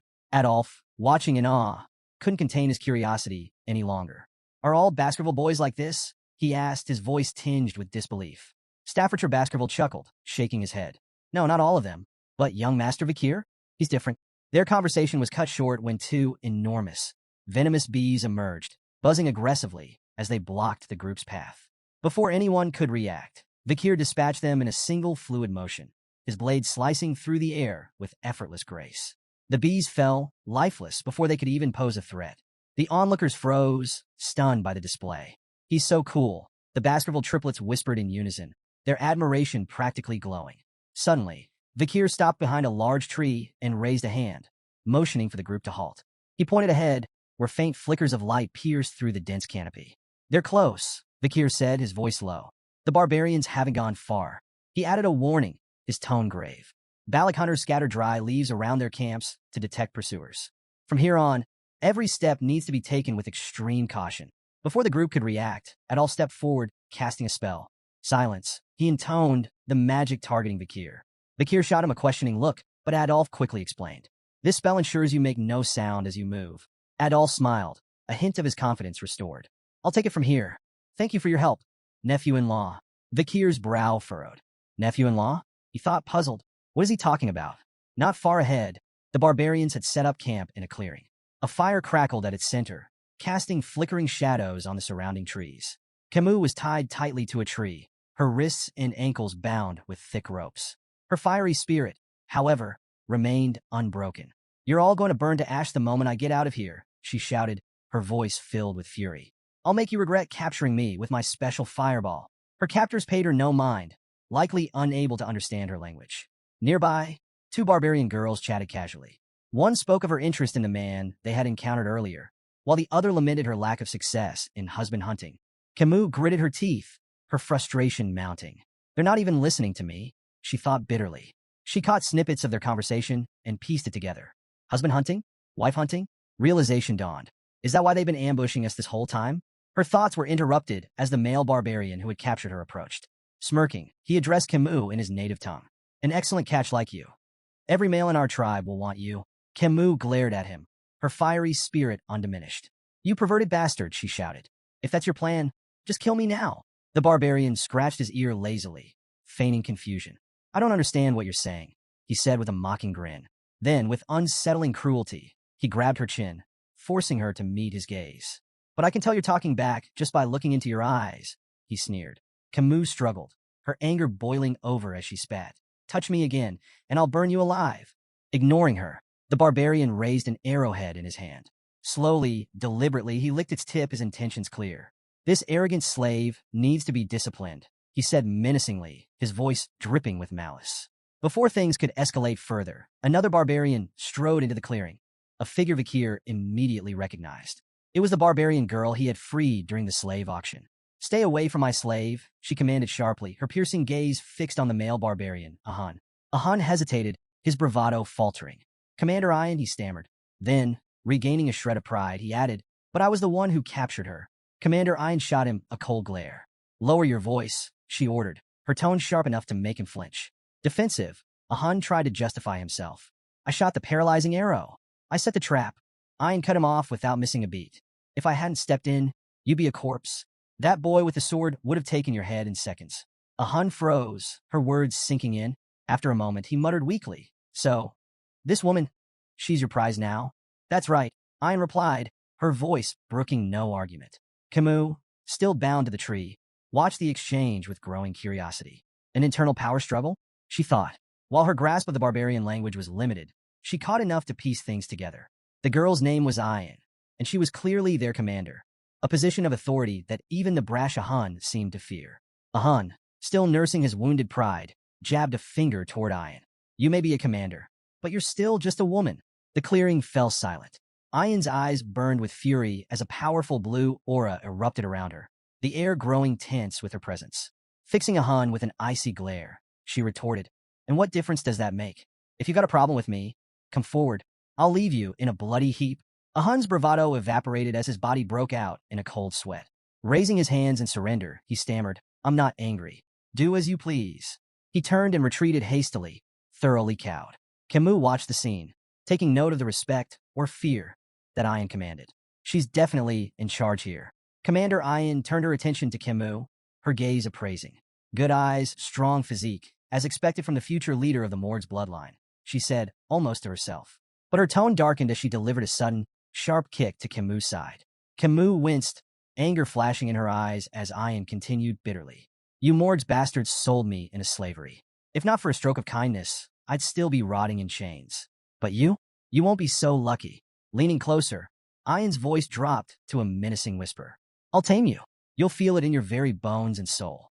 Menial tasks, like licking the space between my toes, will become your new routine." Camus' fiery spirit flared as she gritted her teeth. "You think I'll break that easily? Dream on." Before Ian could respond, a piercing scream shattered the tension. A barbarian behind her burst into flames, his agonized cries echoing through the clearing. "What is this? An explosion?" Ian snapped, spinning around to assess the situation. The burning barbarian collapsed as the fire spread, and the remaining warriors scrambled to arm themselves. "It's an ambush," one of them shouted, panic creeping into their voices. From the roaring inferno, a lone figure emerged. The firelight framed him like an avenging specter, his silhouette cutting an imposing figure against the chaos. "Barbarians," the figure called out, his voice sharp and resolute. "You'll pay for what you've done." Camus' face lit up with relief and joy as she recognized the voice. "Uncle Adolf," she exclaimed, her hope renewed. Amidst the burning wreckage, Adolf Morg stood with flames dancing in his hands, his presence commanding and unyielding. His booming voice cut through the battlefield. "Release my niece immediately, or face annihilation." The barbarians froze, startled by the overwhelming force of the Baskerville and Morg's troops who were now hunting them down with ruthless efficiency. Perched on a tree branch above the chaos, Vakir surveyed the scene. His sharp eyes scanned the battlefield, narrowing in thought. Something felt off.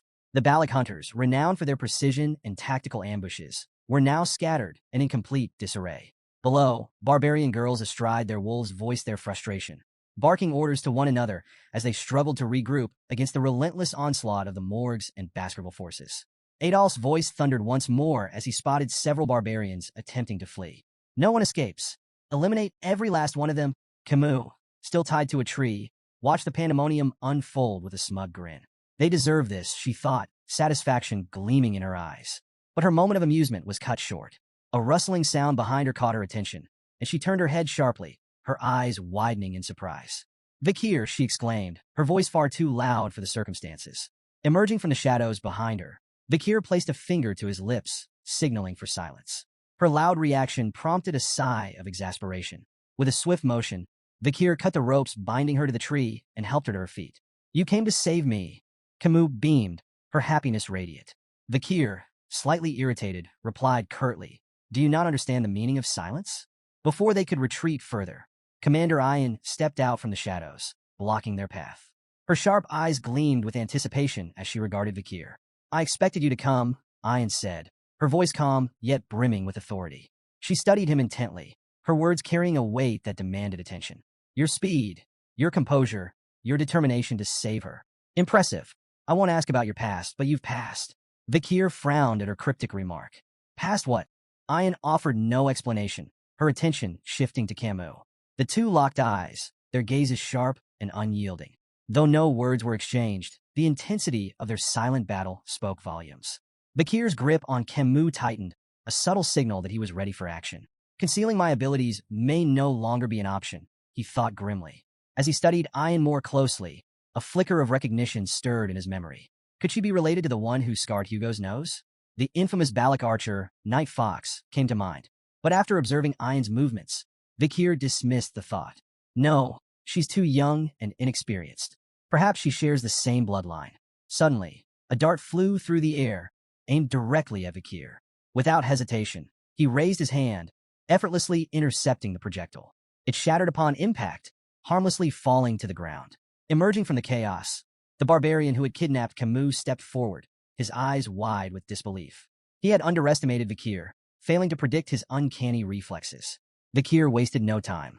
Sweeping Camus into his arms, he said firmly, things have gotten troublesome. I'll take you to your uncle. Camus' face turned bright red as she stammered. Right. Her embarrassment deepened as she noted his unusually formal tone. Is it the poison making her act like this? She wondered. Vakir moved swiftly through the dense forest, carrying Camus effortlessly toward Adolph's position. Behind them, Commander Ian watched with a conflicted expression. A mix of disappointment and determination etched across her face. Will you come to me willingly one day? She murmured to herself, her voice barely audible over the rustling leaves. As they pressed forward, Vakir glanced down at Camus. Are you sure the poison isn't too severe? He asked, his voice calm but concerned. Camus hesitated, unsure of her condition. I think, maybe it is, she replied uncertainly, her tone betraying her unease. Their exchange was cut short as two barbarians emerged from the shadows, firing arrows in quick succession. Vakir deflected both projectiles with precision, his movements swift and efficient. From a distance, Ian silently raised her bow, her expression cold and resolute. Her sharp eyes locked onto Camus as she knocked an arrow imbued with a bluish aura. Should I eliminate the girl from Morgues? She mused aloud, her voice devoid of emotion. Without hesitation, she released the arrow, its path streaking through the air with deadly accuracy. Vakir's glowing red eyes tracked the arrow as it sped toward them, its trajectory unerringly aimed at Camus. Reacting instinctively, he twisted his body to shield her. Camus, sensing his sudden movement, turned her head just in time to see the arrow close in, only 2 inches from her eye. But the arrow never struck. A shimmering ice wall materialized between them, stopping the projectile in its tracks. Are you hurt, my dear niece? Adolph's voice rang out, laden with worry. He approached quickly, flame still flickering faintly in his hands, the ice spell dissipating as he stepped forward. Uncle! Camus cried, relief washing over her. Adolph wasted no time, reaching out to cast Cure Poison. It's a severe numbing poison, he explained. I've slowed its effects, but we'll need to visit Divine Quo Vadis for complete treatment once we return. But before the spell could fully take effect, Camus pushed his hands away. Let go for a moment, she demanded, surprising Adolph. He stepped back, confused, only to watch in shock as Camus ran toward Vakir, throwing her arms around him in a tight embrace. Thank you for saving me again, she said, her voice earnest and filled with gratitude. Adolph stood frozen, his eyes wide in disbelief. Tears welled up as he shouted, Camus, I did my best too. Camus turned to him, her expression indignant. And yet, you show up now? She snapped. I'm telling Mother about this. Before Adolph could muster a response, a rope shot through the air, wrapping tightly around Vakir's neck. Commander Ian stepped forward, holding the rope firmly. Come with me willingly, she demanded, pulling with all her strength. It'll be easier for both of us. I don't have much time. Despite her efforts, Vakir remained unyielding, his feet firmly planted. Ian's frustration grew as she struggled to comprehend how he could resist so effortlessly. Camus gasped, her recognition immediate. It's you again, she exclaimed, her disbelief evident. Vakir remained calm, his focus unwavering. Gripping the rope with one hand, he broke it effortlessly, snapping it like a twig. Ayan flinched at his strength, but held her ground. Her words, however, lingered in Vikir's mind. No, Tom, what does she mean by that? He wondered, sensing a deeper urgency behind her actions. A sudden, overwhelming wave of killing intent swept through the forest, suffocating the air. Birds burst from the treetops in panicked flight, their cries fading as an oppressive sense of dread settled over the area.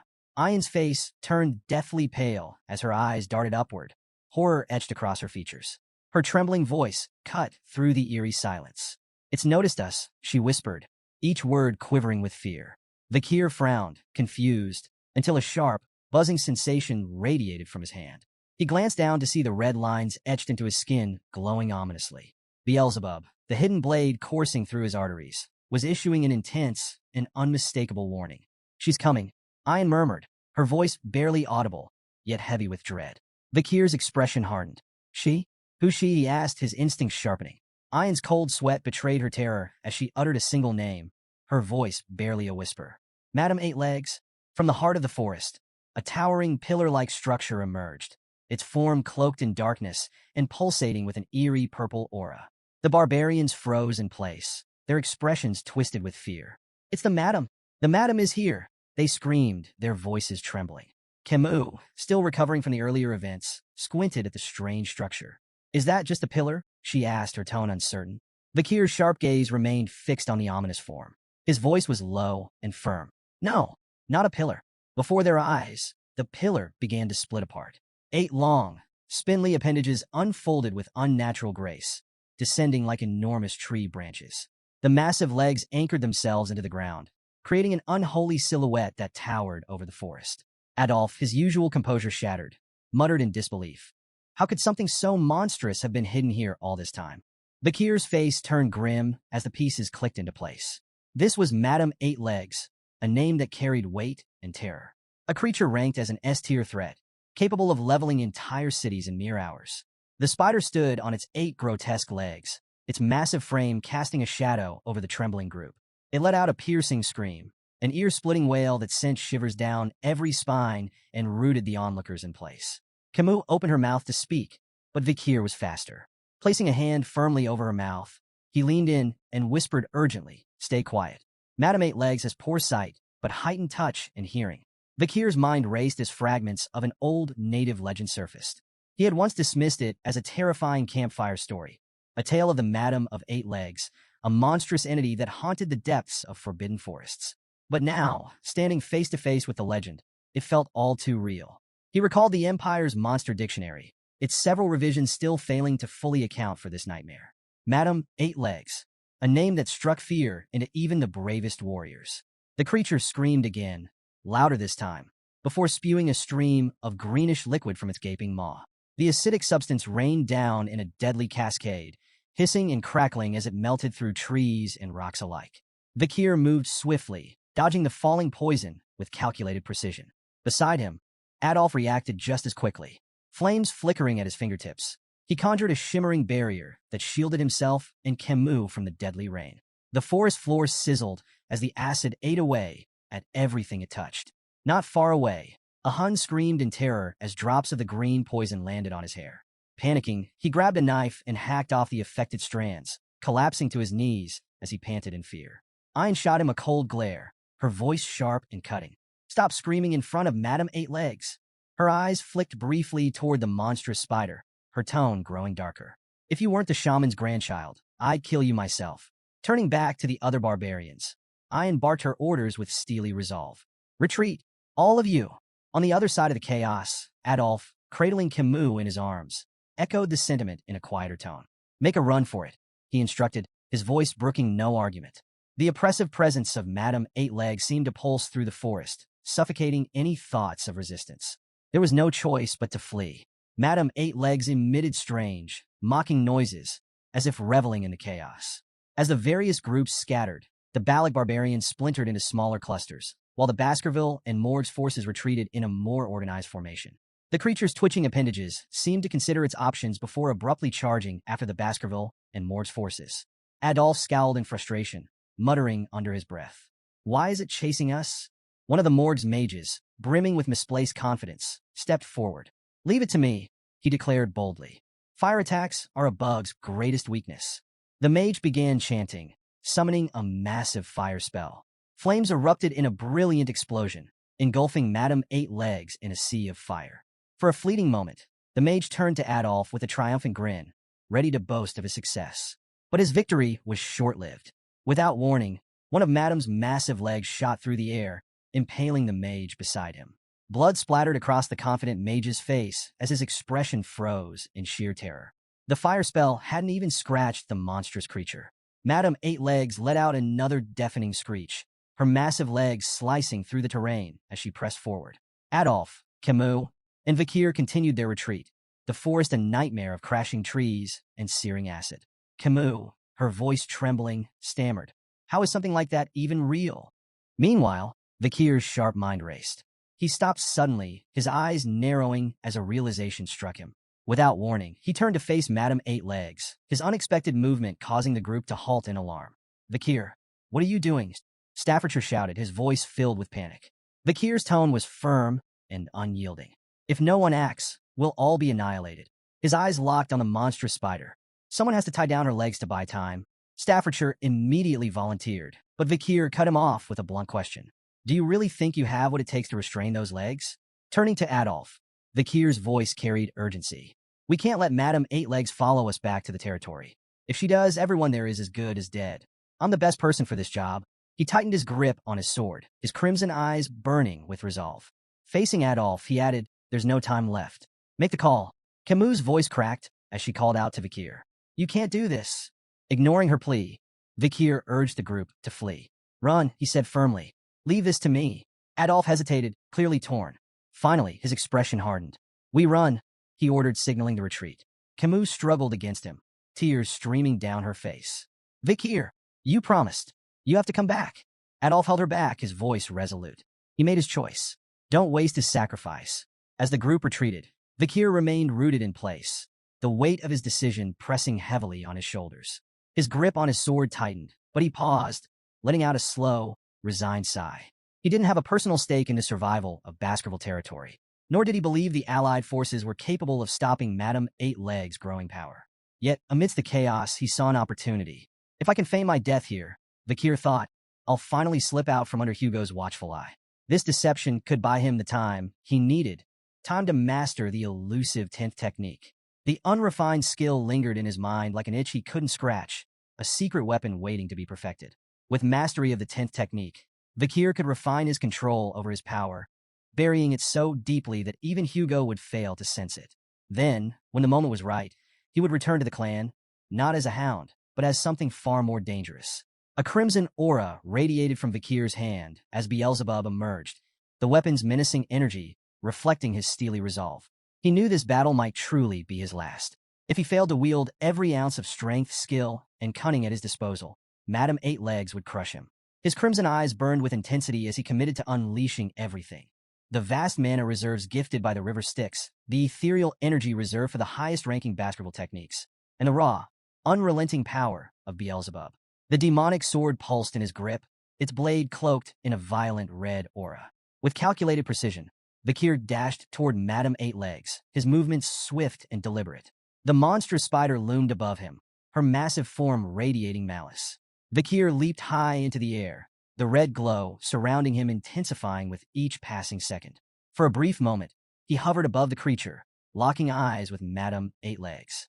She let out a piercing, otherworldly scream, her legs twitching in agitation. Channeling the Baskerville 5th technique, Vakir descended with blinding speed, his blade aimed at the creature's head.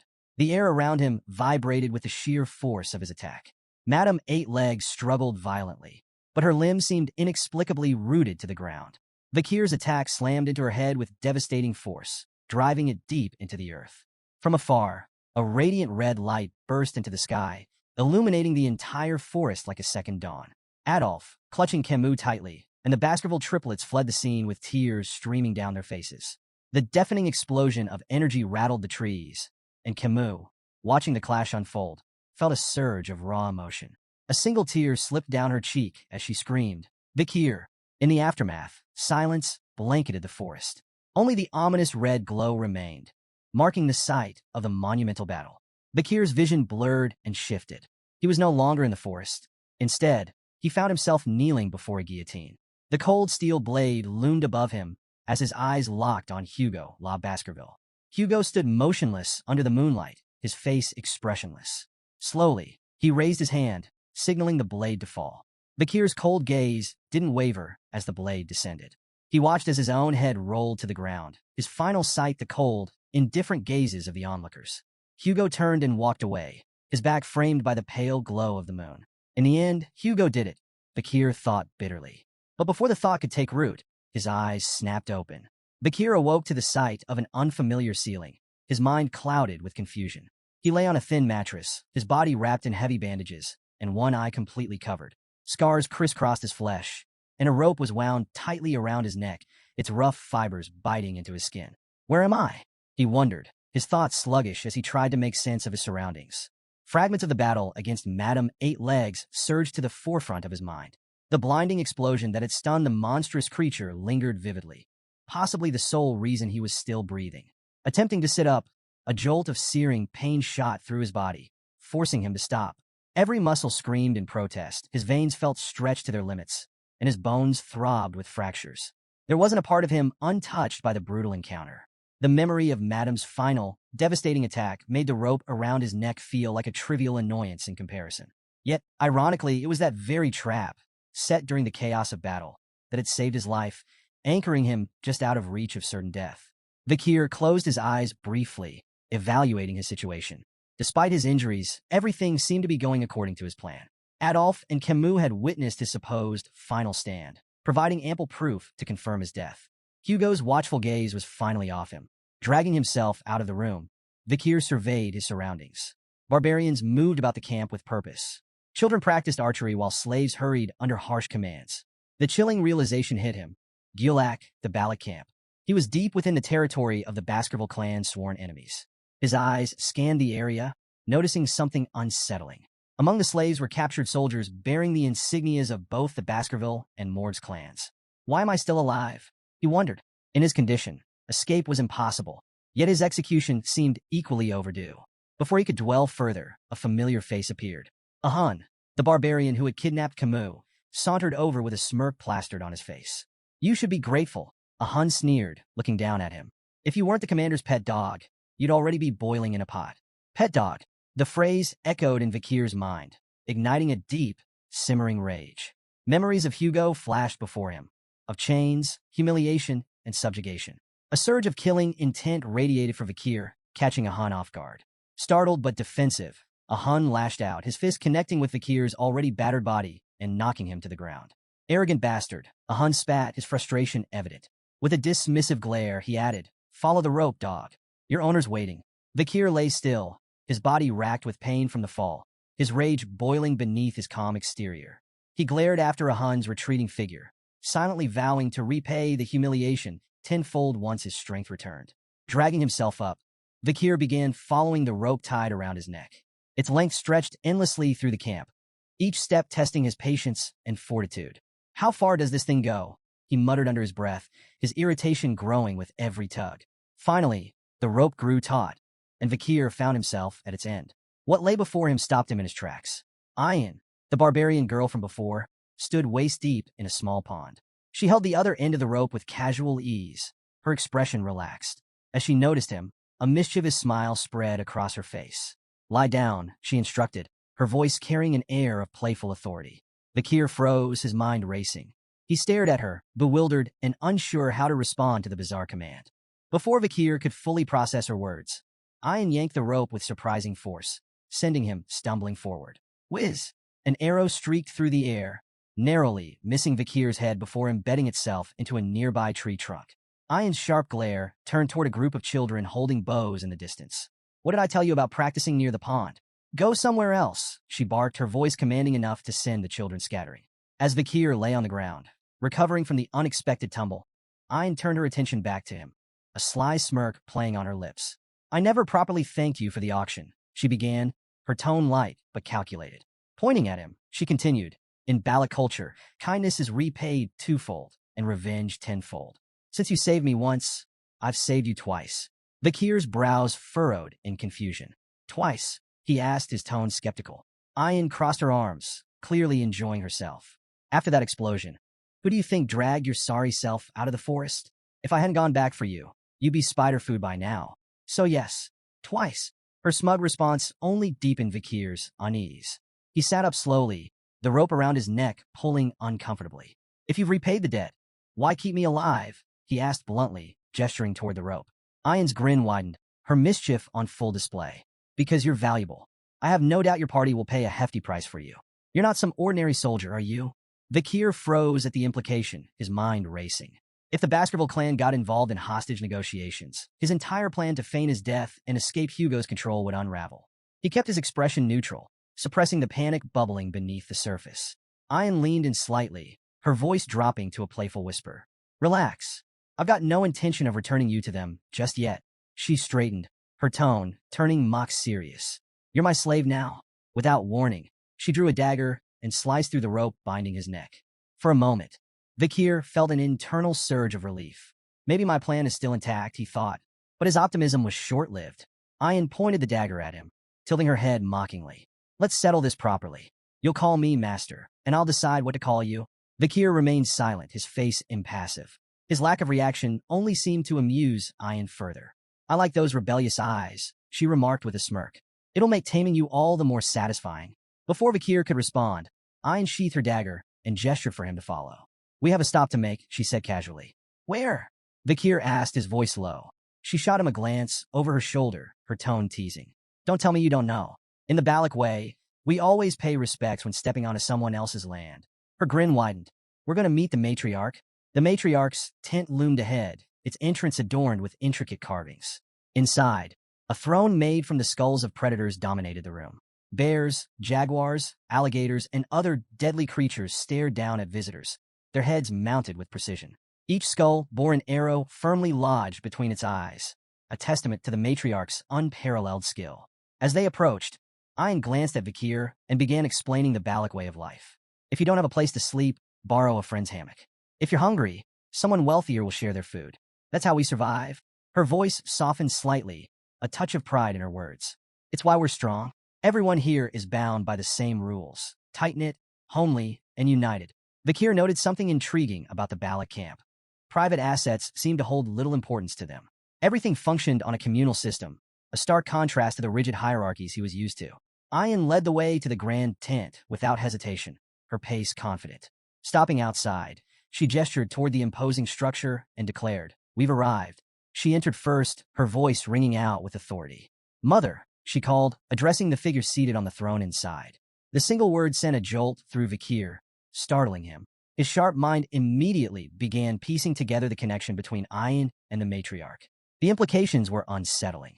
The matriarch rose gracefully from her seat, her commanding aura filling the tent like a storm cloud. Her piercing gaze swept over Ayan before landing on Vikir. So this is the boy we've heard so much about, she said, her tone calm but laced with curiosity. Ayan blinked, taken aback. Mother, I haven't said anything about him, she retorted, her confusion plain. Vikir's eyes narrowed as he silently assessed the situation. The pieces began to fall into place. Ayan was the matriarch's daughter, which explained her high standing among the Balak. His gaze shifted to the matriarch, and recognition dawned. This wasn't just any Balak leader. This was the Night Fox, the infamous female Balak warrior who had left a scar on Hugo La Baskerville's nose. Memories of her prowess flooded back, particularly how her influence had made crossing Le Rogan life engulfing forest nearly impossible during his previous life. Vikir analyzed the hypothetical scenarios from his past. If his previous self had faced her head-on, the odds of survival were non-existent. Assassination attempts? A flat 0%. The only viable option would have been escape, and even that offered a slim 20% chance.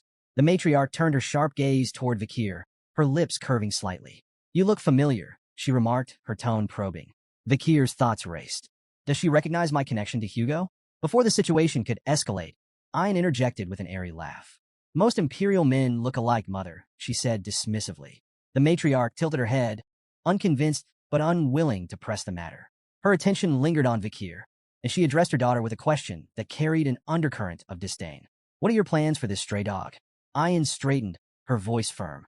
With proper care, he could prove useful, she said confidently. He played a key role in the attack on Madame Eight Legs. The matriarch's expression turned cold, her tone biting. You should understand your place before acting so impulsively, Ayan. There are consequences for overreaching. Her gaze shifted back to Vakir, appraising him once more. It doesn't matter what state his body is in, as long as his seed remains intact, she said coolly. The room fell silent, tension crackling like a live wire. Ayan, clearly flustered, interrupted quickly. No, that's not why I brought him, she blurted, her usual confidence faltering. The matriarch raised a brow, amused by her daughter's sudden change in tone. Ayan cleared her throat and hastily clarified. I need a slave to assist me during hunts, she said, her voice a touch too loud, as if trying to convince herself as much as her mother. The matriarch let out a soft chuckle, stepping closer to gently pat Ayan on the head. The owner decides how to use their slave, she remarked. Ayan's cheeks tinged faintly pink as she cast a shy glance toward Vakir. Standing at the center of the tent, Vakir maintained a calm exterior, though his mind remained razor-sharp. His eyes briefly wandered to the tent structure, studying the beams and supports. Escape options, he noted inwardly, his focus momentarily drifting from the tent's exchange. As they left the matriarch's tent, Vakir broke the silence. His tone calm and curious, he asked, "What's your name?" Ayan stopped abruptly, her eyes wide with disbelief. Whirling around, she glared at him. "How dare you ask such a question, slave?" she snapped, her voice brimming with indignation. Vakir, unfazed by her outburst, explained evenly, "I don't intend to call you master. I asked for your name, so I can address you properly." His straightforwardness caught Ayan off guard. A faint blush crept up her cheeks, and after a moment of flustered silence, she huffed. "It's Ayan," she muttered reluctantly. "Vakir," he replied with equal composure, introducing himself. "Now, what's your first order?" Ayan's face reddened further, and she stomped her foot. "You're not supposed to call me by my name," she shouted, though a smirk soon curved her lips. She took a step closer and declared her command with mock seriousness. "Build a house. That'll be your new home, slave." She couldn't hide the satisfaction in her voice. Let's see this imperial swordsman figure out something so far removed from his training, she thought smugly. To her surprise, Vakir smiled. "Sounds enjoyable," he said simply. Hours passed, and Ayan stood staring at the results of Vakir's labor, her jaw practically hitting the ground. Before her stood a perfectly constructed tent, its structure seamless and sturdy. Her disbelief grew as she glanced at the crude tools she had provided him, tools that now seemed laughably unnecessary in his skilled hands. Vakir worked quietly nearby, adding finishing touches with calm efficiency. Ayan finally blurted, How did you do this?" Vakir didn't look up, his tone even as he replied. "During difficult times, relying solely on swordsmanship is a death sentence. To survive, you learn other skills." Ayan's gaze shifted to the expertly crafted drains surrounding the tent. They were flawless, designed to redirect water effectively. "Even the drains are perfect," she muttered, more to herself than to him. Vakir, however, shifted the conversation. "The matriarch's tent," he began, "has a structural issue." Ayan blinked, taken aback. "What are you talking about?" Vakir explained, "The central pillar isn't stable. During the rainy season, the ground beneath it will shift, leading to water leakage." Ayan narrowed her eyes. "And you have a solution, I assume?" "Mix lime-rich dirt with gravel from the nearby hill to make bricks," Vakir said matter-of-factly. "Reinforce the bricks with oil and fire them. They'll stabilize the structure." Ayan crossed her arms, trying to mask her growing admiration. "Fine," she said curtly. "Do it." Methodically, Vakir gathered materials, shaping bricks with precision and drying them over a fire. Ayan accompanied him to the matriarch's tent once the repairs were ready, explaining the plan to her mother. The matriarch watched with skepticism as the repairs were made. But when the work was completed, she examined the tent with astonishment. "All these years," she muttered, her voice tinged with frustration. "So many failed attempts, and it was the central pillar all along." Turning to Ayan, the matriarch's expression softened into a rare smile. "You've chosen well," she said approvingly. "This male is useful." Ayan's cheeks flushed as she tried to maintain her composure. "He's my slave," she mumbled, though her tone lacked its usual edge. The matriarch addressed Vakir directly, her voice commanding. "From now on, you're responsible for handling all such tedious matters in the barracks." By the water's edge, Vakir rinsed clothes methodically, his movements calm and deliberate. Ayan approached, her tone casual, as she struck up a conversation. "Doesn't all this slaving away exhaust you?" she asked, gesturing at the laundry. "You could always consider becoming an official member of the tribe. You know." Without missing a beat, Vakir replied, "It's not so bad." Internally, though, he reflected on how this simpler life, mundane as it was, offered a reprieve from the chaos and treachery he had endured. Whether in the backstabbing politics of the Baskerville clan or the corrupt streets of Underdog City, peace had been a rarity. Ayan observed him for a moment, her gaze appraising. You're surprisingly disciplined, she remarked. Guess it's hard for someone like you to complain, huh?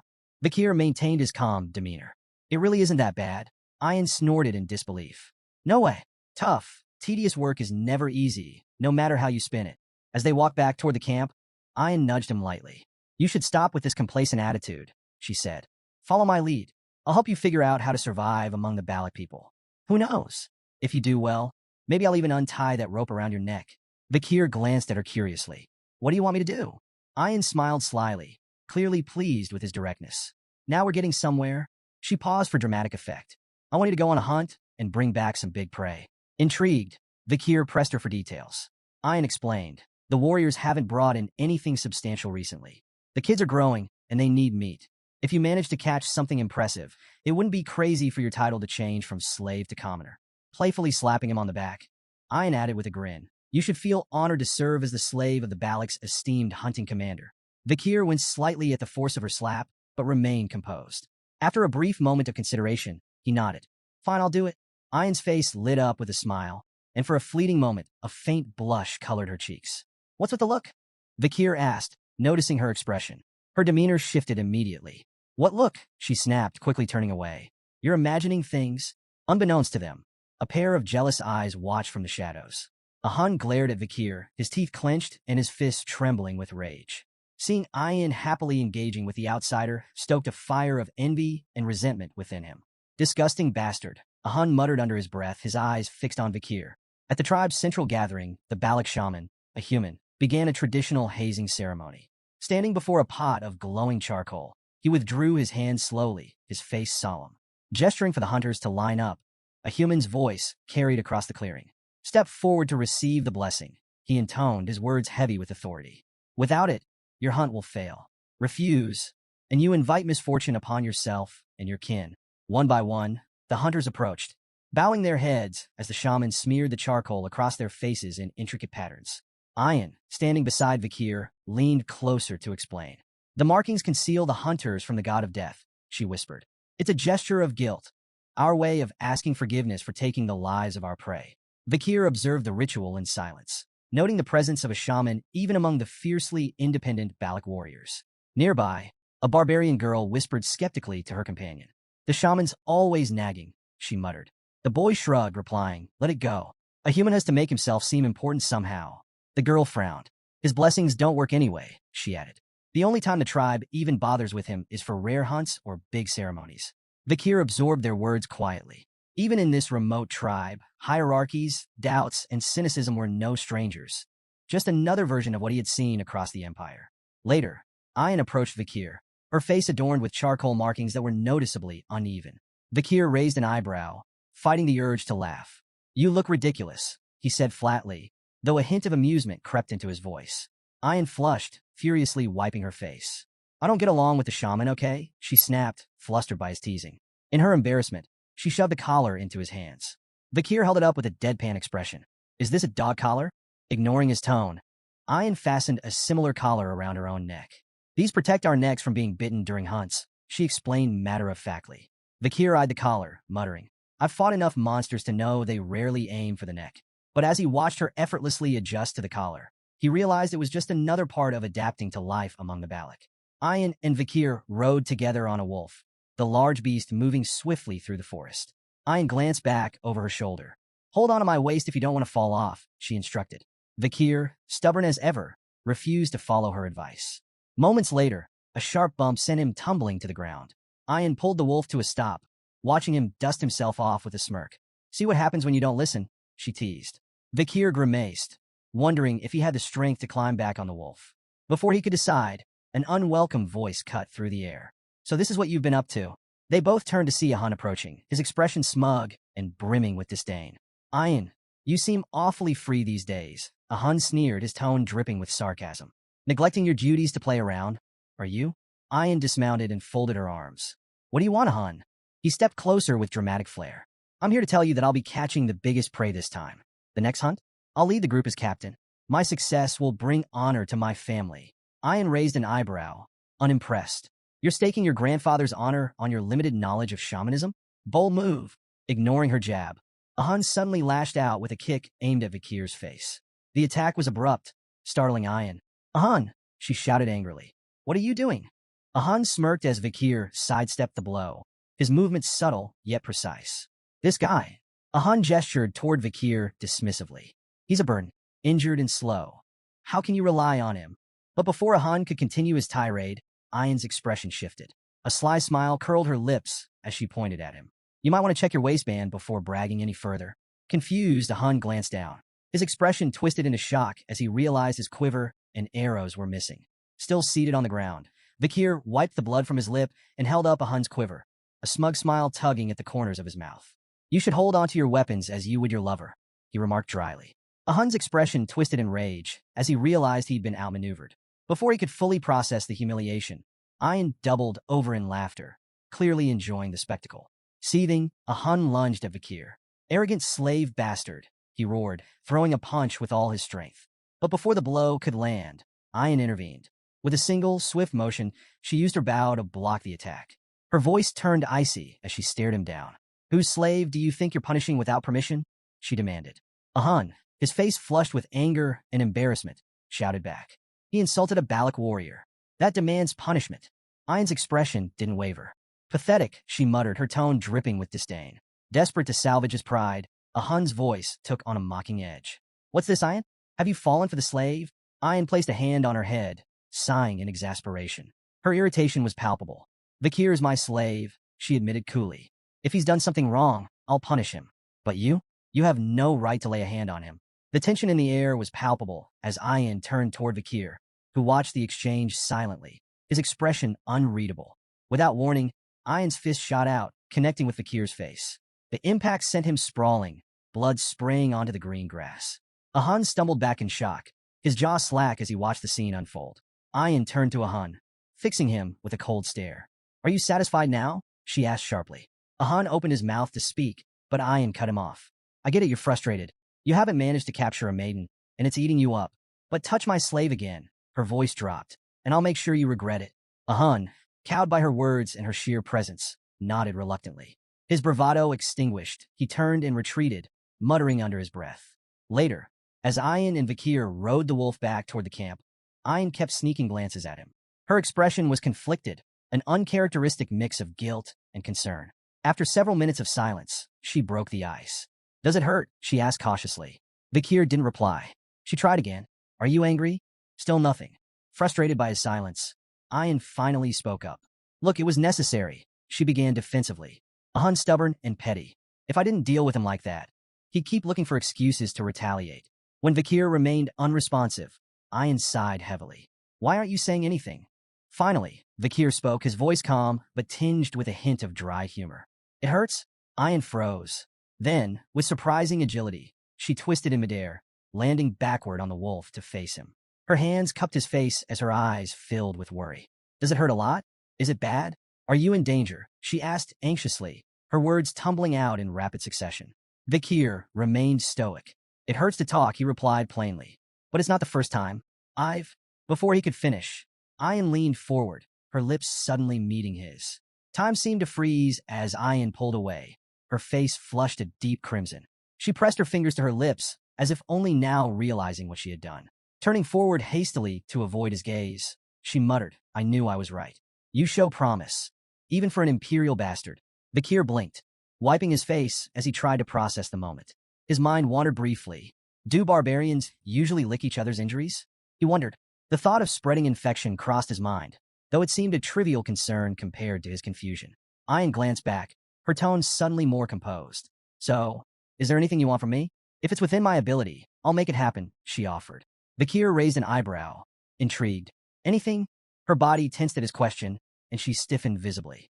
Trembling slightly, she nodded. A Balak warrior never goes back on their word. Vikir's expression turned serious as he considered her offer, leaving Ayan's mind to spiral. Her cheeks grew redder as she assumed he was plotting something inappropriate. Finally, Vikir broke the silence. Teach me how to shoot arrows, he said plainly. Ayan's hopeful expression fell flat, disappointment etched into her face. She quickly recovered, though, and nodded. Fine, she said curtly. As they continued onward, she added, we'll start your special training tomorrow. Vikir nodded in agreement, unaware of her lingering irritation. The next morning, Vakir took aim at a tree trunk, releasing an arrow under Ayan's watchful eye. The arrow missed its mark, landing far from the embedded target. Ayan sighed, her tone tinged with exasperation and amusement. No. Aim for the arrow already stuck in the trunk, she instructed. Vakir raised an eyebrow. Are you sure you're qualified to teach? Ayan smirked. You're the one who asked for lessons, she retorted. You'll learn properly, or you'll learn nothing at all. She reminded him of the importance of mastering the bow, especially since his injuries prevented him from wielding a sword effectively. If you want to capture prey and stop being a slave, you'll do this right, she emphasized. To correct his stance, Ayan pressed firmly against his back, adjusting his posture. Vakir winced, feeling the strain on his battered body. Suddenly, Vakira, Ayan's wolf, appeared behind them, startling her slightly. Without realizing it, Ayan applied more pressure to Vakir's back, eliciting a loud crack. Vakir crumpled to the ground, groaning in pain. Ayan, unfazed, turned to Vakira and asked, Did you find it? The wolf howled in response, and Ayan's lips curled into a confident smile. Good boy. Turning back to Vakir, she clapped her hands impatiently. Get up.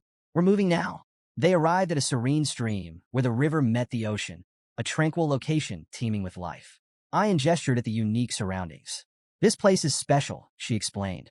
It's where the ocean and river meet, so you'll find animals from both habitats. It's a prime hunting spot. She paused, sharing a story her grandmother used to tell. The salmon here fight their way up the waterfalls, dreaming they'll become something greater, massive, legendary beasts. Most fail, though. They fall onto sharp rocks and become food for the ox bears. Vakir's gaze shifted to the massive bear prowling nearby. Is that one of them? He asked, noting its impressive stature. It looks a lot tougher than the ox bears I've seen before. Ayan nodded, her tone reverent. That's no ordinary ox bear. It's a superior specimen, born from a powerful bloodline and a survivor of countless battles. It's the kind of prey only the best hunters can take down. When Vakir questioned if their task was to take down the colossal ox bear, Ayan shook her head with a smirk. We're not here for the dominant female, she explained. Our target is the smaller male trying to court her. As they watched from a distance, several male bears approached the towering female, each attempting to win her favor. One by one, she rebuffed them with brutal swipes, sending them fleeing into the forest. Intrigued by the display, Vakir asked what kind of mate the female was searching for. Ayan chuckled. Strength isn't the answer, she corrected. To Vakir's surprise, a much smaller male approached the female. This time, instead of rejecting him, she greeted him with gentle nudges and playful gestures. Ayan explained that female ox bears often preferred weaker males because stronger ones could become dangerously aggressive during mating, sometimes even fatally injuring their partners. It's not about brute force, Ayan added. It's about survival and raising healthy cubs. Drawing a parallel, Ayan noted that the Balak tribe had a similar philosophy. They often sought partners with excellent genes, especially if those partners were weakened from injury or fatigue, as it indicated resilience. Vakir observed the pair of bears wandering off together. Ayan instructed him to wait. The female will completely drain his strength, she explained. Once he's exhausted, we'll strike. For days later, Vakir stood outside a cave, listening to the deep roars and moans of the ox bears echoing through the forest.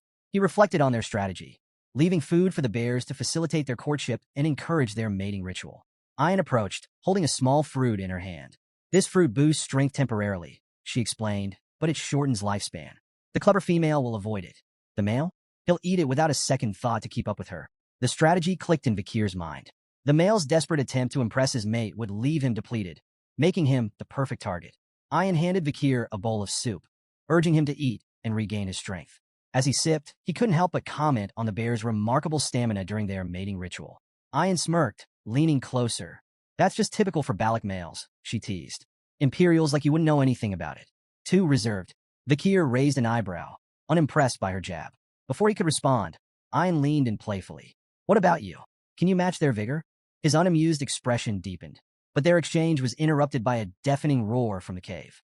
Ayan immediately straightened, her teasing demeanor gone. It's time, she said sharply. From their vantage point in a nearby tree, Vakir and Ayan watched as the female bear let out another earth-shaking roar, signaling the end of their mating ritual. The exhausted male stumbled out of the cave, his legs shaky, his strength utterly spent. The female emerged moments later, her demeanor entirely different. She charged at the male, swiping at him with ferocious intensity. Vakir watched the aggressive display with fascination. Why does she chase him off after mating? He asked. Ayan explained, her tone matter-of-fact. Once the ritual is over, she becomes territorial. She'll drive him away to protect her space and ensure he never comes back. From now on, she's a predator, not a partner. Vakir couldn't help but smirk as he watched the exhausted male bear stumble forward, desperate for rest after 4 relentless days. He looks ready to collapse, Vakir observed, his tone laced with amusement. I nodded in agreement. He's completely drained. All he wants now is a safe, secluded spot to recover. That's where we'll strike. The two tracked the bear deeper into an unforgiving, icy terrain. The cold air stung Vakir's skin, the frost cutting deeper than he anticipated. He noted the bear's resilience and commented on its remarkable endurance. Ox bears aren't just brutes, Ian explained. They're smart. They know how to survive. This one came here deliberately to avoid blood-sucking insects. It's calculated, choosing its recovery spot wisely. As the chill seeped further into Vakir's body, his movements became stiffer. Though he tried to hide his discomfort, Ian noticed immediately. She paused and offered a solution.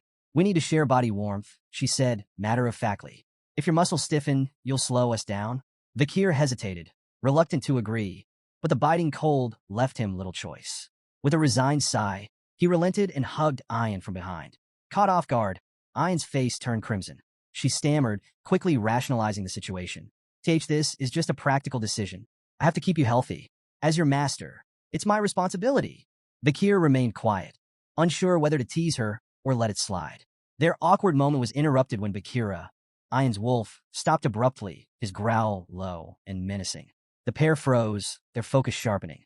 The tracks, Ian whispered, her tone tense. They've disappeared. Before she could finish her thought, a thunderous growl shattered the silence. The ox bear, having set a trap of its own, lunged from a hidden spot with terrifying speed. Meanwhile, back at the Balak camp, a group of barbarians gathered around a massive boar, its size so impressive it overshadowed anything else brought back that day. A female barbarian, holding 3 modestly sized rabbits, stared at the boar in awe. I thought these would be enough, she said, glancing down at her catch. But compared to that, a male barbarian stepped forward, addressing a Hun with visible admiration. This is incredible, he said, gesturing toward the boar. You've outdone yourself, a Hun. Another chimed in, suggesting that a Hun should be made the tribe's new hunting commander. Even Ian can't handle every Hun alone, he added. The group's attention shifted briefly as someone mentioned Ian's current hunt. She brought a slave with her, a female barbarian noted, her tone skeptical. I doubt they'll catch anything worthwhile. A Hun, basking in the praise, dismissed Ian's efforts entirely. That so-called slave is nothing but dead weight, he scoffed. Mark my words, they'll come back empty-handed.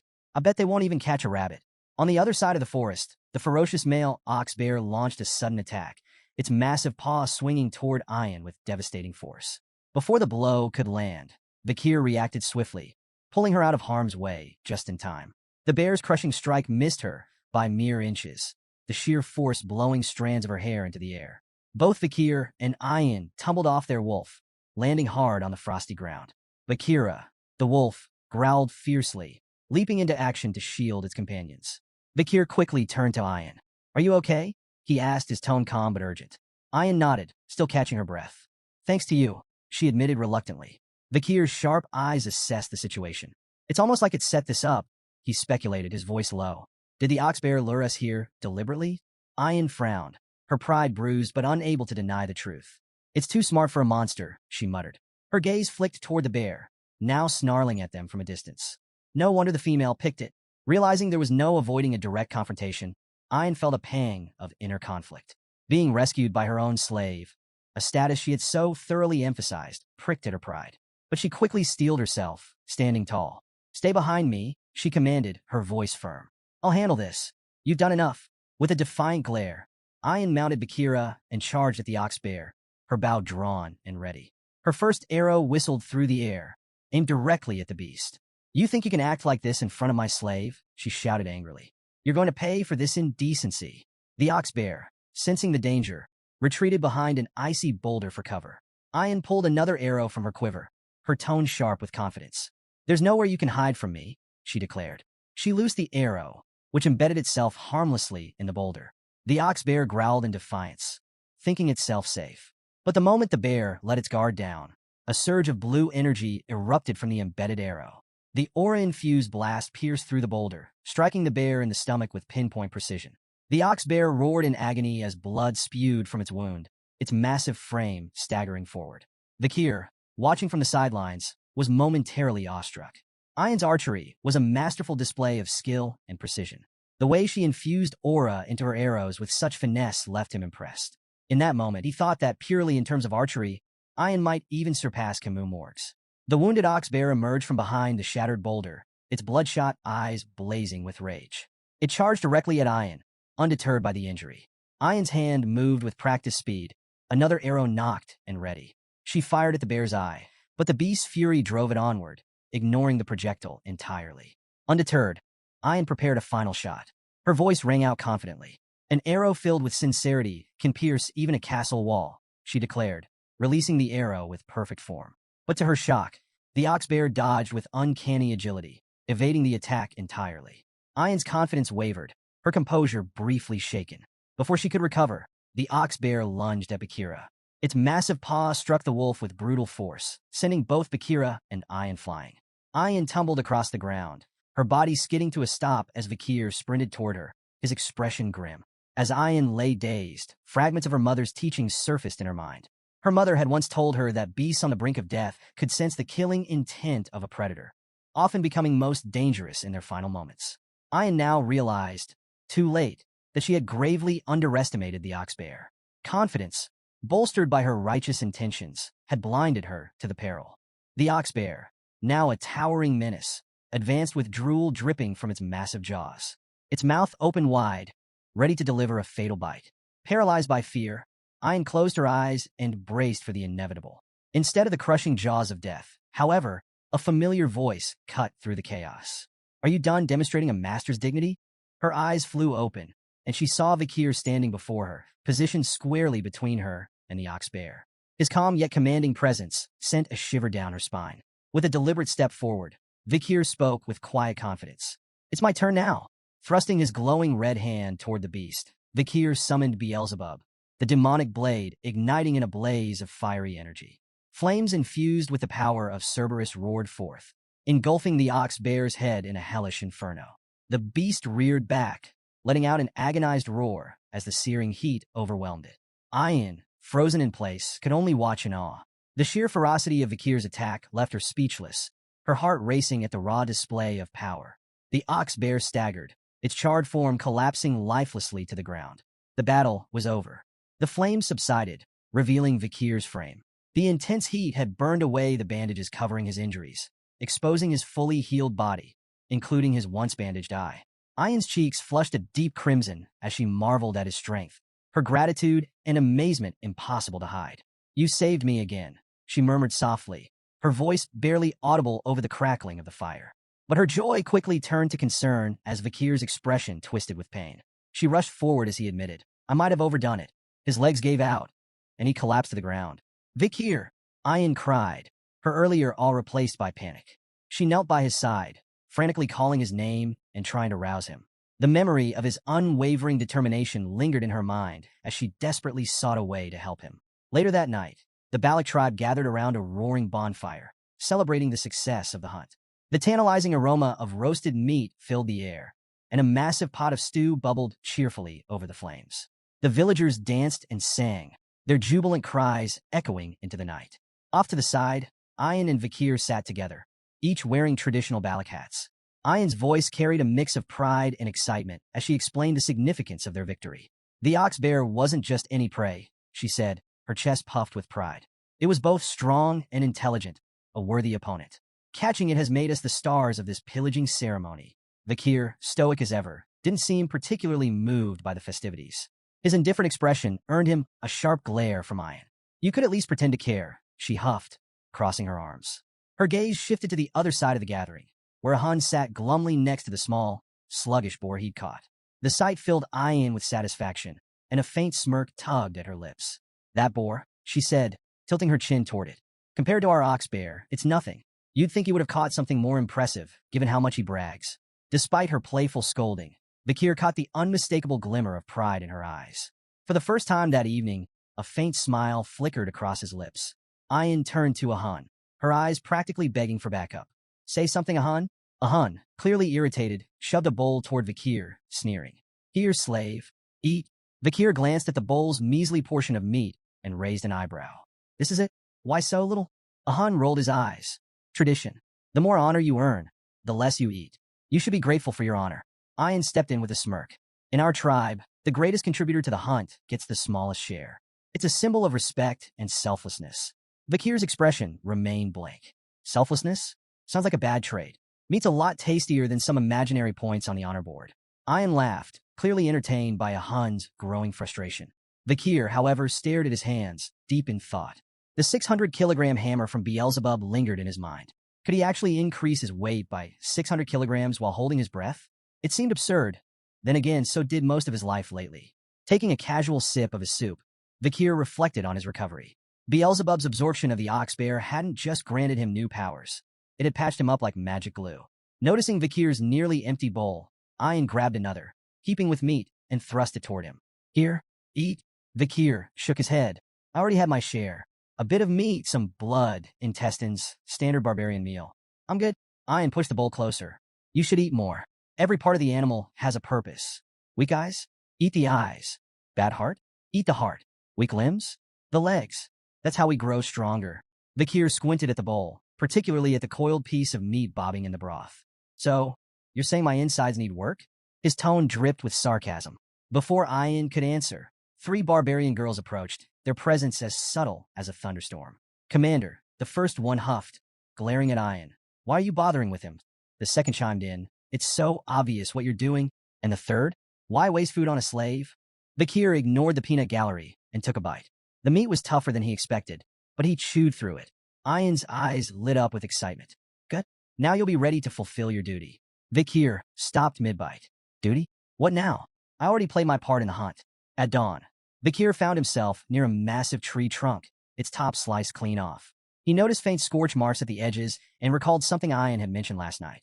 While standing at this very spot, he'd seen slabs of prime meat laid on the trunk. He questioned Ian about wasting such quality food, especially during a shortage.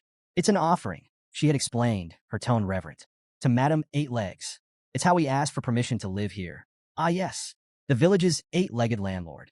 Vakir had taken a moment to digest this, realizing how deeply the Balak people respected and feared the creature. Now, staring at the offering site in the cool morning light, Vakir muttered, what an annoying monster. As Vakir approached his hut, a peculiar scene stopped him in his tracks. A line of barbarian girls, chattering like eager festival-goers. He blinked, trying to piece together the reason for the commotion. Was there a special event he hadn't been told about? One girl proudly announced she'd been in line since dawn. Another gloated about snagging a spot near the front. A third bragged about staying up all night to ensure a place. Amid the chatter, a few speculated about the previous day's hunt. Maybe a village woman will be chosen as Vakir's wife, one suggested starry-eyed. After all, he did take down an ox bear. Before Vakir could back away unnoticed, Ian appeared, a freshly hunted deer slung over her shoulder. Spotting the crowd, her expression soured. What's this nonsense? She barked. Go home. He's already spoken for. The girls gasped and immediately began protesting. You can't claim him just because you fed him stew, one argued. Yeah, that's unfair, another chimed in. You should have shared with us. Ian narrowed her eyes. If you're so hungry, why don't you catch something yourself? Set some traps. Prove you're worthy. The girls groaned in defeat, explaining they had tried and failed. We even went as far as the Empire's border, one muttered wistfully. But there's no one like him out there. Then keep going. Ian snapped, her tone sharp. Try hell while you're at it. Her glare was enough to send the girls scattering, their excitement evaporating like morning mist. As they disappeared, Ian muttered under her breath, annoyed yet wary. Those sneaky girls might try something while Vakir's still recovering. Her irritation turned into a self-assured smirk. After all, she had fed him the ox-bear stew that made her claim indisputable. A sudden shift in the air made her glance sideways. There, not 10 feet away, stood Vakir, arms crossed, watching the entire scene unfold. Ian froze. Oh, I didn't realize you were standing there, she stammered, visibly flustered. Vakir's face twisted slightly as realization dawned. So that's what I ate yesterday. Sensing his discomfort, Ian scrambled to change the subject. Anyway, my mother held a meeting with the elders last night. You'll be called before her soon as the honorable hunter. When the time comes, make sure to ask for what I'll suggest. It's important. Later, in the matriarch's tent, the atmosphere was charged with quiet reverence.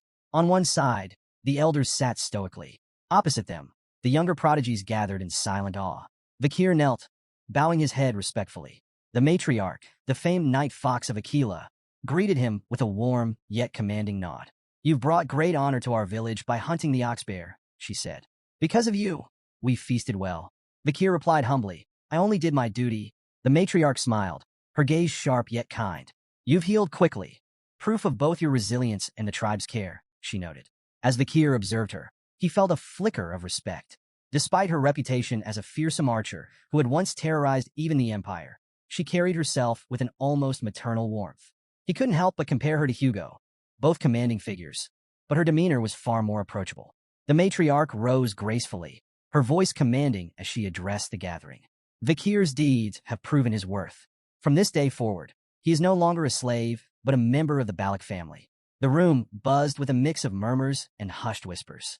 While many nodded in agreement, a few elders, notably a human, the tribe's shaman and Ian's grandfather, exchanged skeptical glances. A human cleared his throat loudly, his disapproval evident. The matriarch ignored the undercurrent of dissent, her tone steady. "As a member of our family, you have earned a reward. Speak your desire." She paused, her lips curling into a teasing smile. "Perhaps a maiden to share your life? I would gladly bless such a union. Or, if that's not your interest, perhaps a loyal servant instead." Ian, standing nearby, subtly gestured to Vakir with discreet hand signs. Her message was clear. Stick to the plan. Vakir locked eyes with her briefly, before closing his own in thought. When he reopened them, his voice was calm, yet firm as he spoke. "I request to bathe in a hero's spring." A heavy silence blanketed the room. The weight of his words hung in the air like a thundercloud. The matriarch's playful demeanor vanished, replaced by a sharp, calculating expression. Her gaze bore into Vakir. "Do you understand what you're asking?" she asked, her voice cold. Before Vakir could reply, a human stood abruptly, his voice booming with anger. "Such arrogance! Do you truly believe yourself worthy of the hero's spring?" He turned to the matriarch, his tone seething. "This place is sacred, reserved for the strongest warriors of the Balak. His request is nothing but an insult." The room erupted in murmurs as other elders chimed in. One elder slammed his fist on the ground. "The hero's spring is not for outsiders. This is a privilege for our finest warriors, not some commoner." But Ian stepped forward, her voice cutting through the commotion. "Enough," she declared. "Vakir has proven himself more than worthy. None of you can deny his strength. He captured the ox bear during the pillaging ceremony, a feat even our most seasoned warriors have failed to achieve." The room quieted as her words resonated. The matriarch's piercing gaze shifted to Vakir. "Do you truly understand the significance of the hero's spring?" Without hesitation, Vakir nodded. "I do. It is no ordinary shrine. Its waters can heal wounds, internal and external alike. Only the mightiest warriors are granted access to its power." The matriarch listened, her expression unreadable. Around her, the elders resumed their debate. "The hero's spring must remain exclusive," one elder argued fiercely. "To allow an outsider to touch its waters is to insult generations of our warriors." Another elder, however, countered, stroking his beard thoughtfully. "This could be a chance to inspire him further. If he holds such potential, granting him this honor might benefit the tribe." The arguments volleyed back and forth. Some elders feared tarnishing the spring's legacy, while others acknowledged Vakir's feats and the value of rewarding his contributions. The matriarch's expression tightened, her frustration flickering. She wanted to honor Vakir's bold request, but could feel the weight of tradition and a human's staunch opposition pressing down on her. Just then, a sudden bell rang out, cutting through the tense atmosphere like a blade. Vakir's eyes narrowed as his gaze darted toward the sound. "What's the meaning of that bell? An attack?" Ian shook her head. "No, that signals a guest's arrival, not a threat." The matriarch seized the opportunity to end the heated debate. "This meeting is adjourned. Return to your duties," she commanded, rising gracefully and exiting the tent. As the elders filed out, a human lingered, his expression dark and brooding. His disapproval was palpable, the faint click of his tongue like thunder in the quiet. Watching the matriarch leave, his unease simmered beneath the surface, a storm waiting to break. Vakir's attention shifted to the growing commotion outside. "Is that the guest you were talking about?" he asked Ian, gesturing toward the group setting up nearby. She nodded. "Merchants from beyond the forest. They visit a few times a year, bringing goods we can't make ourselves. The tribe always looks forward to their arrival." Vakir's sharp gaze fixed on a symbol emblazoned on one of the merchant banners. Recognition flashed in his eyes. "The bourgeois family," he muttered, his voice low. Ian glanced at him. "You know them?" "More than I'd like," he replied, his mind racing. The bourgeois family was one of the 7 most powerful merchant clans in the empire. Their presence in such a remote region was unusual, almost suspicious. The only way to reach Balak territory was through lands controlled by the Baskerville or Morge families, neither of whom would allow safe passage to outsiders. Vakir's thoughts turned dark. How did they get here? Smuggling routes? Backdoor deals? The merchants wasted no time setting up their vibrant stalls. Their leader, a round, jovial man with an air of authority, addressing the tribe in fluent Balak. Welcome, friends. For the next 5 days, the market is open. Barter your finest goods and discover treasures from beyond the forest. Excited murmurs spread among the villagers, who surged forward to browse the offerings. The merchants displayed their wares with practiced flair. One held up a gleaming glass orb, claiming it could bring sweet dreams when placed near a bed. Another showcased perfumes, cosmetics, and sacks of grain. Vakir observed the frenzy with a critical eye. The goods on display were mundane by imperial standards, but the merchants bartered them for rare forest treasures of far greater value. The imbalance was glaring, and Vakir's jaw tightened. The bourgeois are bleeding them dry. A commotion nearby drew his attention. Ian's voice rang out, laced with frustration. A diamond for corn? Are you serious? For a brief moment, Vakir felt a flicker of relief. At least someone here recognized the absurdity of the trades. But then, to his horror, Ian's expression shifted. She grinned triumphantly, handing over a diamond for 2 ears of corn. Clutching her prize like a trophy, she beamed with pride, clearly convinced she had struck an incredible deal.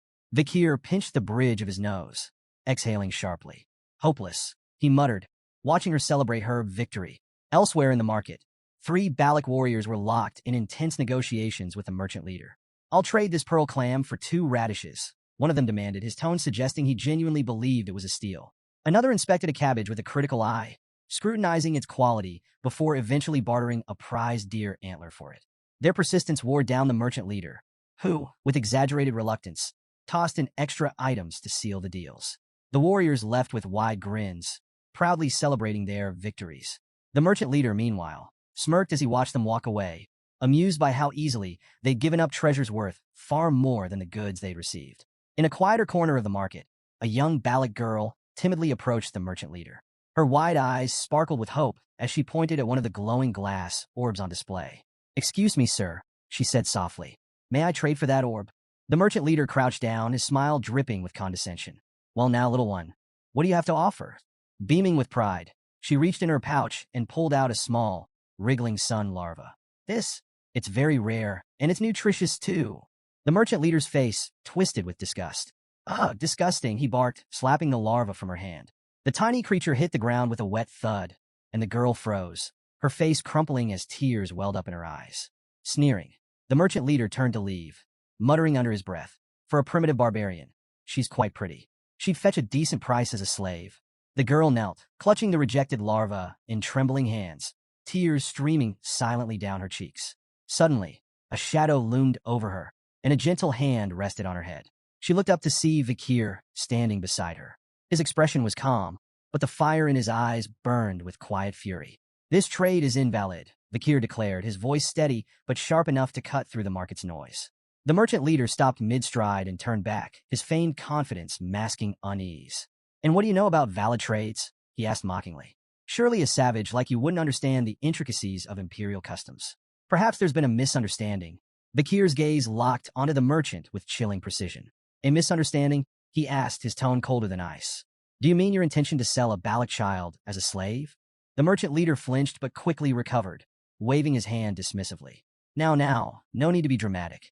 These trades are sanctioned by the Balak shaman, a servant of the forest god, no less. It's not your place, boy, to question their sacred authority." Vakir ignored the merchant's bluster, taking a deliberate step forward. His voice, though calm, carried an undeniable weight. "I demand the cancellation of every trade conducted today. They are blatantly unfair." The merchant leader furrowed his brow in feigned confusion, his voice dripping with mockery. "Unfair, you say? And who made you the arbiter of fairness?" Vakir's expression remained cold, his tone sharper than steel. "Fairness is determined by market value, something your trades blatantly disregard." He stepped forward, his presence commanding, as he began dismantling the merchant's schemes piece by piece. "Take that corn you bartered. Each ear is worth 100 gold at most. Yet a diamond, worth 2 million gold, was given in exchange. And the ox-bear horn? Properly crafted into billiard balls, it would fetch no less than 1 million gold. It's comparable in value to goblin bud mushrooms, banned for export due to their high medicinal demand in the empire." The crowd murmured in disbelief as the merchant leader's confident grin began to crack. Vakir's precise breakdown of values left the merchants visibly shaken, their earlier smugness now replaced with unease. Reaching for one of the merchant's prized items, a glass orb, Vakir held it aloft for all to see. "And this," he began, his voice heavy with contempt, "is your so-called treasure for sweet dreams." The merchant leader forced a tight smile. "Ah yes, one of our finest wares. A marvel for peaceful sleep, perfect for weary minds." Vakir rolled the orb between his fingers, his eyes narrowing. "This orb is coated with microscopic holes that release a drug. It's banned in the Empire for its devastating effects. While it may induce dreams at first, prolonged exposure destroys the mind, leaving its users broken." Without warning, he crushed the orb in his hand. The crowd gasped as shards fell to the ground, releasing a fine, powdery mist into the air. "This isn't a treasure," Vakir continued, his voice hard as iron. "It's poison, and you've been spreading it under the guise of trade." The merchant leader stumbled backward, his pale face glistening with sweat. Nearby, one of his associates leaned in, whispering frantically, "Who is this boy? How does he know so much?" The leader swallowed hard, his voice barely audible. "Someone who knows far too much." Ayan's voice cut through the tense silence like a whip. "What did you mean by poison bodies and harm?" she demanded, her fury palpable. Vakir gave her a single nod, confirming her worst suspicions. Ayan's expression darkened further, and her rage turned toward the merchant leader. "How dare you poison our people?" she roared, her voice trembling with indignation. "You've been deceiving the Balak without fear or consequence, haven't you?" The merchant leader raised his hands, stammering as he searched for a defense. But before he could speak, a sharp whistle pierced the air. Ayan's arrow struck true, embedding itself in his shoulder. The leader screamed in pain, clutching the wound as blood seeped through his fingers. His face contorted in agony as he staggered back, tears springing to his eyes. "You cowards preyed on us with your lies and poisons." Ayan snarled, her bow drawn and ready for another shot. The merchant leader glared at her, his voice weak but venomous. "You'll regret this," he spat, his words barely audible over his labored breathing. His companions wasted no time. Scrambling to their feet, they shouted frantic orders to pack their goods.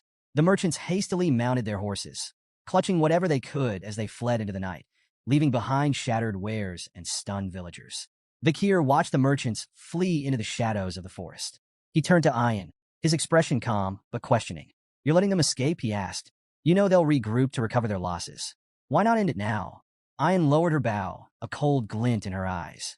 "Sometimes you don't kill the beast outright," she said sharply. "You wound it, let it run, and it'll lead you back to the pack. Then you take them all down in one strike." Vakir considered her strategy, his gaze shifting back to the fading silhouettes.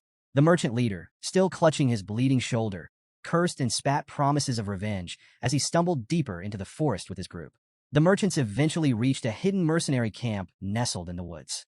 The firelight cast flickering shadows over the assembled fighters, their sharp weapons glinting ominously. The merchant leader, now seething with a mix of pain and humiliation, wasted no time ranting. "Those savages," he roared.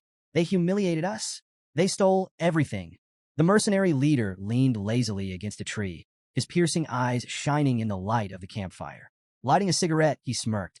"Sounds like words won't get you far with that lot," he drawled, exhaling a cloud of smoke. "You hired us to handle your dirty work, didn't you? So we'll handle it. Either we wipe them out or drag them back in chains. It's your call." The merchant leader hesitated, his earlier bravado now tempered by the reality of the Balak's strength. "You don't understand," he said, his voice wavering. "The Balaks aren't ordinary. You'll need everything you've got to defeat them." The mercenary leader chuckled, flicking ash from his cigarette. "If you're that scared, why'd you bother hiring us in the first place? You're paying for results, so let us do our job. And remember," he added, his tone darkening, "our deal still stands. We get a cut of your profits. If things go south, we'll help ourselves to the spoils." Reluctantly, the merchant leader nodded. "Fine, just make them pay for what they did." The mercenaries began preparing for their ambush, whispering strategies under the cover of night. One passed a matchstick to his companion, who lit a cigarette, then handed it to a third man eager to do the same. "Hold up," the second man warned. "Only two to a match. You know the superstition. Third man gets bad luck." The third mercenary scoffed, lighting his cigarette anyway. "Superstitions for fools," he muttered. The words barely left his lips when an arrow whistled through the air, striking him clean through the forehead. He dropped like a stone, cigarette still smoldering between his fingers. "What the second man began, but his words were cut short as a second arrow slammed into his skull. The camp erupted in chaos, but the mercenary leader remained oblivious. He continued regaling the merchant leader with stories of past exploits, boasting about how many Baloks he had captured and sold into slavery. The merchant leader's horrified expression brought his tale to an abrupt halt. He turned just in time to see an arrow embed itself squarely into his forehead. The mercenary leader collapsed without a sound, his life ending mid-sentence. Panic spread through the camp like wildfire. The merchant leader, shaking with fear, screamed at the remaining mercenaries. "Put out the fires! Extinguish your cigarettes! They can see us!" From a hidden vantage point, Ayn lowered her bow, her expression fierce and unrelenting. "Aim for their heads," she ordered her warriors, her voice calm, yet deadly. The Balak archers obeyed with chilling precision, each shot delivering swift and silent retribution. Vakir surveyed the chaos, his expression betraying a rare flicker of surprise. Turning to Ayn, he asked, "How are your warriors hitting their marks so perfectly in this light?" Ayn smirked. Balak eyes are sharp, even in the dark. The glow of their cigarettes and firelight makes them easy targets. Before Vakir could respond, a Hun appeared, dragging barrels behind him. His usual smirk was firmly in place. "Still playing the obedient slave, I see," he taunted. Vakir corrected him with a cool tone. "I'm no longer a slave. I'm a commoner now." A Hun shrugged dismissively. "Doesn't change much, does it? Commoner, slave, it's all the same to me." Amidst the flaming chaos, one mercenary stood his ground, raising his shield to deflect incoming arrows. "Mages, form up! Shields, cover the front! Prepare for a counterattack," he barked, his voice cutting through the panic. But before they could regroup, a strange sight drew their attention. 2 arrows embedded in nearby trees held a barrel aloft, suspended by thick ropes. More barrels began to appear, dangling from the trees, all tied by expertly aimed arrows. "What kind of trickery is this?" a mercenary shouted, his voice edged with panic.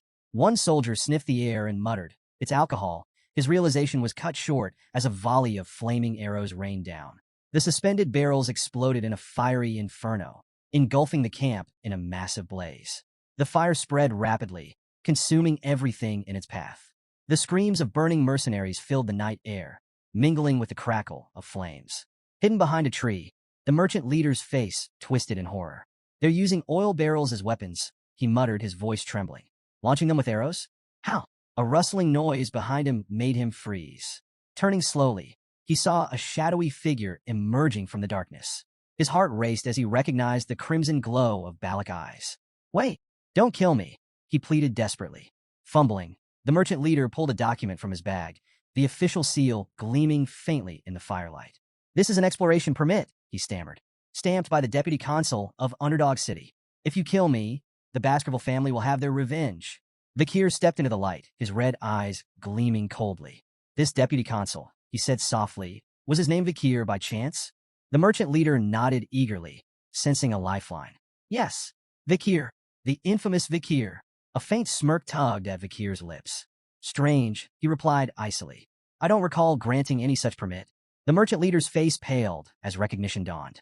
"You're—" His words were cut short by Vakir's arrow, which struck him cleanly in the chest, silencing him forever.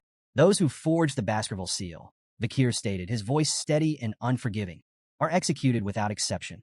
Moments later, Ayn arrived astride her wolf, urgency in her voice. "We need to move, slave. Hurry." Vakir's brow twitched as he corrected her, his tone firm. "Not a slave. Remember that." The surviving mercenaries, emboldened by the sudden cessation of Balak arrows, regrouped. "They're retreating," one shouted. "Pursue them. Make them pay."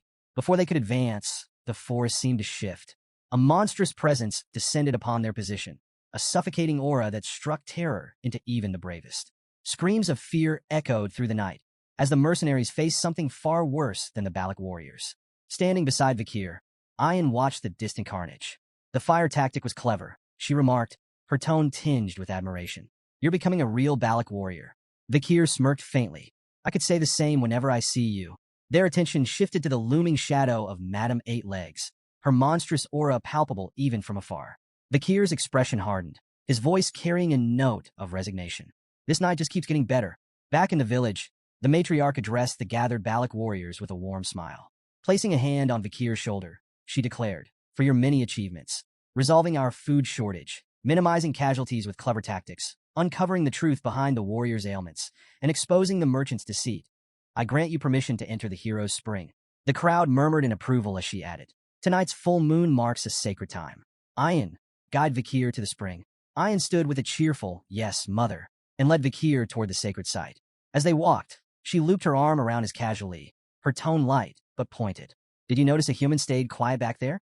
He was quick to blame curses for the warrior's sickness, but your discoveries? Let's just say they didn't help his reputation. Vakir's gaze drifted toward the shaman, recalling the merchant leader's words about a human being a supposed proxy of the forest god. He couldn't help but wonder how much truth there was in those claims, or how much the shaman might be hiding. That night, Vakir submerged himself in the hero's spring, letting its warmth seep into his battered body. He closed his eyes as relief washed over him. The spring's magical properties soothed his muscles, mended his bones, and purified his mana.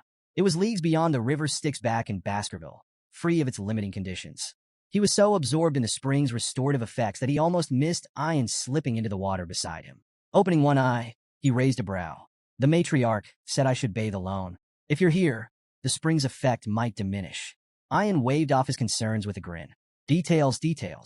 True Balacs don't bother with minor rules. Rolling his eyes, Vakir let it slide. His interest peaked when Ayan mentioned Sir Adonai, the legendary figure credited with discovering the spring. Adonai? What's his story? Ayan's tone shifted to reverence as she explained. He's the only warrior in Balac history who dared to face Madam Eightlegs head-on. The most powerful man in our legends. You should show him respect. Vakir nodded, acknowledging her words. If he stood up to that monster, he deserves honor. Ayan frowned, catching the faint trace of skepticism in his tone. I'm being serious. You're impossible to talk to sometimes. She huffed and turned away, muttering about how frustrating outsiders could be.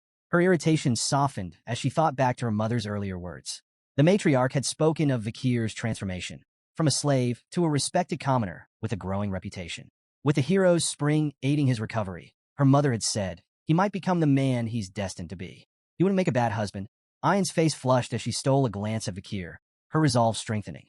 Today, I'm going to make him mine, she thought with determination. Breaking the silence, Ayan shifted the conversation, trying to mask her embarrassment. You know, I was aware of those merchants' shady profits, she said confidently. If you hadn't stepped in, I would have handled it myself. Vakir smirked knowingly, which only flustered her further. Her cheeks burned as she blurted, I really do know the price difference between diamonds and corn in the Empire. Curious to test her claim, Vakir asked Ayan to explain the actual exchange rate of diamonds to corn in the Empire. 20 corns per diamond, she declared confidently, only to falter at Vakir's silent stare. Quickly revising, she added, fine, 30 corns. Final answer. Vakir raised a brow before calmly revealing the truth. The staggering amount of corn one diamond could fetch. Ayan's jaw dropped. That's insane, she exclaimed, quickly clapping a hand over her mouth. Trying to save face, she mumbled, while the Empire's logic is just weird. What could they possibly need all those shiny rocks for anyway? Unmoved by her evasions, Vakir shifted the focus. None of that matters. What does matter is this. Choose how you address me. My name or slave. I don't like ambiguity. Ayan blinked at his seriousness, her demeanor softening. Standing, she moved closer to him, her piercing gaze locking onto his. You don't like ambiguity, huh? She said softly. Gently, she took hold of his chin, tilting his face to meet hers. Her playful smirk turned intent as she leaned in closer. Then I won't call you slave, and I won't call you Vakir, either. Her voice dropped to a whisper, teasingly. What I want to call you is... Suddenly, their moment was shattered by the splash of children joyfully diving into the spring. Commander, they shouted as they ran toward Ayan, completely ignoring the tension in the air. Vakir's brother. Vakir. Ayan spun around, startled. How did you even get here? She demanded, her exasperation drowned out by their laughter and splashing. Vakir glanced at the commotion, only half listening. Her unfinished words lingered in his mind. If it's not my name or slave, then what does she want to call me? Ayan's temper flared as the kids splashed around. You rascals. If you keep playing here, the spring's effects will be ruined. But Vakir smirked, his tone laced with amusement. Didn't someone say a true Balac doesn't bother with minor rules? The children immediately took his side, chiming in with playful glee. Yes, stingy Ayan? One of the older children stepped forward, his serious tone contrasting with the chaos. It was the matriarch's command, he explained. She said the sick children should use the spring. It'll help heal the damage caused by the merchant's drugs. Ayan froze, her expression shifting to one of realization. Mother planned this, she muttered, her tone exasperated. Of course she did. Nearby, a small girl shyly approached Vakir, her brother by her side. Thank you for helping my sister, the boy said, his voice filled with gratitude. The girl nodded, adding a soft, Thank you.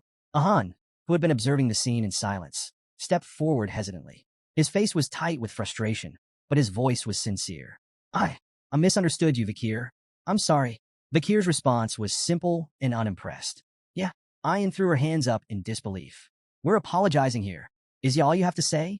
Unfazed, Vikir shrugged. Ahan's got too much anger in him. Better he learns to manage that first. Ayan's warm smile lingered as she glanced at Vikir, a light blush spreading across her face. We still have so much time together, she thought, feeling a quiet contentment. With a cheerful grin, she called out, Congratulations on officially becoming one of us, Vikir. After some time, a loud thud broke the peace as a solid punch sent Ahun sprawling to the ground. He groaned, clutching his face, blood trickling from his nose. Standing over him was none other than Vikir van Baskerville, now a striking 17-year-old. You're more of a crybaby than I thought, Vikir said with faint amusement. Ahun gritted his teeth, wiping the blood from his nose as he scrambled to his feet. Don't walk away. Let's go another round. But Vikir had already turned, his calm demeanor unshaken. That's enough for today, he said casually, his back to Ahun. Running away again? Ahun shouted, his frustration palpable. Vikir didn't stop walking. I'm just going for a stroll. The moment Vikir left, Ahun's friends rushed to help him up. Man, he's a beast, one muttered, shaking his head. He's gotten stronger since he recovered. Another chimed in, stronger? I heard his marksmanship's on par with Commander Ayan now. The third scoffed. On par? Don't make me laugh. I could probably give him a bloody nose with one punch. Ahun surprised them by revealing the truth. You don't get it. His punch didn't even hit me. His friends blinked in confusion. What are you talking about? Ahun clenched his fists, still feeling the phantom impact. It stopped right in front of my face. The wind pressure from his punch made my nose bleed. Elsewhere, Vikir stood in front of a wall riddled with massive holes. Sweat dripped from his brow as he exhaled, his chest heaving from exertion. Finally, he muttered, the sixth technique perfected. His gaze sharpened as he assessed the destruction before him. At just 17, Vikir had mastered the six-fong technique, a feat even seasoned Baskerville swordsmen rarely achieved. Pride flickered in his eyes, but he remained grounded. The path to the pinnacle, the 10th technique, still stretched far ahead. Beyond his swordsmanship, Vikir had cultivated 6 mana circles, raising himself to the rank of a high-tier graduate. He reflected briefly on the tools and techniques that had brought him here. The river Styx's power coursing through him, the demonic sword Beelzebub in his arsenal, and the lethal skills he'd honed during his time with the Balax. With these combined strengths, Vikir knew he could now stand toe-to-toe with even the most elite graduates of the Baskerville lineage. 2 years had passed since he entered the deep forest. As he stared into the horizon, a question lingered in his mind. When my preparations are complete, will it finally be time to leave the Balax? Later, Vikir and Ayan moved through the dense forest together. Vikir crouched down, examining faint impressions in the dirt with a sharp eye. These tracks, he said, his voice steady, are from a deep forest snake Masasu. An old, massive one. Ayan nodded, her expression momentarily serious. If we catch it, Vikir continued, it'll feed the village for 4 days. As he stood and turned to her, he noticed something was off. Ayan's gaze was distant, her face clouded with thought. You seem distracted, Vikir remarked, narrowing his eyes. Something on your mind other than the hunt? Caught off guard by Vikir's question, Ayan's face flushed crimson, and she stumbled over her words. Of course not, she blurted, though her tone was anything but convincing. Desperate to change the subject, she quickly pulled a knife from her belt. Anyway, she said hastily, another hunting group wanted me to ask you about something. Vikir's brow arched, suspicion flickering in his eyes. It was clear she was dodging the conversation. Ayan held up the blade for him to inspect. They found this on an imperialist who trespassed into the forest, she explained. Do you recognize the emblem? Vikir leaned closer, his sharp gaze scanning the intricate design on the blade's hilt. His expression darkened as he nodded. I do. That emblem belongs to the Leviathan clan, one of the 7 imperial clans, alongside Baskerville. Ayan's face fell as she processed the information. We thought it might have belonged to someone from the mercenary group we took down 2 years ago, she admitted. But it looks like this is something bigger. Her tone grew heavier as she continued. There's something off about all of this. We've been finding traces of a red liquid at random locations around the headquarters. Glass bottles, shattered and discarded, always left behind by intruders who disappear before we can catch them. Vikir's eyes narrowed. What kind of red liquid? Ayan sighed. We're not sure, but it's deliberate. The hunting group did manage to capture someone once, but she hesitated, her frustration evident. They swallowed poison before we could question them. This dagger is all they left behind. She paused, studying Vikir intently. Her demeanor shifted, her voice lowering. Vikir, she asked softly, do you want to go back to your hometown? The question stopped him cold. He turned to meet her gaze, his brows furrowed. "Why are you asking me this now?" he asked, his tone steady but edged with caution. Ayan's frustration broke through as she stepped closer, her voice rising slightly. "I don't like secrets or lies, Vikir. Just tell me the truth." Before he could respond, her next words struck like a bolt of lightning. "Another imperialist entered the deep forest recently," she said, her tone grave. "I believe they're here for you." Vikir froze, his sharp composure faltering for a fraction of a second. Ayan didn't miss the flicker of shock in his expression. She leaned in closer, her voice barely above a whisper. "There's one more thing," she added. "It's a red-haired girl." Her words hung in the air, thick with tension. Ayan reflected on the past 2 years, replaying the confrontation with Madame and the search party's venture into the deep forest. She suspected they were hunting for Vikir. The question burning in her heart could no longer be suppressed. Would Vikir leave with this girl? The thought tied her stomach in knots. What if he was furious she had kept this from him? Worse, what if he left? Could tribal laws stop him? Or would her protests be useless? Vikir, ever composed, answered firmly. He wasn't going back. Ayan, though still skeptical, pushed him. Did he mean it? His resolute confirmation brought her relief. Her radiant smile lit up her face as she hugged her wolf companion, joyfully declaring that Vikir was staying. Vikir, however, turned his thoughts inward. He was certain the Empire still believed him dead, a deception he intended to maintain until he could mask his strength from Hugo. The mention of the girl stirred his curiosity. Was it Camus Morgue? Did she remember he had saved her? Or was this purely a political maneuver? Watching the Baskerville clan aid the Morgue's search efforts hinted at their unshaken alliance. He wondered if his death had further cemented that bond. Regardless, it reinforced his resolve to one day venture beyond the forest and uncover the truths awaiting him. Later, as Vikir and Ayan stood by the river, their peace shattered when a massive lungfish erupted from the water, flopping violently onto the shore before falling still. Ayan identified it and remarked that its leap likely heralded the rainy season. Judging by the fish's size, she predicted this year's rains could be unusually long. Vikir's sharp eyes caught an anomaly, an arrow embedded in the fish. Cutting it open, they were shocked to find a human skeleton clutching the arrow inside. Ayan, after a closer look, deduced it might belong to someone from the Loco tribe. Signs of resistance hinted at a struggle, even in the fish's belly. This confused her. Lungfish typically scavenged only the dead. Vikir speculated the person was so weakened the fish mistook them for a corpse. Ayan questioned what could drive someone so frail to risk such dangers, and Vikir suggested desperation. Perhaps the Loco tribe faced grave circumstances. This, he said, demanded deeper investigation. Their trek into the forest uncovered a chilling sight, a clearing strewn with corpses. Ayan gasped, horrified. "Are all the Loco warriors dead?" she whispered, her voice trembling. Struggling to process the carnage, she watched as Vikir crouched to inspect the remains. His keen observation revealed grim signs: vomiting, diarrhea, and red spots on the bodies. The horrifying possibility struck him. This could be a deadly disease. The implications were staggering, and both Vikir and Ayan felt the oppressive weight of a tragedy unfolding within the forest depths. As Ayan and Vikir neared the Loco village, an unsettling silence loomed over them. It was well past mealtime, yet no smoke curled from cooking fires. The eerie stillness gnawed at their nerves as they pushed deeper in. Overgrown weeds choked the paths, and there wasn't a single sign of life. Ayan hesitated. Maybe they relocated, she suggested, though her voice lacked conviction. But before Vikir could respond, she yanked back the curtain of a tent and immediately recoiled. A swarm of flies buzzed out, revealing a lifeless, rotting corpse inside. "Vikir!" she shouted, alarmed. Vikir, already searching, had found another body nearby. His mind churned with grim recognition. Before his regression, a deadly plague, the Red Death, had ravaged these lands.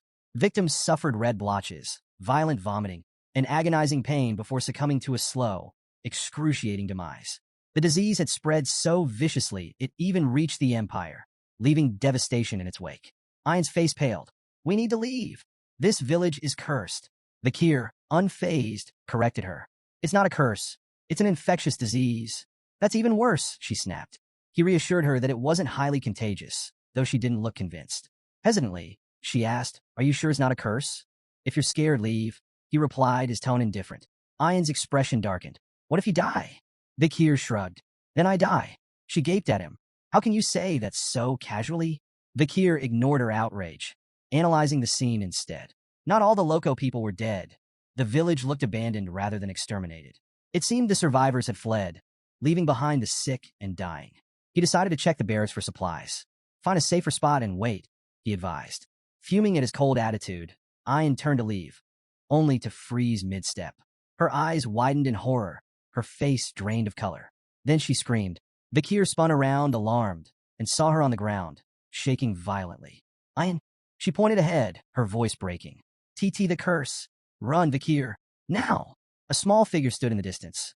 Ayan, paralyzed with fear, begged him to flee. If you run, I'll follow.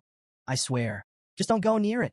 But as she tried to stand, she cried out again, clutching her leg in pain. A cramp. Vikir ignored her panic and approached the figure. It was a little girl, no older than 5. She wasn't loco, that much was clear. She stood near a small pile of stones, a wilted flower resting atop them, a grave. She had been mourning someone.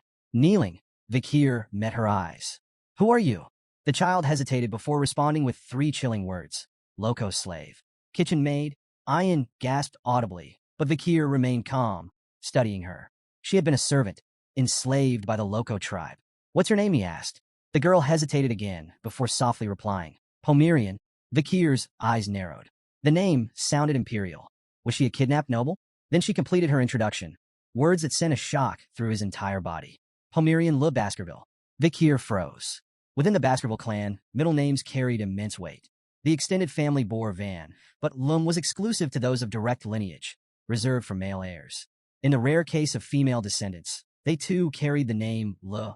That meant Pomerian was a direct descendant of Hugo Baskerville. Ayan's voice cut through his spiraling thoughts.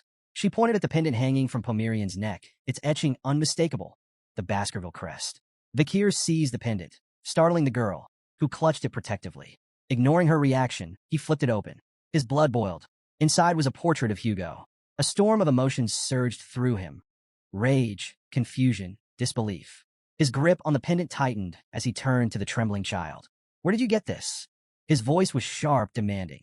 Pomerian flinched, holding the pendant closer to her chest. Ayan quickly intervened. You're scaring her, she said, stepping between them. Try smiling. Vikir exhaled sharply. He was losing control. After a deep breath, he forced a smile. The result was so unnatural that Ayan actually looked impressed. Kneeling, he spoke again, this time softer. Who are they? He asked, pointing to the images inside the pendant.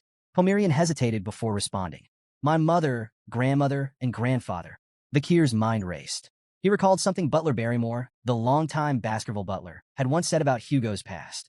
Before becoming the cold, ruthless tyrant of the Baskerville clan, Hugo had been a devoted husband to his first wife, Roxana, and a loving father to their only daughter, Penelope.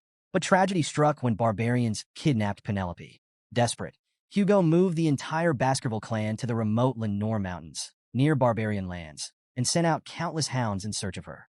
Yet no trace of Penelope was ever found. Her loss shattered him. The once devoted father became the infamous executioner of the empire, a man who hated barbarians with an unquenchable fury. At the time, Vikir had dismissed the story as a tragic legend. But now, the truth stood before him. Pomerian was Penelope's daughter, which meant she was Hugo Baskerville's granddaughter. The irony was almost poetic. Hugo, the man who despised barbarians more than anything, had a half-barbarian granddaughter. Vikir smirked. He could only imagine Hugo's face when he learned the truth. But that was a problem for later. For now, he ruffled Pomerian's hair. You've been through a lot, haven't you? He said gently. The girl studied him, uncertain. Then, with quiet fascination, she whispered, Your hair and eyes, they look like my mother's. Vikir chuckled. All Baskerville hounds tend to look alike. He smirked and added, Guess that makes me your uncle. Pomerian's eyes widened. Uncle, a memory flickered in her mind. Mother told me, if I ever saw someone with red eyes, I should follow them. Vikir arched a brow. Oh, and what do you think? Pomerian hesitated. Then, with sudden determination, she clung to him. I'll go with you. And just like that, 2 stragglers of the Iron-Blooded Sword clan crossed paths, bound by fate. The next morning, Pomerian peeked out from the tent, rubbing her sleepy eyes. Spotting Vikir preparing to leave, she immediately trotted over. Where are you going? Vikir slung his weapon over his back. A meeting. The clan's matriarch called for it. Without hesitation, Pomerian ran up to him, arms outstretched. I'm coming too. Before he could refuse, she climbed into his arms, clinging to him like a stubborn little monkey. Vikir sighed, realizing there was no point in arguing. She wasn't afraid of much, except being left behind.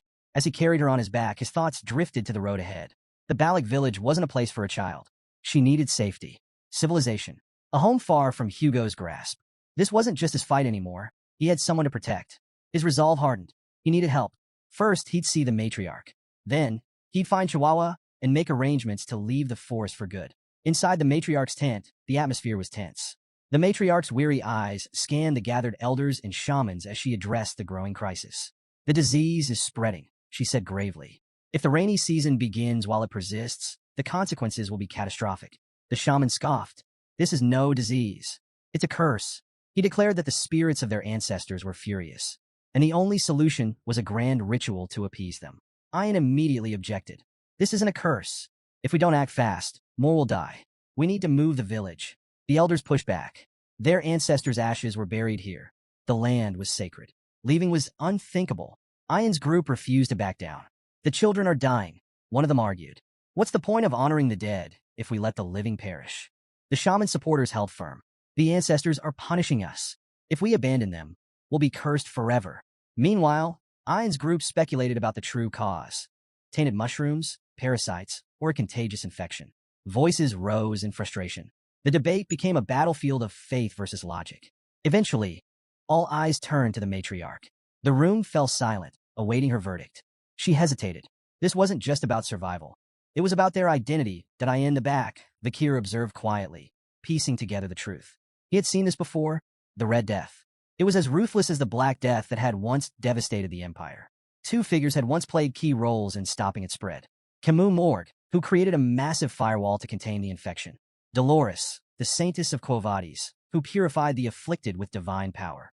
But their aid had only extended to the Empire. The barbarians in the Lenore Mountains had been left to rot.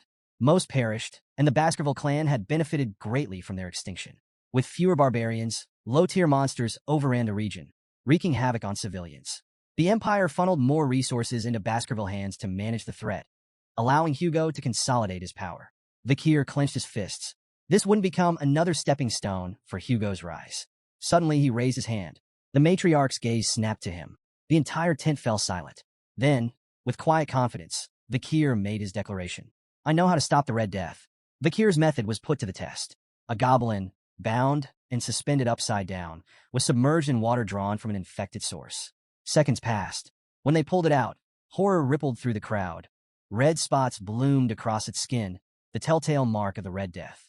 Without hesitation, the barbarians threw the writhing creature into a fire. Better to burn it than risk the disease spreading. Ian turned to Vakir, her expression shifting between shock and realization. Every goblin exposed to the contaminated water had shown symptoms. So it really spreads through water, she muttered. Vakir nodded. Boiling the water will neutralize it. That's our best defense. To verify his claim, they escalated the experiment. Ian suggested testing boiled water safety, so they dropped the goblin directly into the boiling pot. It died instantly. Ian winced. Well, that didn't work. Vakir, unfazed, replied, let's try cooled, boiled water instead. After adjusting the test, 2 goblins were submerged in cooled, previously boiled water. This time, no red spots appeared. The gathered barbarians murmured in awe. Boiled water was safe. The matriarch, watching the results unfold, finally spoke. You've given us hope, Vakir. Despite their breakthrough, Vakir remained cautious. The Red Death doesn't just spread through water. It can be transmitted through breathing, eye contact, and exposure to mucous membranes. Stay vigilant, especially during the early morning fog.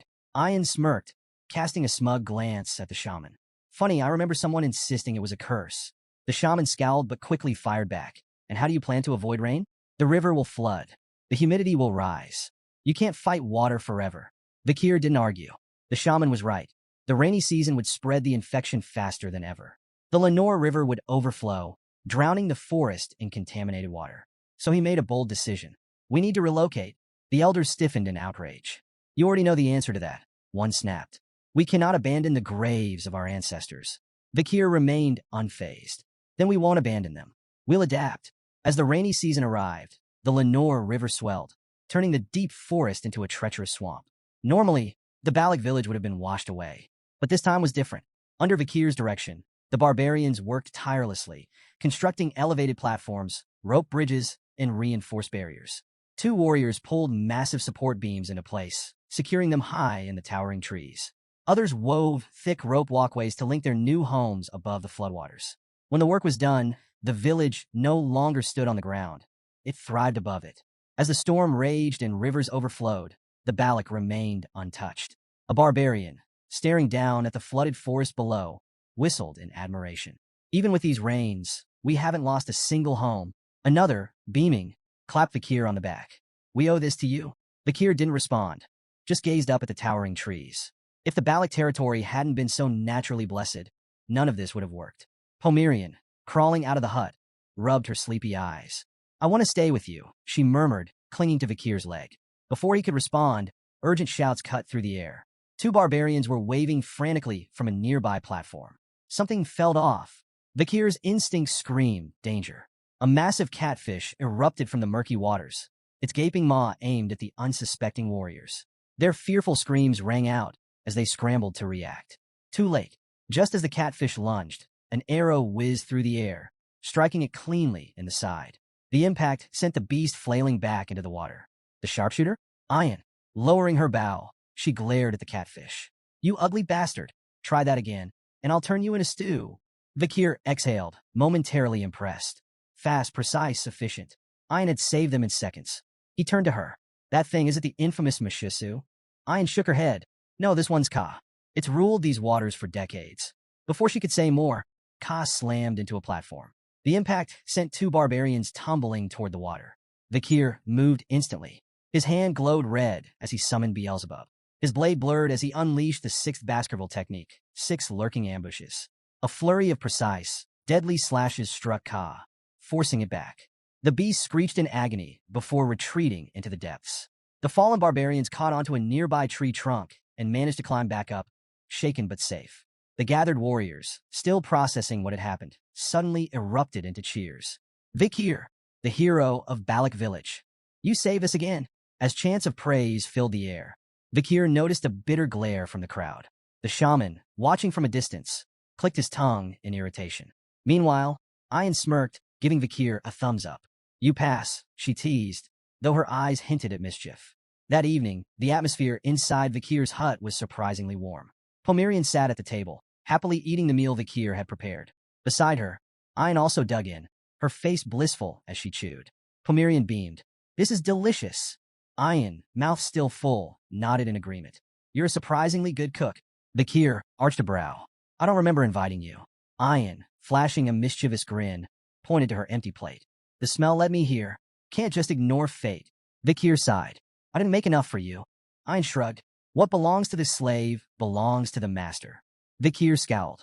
I'm not a slave. She waved him off, clearly enjoying herself. Pomerian, watching their playful exchange, suddenly tilted her head. You two act like a married couple. Ian choked on her food. Face burning red, she grabbed Pomerian into a tight hug. You're so adorable. Let's keep you forever. Pomerian giggled, hugging her back. Vakir, watching them, exhaled. When did those two get so close? Suddenly, the warm mood shattered. A chill swept through the hut, and Vakir's sharp instincts flared. Turning toward the entrance, he saw a shadowy figure standing in the rain, soaked to the bone, trembling, and eyes filled with desperation. Ian's expression darkened. Ahan, the young warrior stepped forward, his voice shaking. Vakir, I need your help. His tears mixed with the rain. Please save my little sister. The rain pounded against the tent, the dim light inside barely piercing the gloom. On a makeshift bed, a frail young girl lay still, her breathing ragged. Red bruises mottled her small body, a cruel sign of her worsening condition. Vakir, Ian, and Ahun stood around her, the weight of the moment pressing down on them. Breaking the silence, Vakir's voice was calm but firm. When did this start? Ahun swallowed hard. Yesterday. She went into the swamp to gather wood for the village. Ian added softly. Yahello is always trying to help. She's kind, too kind. She turned to Vakir, eyes pleading. Is there a way to save her? Before he could answer, a shadow entered the tent. A sharp grunt, a heavy presence. A human, the shaman and Ahun's grandfather. His piercing gaze swept over them before settling on Yahello. His face twisted with disapproval. Foolish girl, he muttered, voice dripping with contempt. I warned you not to go near that swamp. His frustration exploded. He turned on Ahun and slapped him across the face.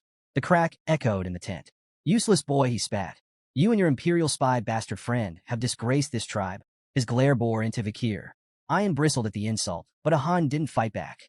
Tears slid down his face, silent and unchallenged. The shaman's voice boomed. declaring Yahello's condition a divine curse, punishment for neglecting ancestral rites. Only an offering will cleanse this taint, he warned. The matriarch will understand. With that, he stormed out. The silence that followed was thick with tension. Ayan clenched her fists. That old bastard, she hissed. How can he? But Vakir's calm voice cut through the storm. If you want to save her, I have a plan. The battle against disease begins. Vakir turned to Ahun. You want to help? Ahun snapped out of his daze. Yes. Then listen carefully. Vakir's tone was steady, decisive. Sanitize everything Yahello has touched. Use boiling water. Burn charcoal in the bonfire to repel insects and bats. Keep her isolated, warm, and dry. This gives her the best chance to fight the disease. He locked eyes with Ahun. Can you handle it? Ahun wiped his tears away. I'll do it. Without hesitation, he rushed out to begin preparations. Ayan stepped closer, worry clear in her voice. You really think you can save her? Vakir didn't hesitate. I can, but I need your help. She straightened. What do you need? Vakir's answer shocked her. I have to leave the forest. I need medicine. Ayan stiffened. You know that's impossible. Though Vakir had earned a place in Balak, leaving the territory was strictly forbidden. The matriarch, Ayan's mother, would never allow it. Vakir nodded. I know. That's why I won't ask her. Ayan's breath hitched. If you and the others keep this secret, I can leave and return before anyone realizes. His red eyes met hers. Will you let me go? Ayan froze. Caught off guard. She struggled for words, but none came. The rain poured harder, flooding the forest, washing over everything in its path. Vakir pressed forward, leaping across floating planks in the rising water. Then he stopped. He glanced back. Ayan was following him. His voice cut through the storm. Why are you following me? You agreed to let me go. Ayan's expression remained firm. Then let's go together. Vakir's brow furrowed. You'll slow me down? She didn't budge. At least tell me where you're going. No. Her frustration flared. Then why are you taking Pomerian? Vakir fell silent. Ayan hesitated, then spoke the truth she had buried. I've noticed things about you, Vakir. Your sword that comes from your arm. Your knowledge of the Red Death. But I never asked. She clenched her fists. I was afraid. Her voice trembled. I was afraid that if I pushed for answers, you'd disappear. She looked away. Finally, she whispered, You'll come back, right? Eyes shut. She braced herself for an answer she didn't want to hear. A moment passed. Then his calm voice reached her. I will come back. She opened her eyes. He was gone. Rain blurred her vision as she muttered softly. You'd better keep your promise.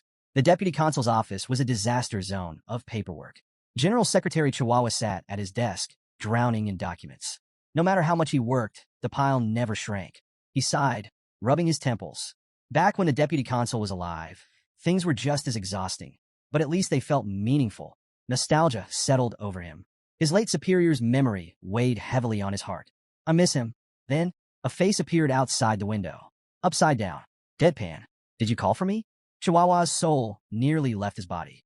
He stumbled back, eyes wide, sweat forming on his forehead. His mind refused to process what he was seeing. Vakir gracefully flipped down, landing at the window. A faint smirk played on his lips. How have you been, General Secretary Chihuahua? He asked, sipping tea as if nothing was amiss. Chihuahua's brain short-circuited. Vakir, the man he thought was dead, was sitting across from him, completely unfazed. His mind flooded with questions. Had Vakir fought some monstrous entity in the deep forest? Had he been gravely injured? Had he been living among barbarians? Yet, as Vakir calmly sipped his tea, completely at ease, Chihuahua's confusion only deepened. Finally, Chihuahua found his voice. You're really alive? His voice wavered between disbelief and relief. You're not some ghost haunting me, right? Vakir chuckled. You've been frozen in shock for a while now. Chihuahua swallowed hard. You little... His voice cracked before he could finish. Tears welled up in his eyes. He didn't care how or why Vakir was alive. Damn it, he muttered, wiping his face. You have no idea how relieved I am. But as his eyes landed on Pomerian, his relief turned into something else. His brows furrowed. Wait a minute. He leaned in, squinting at the child. Red eyes, dark hair, uncanny resemblance. His face paled. Vakir, is this your daughter? Clearing the misunderstanding. Vakir sighed, already expecting this. She's not my daughter, he said bluntly. We just share the same bloodline. Chihuahua exhaled in relief. Oh, thank God. I thought you'd. He stopped, realizing there was still a lot of new information to process. Still, with his emotions finally settling, he wiped his face and shifted into business mode. Vakir's expression grew serious. I need you to take care of Pomerian while I'm gone.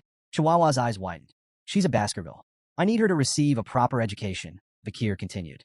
Chihuahua straightened. taking the request seriously. It's been a while since you've given me a direct order, he mused. Don't worry, I'll handle it. However, Vikir had another concern. Can you handle the city alone? Chihuahua sighed. I won't lie. It's been hell. Vikir nodded. Then get help. Try Cindy Wendy, Mitsa Sam, or Mag Juno. Chihuahua flinched at the first name. Cindy Wendy? He grimaced. That criminal you let go 2 years ago? I don't even know where to find her. Vikir smirked. You will. He reminded Chihuahua about the flower girl Judy. I gave her 10 billion before disappearing. She had no other support, so she's likely still in the city. If Cindy Wendy stayed with her, you'll find her there. Chihuahua rubbed his temples. You're telling me to track down a crime lord through a random flower girl? If Cindy refuses to help, Vikir added, tell her I'm alive. Chihuahua's brow arched. You think that'll work? Vikir leaned back. She owes me a favor. She won't refuse. A grin spread across Chihuahua's face. I like this plan. A promise left unfulfilled.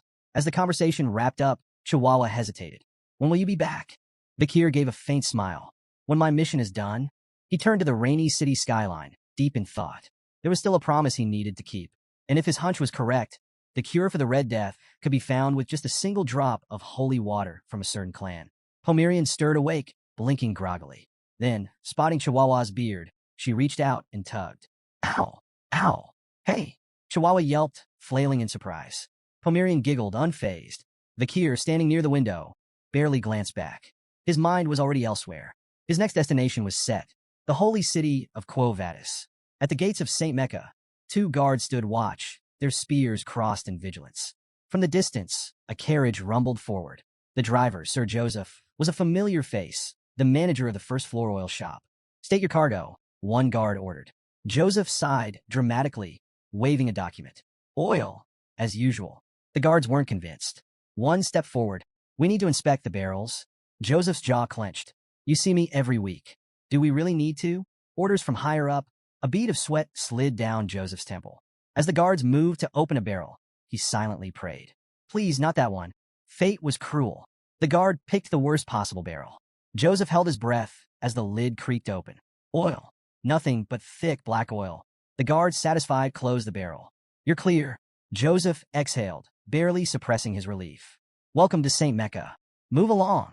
As the carriage rolled into the city, Joseph made his way to a secluded alley. Glancing over his shoulder, he checked the barrels once more. Then, in a low whisper, he murmured, It's safe. A shadow emerges. A metallic clink rang through the silence. Joseph's heart nearly stopped. The same barrel the guards had inspected suddenly lurched. The dented lid clattered to the ground. And from inside, a figure slowly emerged. Drenched in oil, face hidden beneath a crow mask. Completely silent. Joseph swallowed hard. His voice shook. See, can I leave now? He stammered. I did what you asked. The crow-masked figure tilted its head. Then, in a voice that sent chills down Joseph's spine, Wait. Joseph froze. The figure handed him a bag. Inside were 3 tokens, ox, bear, and canine. Joseph's relief was immediate. Thank you, he stuttered. But the mysterious figure was already gone, disappearing into the alley shadows. Joseph stood there, still gripping the bag. Then, a thought crept into his mind. This man had stayed submerged in oil for 2 hours. His expression twisted into unease. Was that guy even human? Under the dim glow of the crescent moon, the masked crowman stood atop a towering spire, observing the city teeming with life below. Pulling off the mask, he revealed himself as none other than Vikir. The memory of his unorthodox infiltration lingered, immersing himself in oil for hours to mask his scent. It had been a trial, reminding him of the river Styx, though far less grim. Despite the discomfort, his plan was successful. He was now within the heart of the Quo Vadis clan stronghold. St. Mecca, the sanctum of the Quo Vadis clan, housed 160,000 devout souls. Bound by stringent religious laws, its citizens renounced material desires and maintained an eerie discipline. Even if gold littered the streets, they would pass by without a glance. This facade of harmony, rooted in rigid control, struck Vikir as oppressive. The solemn toll of a bell shattered his musings. High above, the bell tower stood as a silent sentinel. At its signal, the bustling city froze. Citizens halted mid-stride, bowed their heads, and shut their eyes in unison, uttering prayers as the air grew heavy with reverence. Their white garments seemed to glow in the evening light, a sea of purity that hid any individual expression. Weaving through the immobile crowd, Vikir felt like a shadow slipping between statues, his mind preoccupied with the suffocating devotion that gripped this city. As darkness fell, he approached a secluded well. From his jacket, he produced a small glass vial, its contents ominously swirling under the moonlight. Tipping it into the well, he released the bacteria responsible for the Red Death. It was a calculated gamble. In a city as devout and disciplined as St. Mecca, the outbreak would force authorities into swift containment, avoiding a catastrophic death toll. The Red Death's chaos, however, would sow the seeds of distrust and division. The sound of soft footsteps jolted him from his task. 3 children stood a short distance away, their wide eyes fixed on him. Whispering among themselves, they debated whether to approach or run. Vikir's sharp gaze pinned them in place, and a cold fear crept over them. "Stay away from the well," he commanded, his voice low and foreboding. "It's cursed. Anyone who drinks from it will be claimed by death." The children's faces turned pale, and with a shared scream, they bolted into the night, convinced they'd encountered a ghostly specter. Satisfied they wouldn't return, Vikir added a theatrical touch. He hurled a dagger near the well, murmuring that it bore the marks of the Leviathan clan, known for their mastery of poisons and treachery. As the blade lodged into the ground, Vikir's mind raced. The Leviathan clan's presence in the spread of the Red Death was plausible. Their enmity with the Quo Vadis clan made them prime suspects, and the resulting blame could ignite tensions into a full-blown war. A slow grin crept across his face. The board was set, and the first pieces were moving. With his groundwork laid, Vikir turned his attention to his next objective. The hour was near for the city's sacred ritual involving holy water. His destination? A meeting with Saintess Dolores herself. Under the pale moonlight, a grand mansion shimmered like a beacon, drawing hopeful souls to its gates. A restless crowd gathered, their voices a chorus of desperation and reverence. Rumors swirled. Within these walls resided the Saintess, a healer of miracles. The sick, the wounded, and the desperate all yearned for her divine touch. Suddenly, a calm yet commanding voice echoed from within. "Why have you come at this hour?" The crowd hushed instantly, recognizing the voice of the Saintess. A ripple of excitement spread as nobles and merchants pushed forward, each eager to flaunt their wealth and influence, hoping to secure an audience. A young noble from the Dortsmile region, heir to the Jonathan clan, boasted of his family's military prowess and ties to the Alphonse clan. Another man, an overseer of the Ibsen Guild, flaunted his control over lucrative trade routes, proudly name-dropping Count Boston Le Baskerville. But the grandest offer came from an aging noble who, in desperation, promised a granary, a beachfront villa, and even an exclusive fleet of carriages, all in exchange for her blessings. But the Saintess remained unmoved. Her voice, unwavering, dismissed them. "Wealth and status do not grant you the right to disturb me." Disheartened but obedient, the crowd gradually dispersed into the night. Yet one figure remained. Vikir. The glow of his crow mask shimmered under the moonlight as he stood in quiet contemplation. Memories resurfaced, visions of the Saintess in his past life. On a battlefield soaked in blood, she had walked among the wounded, her pristine white robes stained crimson, yet her divine light never wavered. Unlike the nobles who sought her favor now, she had always despised wealth and power, standing apart from the corruption that plagued the elite. Then, her voice broke through his thoughts once more. "You, who are you?" Vikir knelt, his voice steady yet reverent. "I am but a lost lamb seeking guidance." A pause. Then, with a slow creak, the door opened, and golden light poured out, illuminating the darkness. "Enter," she commanded. Stepping inside, Vikir was met with a breathtaking sight. The grand hall glowed with a warm, celestial radiance. At its center, an ornate fountain stood, adorned with an angelic statue, its water shimmering like liquid gold. The Saintess's voice resonated from the fountain itself. "Tell me, lost one, how did you lose your way?" For a brief moment, Vikir considered the possibility that the Saintess would refuse to meet him in person. Given his masked appearance, it wasn't an unreasonable assumption. Still, he remained composed and carefully placed a leather pouch on the fountain's edge. "The slums are plagued by an epidemic," he stated plainly. "This water, it's tainted with a dark energy." He stepped back, waiting. If the Saintess truly possessed divine power, she would sense the malevolence within. But the chamber remained eerily silent. Then her voice cut through the air like a blade. "You lie." The accusation barely settled before the chamber filled with the sound of approaching footsteps. Knights emerged from the upper level, positioning themselves like sentinels above him. The atmosphere turned heavy, their leader stepping forward with an air of cold authority. "Your words are far too bold for someone claiming to be a lost lamb," he remarked, his gaze sharp. "Who are you really?" Vikir remained silent, but recognition flickered in his eyes. Pietro Quo Vadis, an old comrade from his past life, known for his unshakable sense of justice and ruthlessness in pursuit of it. Pietro had mastered interrogation techniques so brutal that demons might have taken notes. Vakir himself had learned a thing or two from him, enough to break the infamous 7 young masters of Underdog City. Finally, Vakir spoke. I didn't expect to see you here. Pietro's eyes narrowed, but he showed no sign of familiarity. Instead, he acknowledged the epidemic report with skepticism. And yet, here you stand, masked like a thief in the night, he countered. Remove it. Show your face. That is the proper way to meet the Saintess. Vakir ignored the demand and turned toward the exit. My task is done, he said, moving to leave. A blur. Something sliced past him, grazing his mask before embedding into the ground. Vakir halted, his eyes flicking to Pietro, who now held an open book in his hand. His voice was calm, but firm.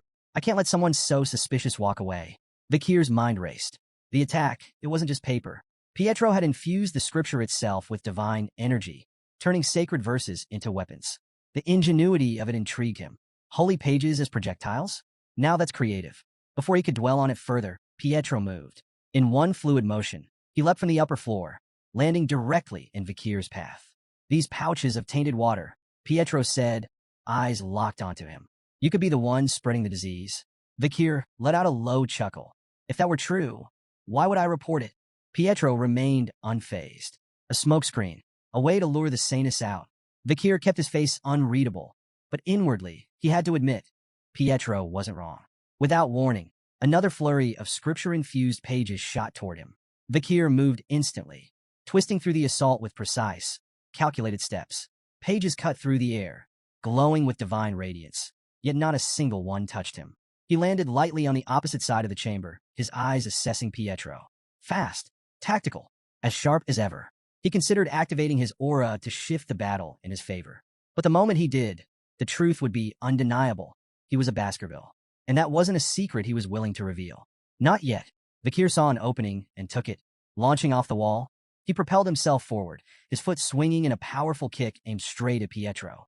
The knight barely had time to raise his arm guard, reinforced with his holy book as a shield. The impact sent a shockwave through the floor, cracking the stone beneath him. Pietro staggered, his eyes widening in disbelief. That strength! How does he have such monstrous power in such a small frame? But Vakir wasn't done. Using the rebound, he pushed off Pietro's guard and flipped backward, landing gracefully. He smirked. 600 kilogram stability. A technique he had developed 2 years ago after taking down the legendary oxbear. This was its first real test in battle, and judging by the cracked floor and Pietro's shaken stance, it worked beautifully. Not giving Pietro a chance to recover, Vakir shot forward, unleashing a relentless barrage of punches. Pietro blocked with his book, deflecting the blows, but the sheer speed and force behind them made it impossible to counter.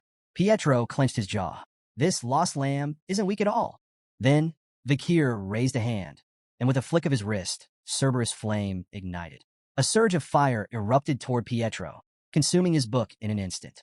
Flames licked at his hands, searing his skin.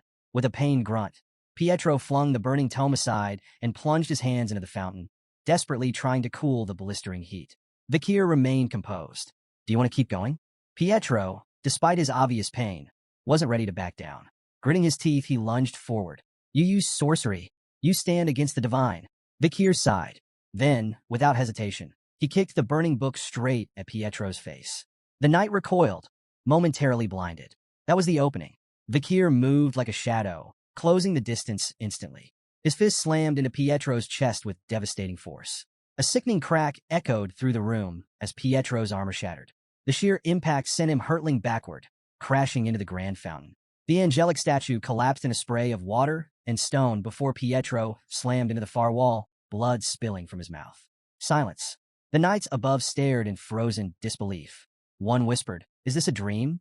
Another stammered, "Pietro lost?"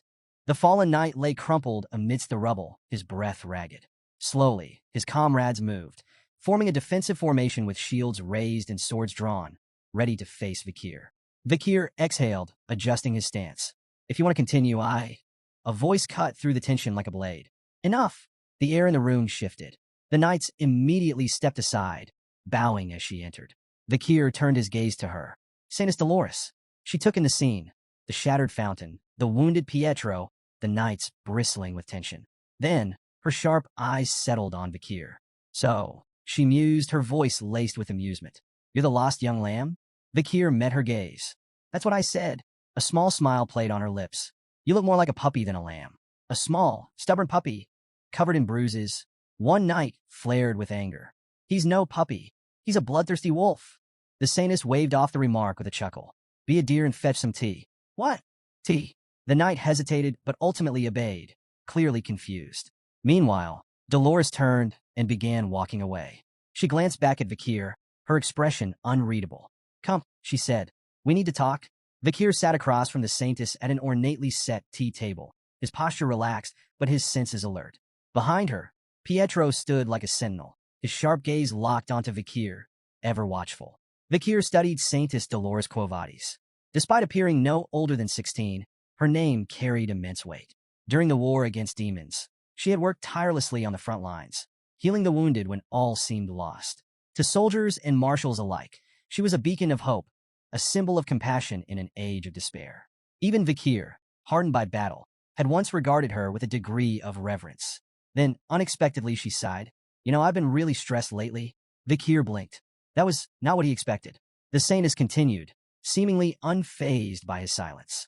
I just got back from the Imperial Academy of Colosso. I'm on break, but family matters have kept me busy. Vikir narrowed his eyes. What was she playing at? Why shift the conversation to something so mundane? She turned her gaze to the window, watching the moonlit city below. Nobles and merchants are relentless. They demand my presence at all hours, but most of their problems are self-inflicted. She swirled her tea absent-mindedly. Narcotics, personal misadventures, things they call urgent, but are really just the consequences of their own indulgence. Very few of them are actually suffering from serious illnesses. Taking a slow sip of her tea, she exhaled softly. People rarely care about justice, righteousness, or equality. They only focus on their immediate needs. Her words hung in the air, an unspoken challenge for Vikir to reflect on them. Vikir, ever composed, responded evenly. Theology is essentially the process of understanding humans, so such things are inevitable. The saintess's eyes flickered with intrigue. Asmo's Old Testament, chapter 6, verse 9. For the first time, genuine surprise flashed across her face. I never thought I'd meet someone who still remembers that passage. Vikir said nothing, merely taking a sip of his own tea. This woman was sharper than most gave her credit for. Still, there were more pressing matters. He placed a pouch of contaminated water on the table. There's an epidemic in the slums of St. Mecca, he stated. It's spreading fast. The saintess's demeanor shifted instantly, her light-hearted tone vanishing. Are you certain? Vikir nodded. See for yourself. She studied the pouch carefully, but did not immediately take it. Her gaze flickered back to him. Did you have anything to do with this? Vikir met her eyes, unshaken. If I did, why would I be telling you? Pietro, ever the skeptic, tensed. Silence settled over the room as the saintess continued scrutinizing him. Vikir could almost hear her calculating the risks, the possibilities. Then, slowly he raised his hand. Pietro moved instantly. In a blur, he stepped between them, reaching for his weapon. Saintess stepped back, but there was no attack. Instead, a radiant golden glow enveloped Vikir's hand. I dislike harming innocent people, he said simply. Especially in my hometown. Pietro froze. The saintess stared, her previous composure breaking in a genuine astonishment. The power radiating from Vikir, it was unmistakable. Are you? She hesitated, her voice tinged with disbelief. A believer of Luin? Vikir remained unfazed. He met the saintess's gaze and spoke with calm precision. Now, will you hear me out? With no objections, he began recounting his findings. He detailed how he had witnessed suspicious individuals pouring liquid from glass bottles into the slum's water supply. These figures, he asserted, were the real culprits behind the epidemic. The saintess's eyes darkened. And their motive? Wordlessly, Vikir unfolded a map, laying it on the table. He pointed to two key locations, his tone measured as he explained his deductions. The Leviathan clan, the bourgeois family, two factions with everything to gain from a crisis. The Leviathan clan thrives on poison, Vikir began. They would see this epidemic as an experiment, an opportunity to collect samples and refine their methods. If the Quo Vadis clan collapses, their influence will spread unchecked. The saintess's lips pressed into a thin line. She knew of the Leviathan clan's long-standing enmity with her own. But Vikir wasn't finished. He tapped another point on the map. The bourgeois family. They don't need poison. They profit from disaster. His voice was sharp, cutting through the tension. When an epidemic sweeps through, the poor die first. Landowners go bankrupt. Factories shut down. Stores close. That's when the bourgeois family steps in, buying up land, seizing assets, expanding their empire. The saintess and Pietro exchanged stunned glances. It all made too much sense. Bakir leaned back. The Leviathan clan sets the fire. The bourgeois family waits for the ashes to settle. And to mask their scheme, they blame the native tribes of the deep forest. Silence. Pietro looked like he'd just swallowed glass. The saintess, normally composed, found herself genuinely shaken. Bakir had pieced together an insidious conspiracy with alarming clarity. Finally, she exhaled. Just who on earth are you? Bakir smirked. Call me Night Bloodhound. Pietro scoffed. Blasphemous. His gaze flicked to Bakir's dark attire, his torn cloak, the faint traces of blood still staining his boots. That name suits you far too well. The saintess, however, remained thoughtful. Even if your name is ominous, your words hold weight. She stood. Pietro, we're going to the slums? Pietro straightened. Understood. They would investigate the epidemic firsthand and report their findings to the Quo Vadis leadership. Bakir observed the saintess in silence. She acted swiftly and decisively, a rare trait among nobles. Meeting her had been fortunate. With her involved, the truth wouldn't stay buried for long. As she prepared to leave, the saintess glanced back at him. There was something about him that unsettled her. His small frame, battered from battle, seemed at odds with the sheer power he had displayed. His presence carried a storm of emotions: blood, oil, steel, violence, and fury. Yet beneath it all, there was sadness. A sadness so deep, so ancient, that she found herself wondering, who was this man before he became the Night Bloodhound? When they arrived at a small church deep in the slums, the air was thick with desperation. The moment the saintess stepped inside, the sisters rushed to her, their faces streaked with tears. Saintess, please, save them. The sight that met her eyes was devastating. Rows of infected lay writhing in agony, their bodies marked by the telltale signs of the disease. Their groans of suffering filled the sacred space, mixing with the scent of damp straw and fevered sweat. The saintess's hands trembled. Night Bloodhound was right. The epidemic was real, and it was spreading. Bakir stood beside her, his expression unreadable. Guilt gnawed at him. He had set this chain of events in motion, knowing innocent people would suffer. It was a calculated risk, but it didn't make it any easier to watch.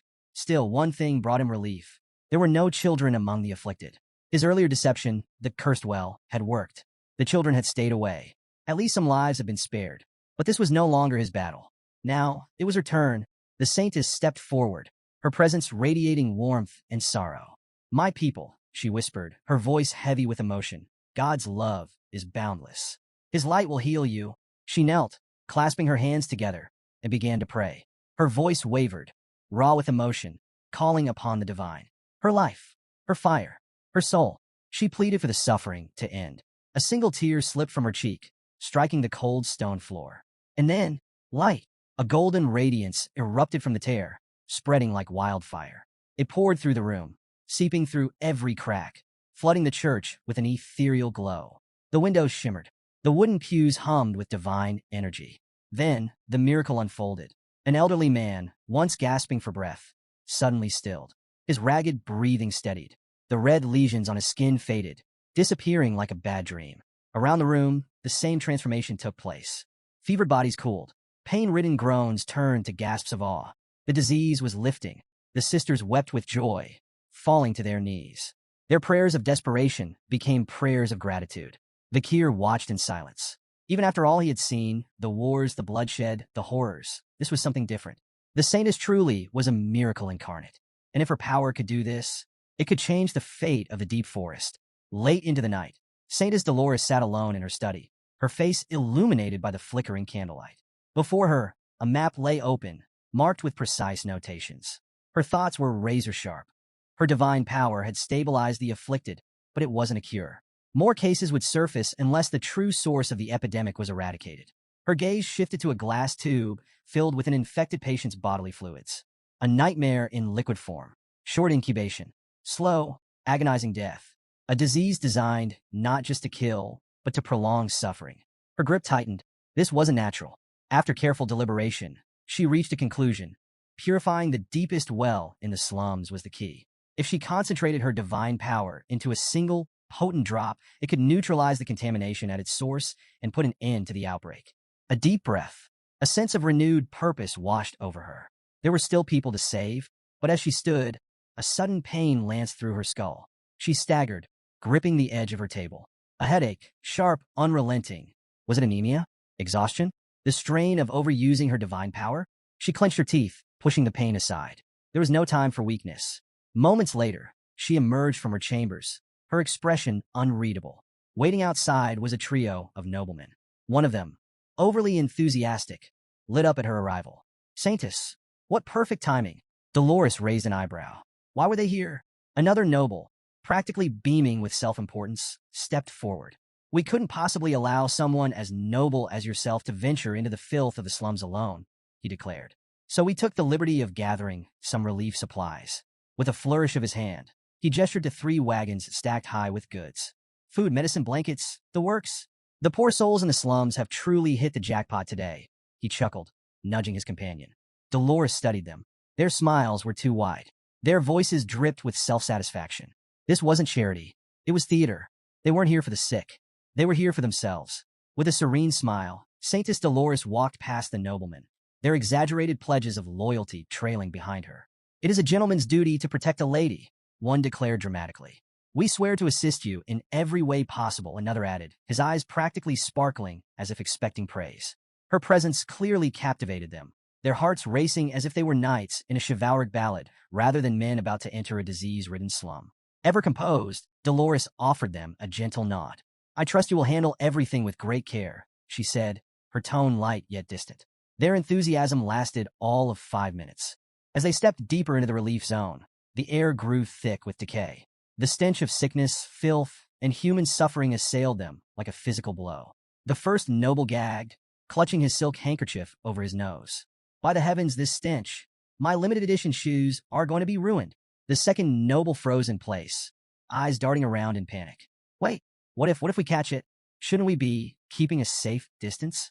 The third, less subtle than the others, turned to a nearby priest. Clear this mess at once.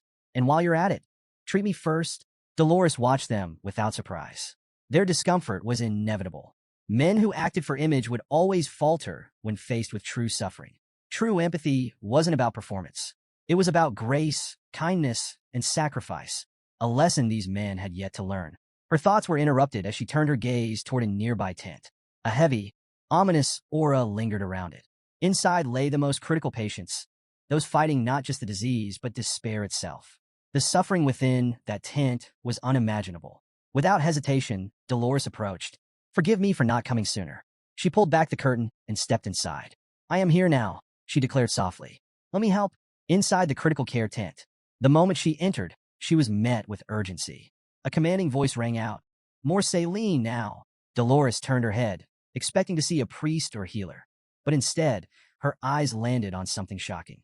A doctor, one who moved with efficiency, precision, and expertise.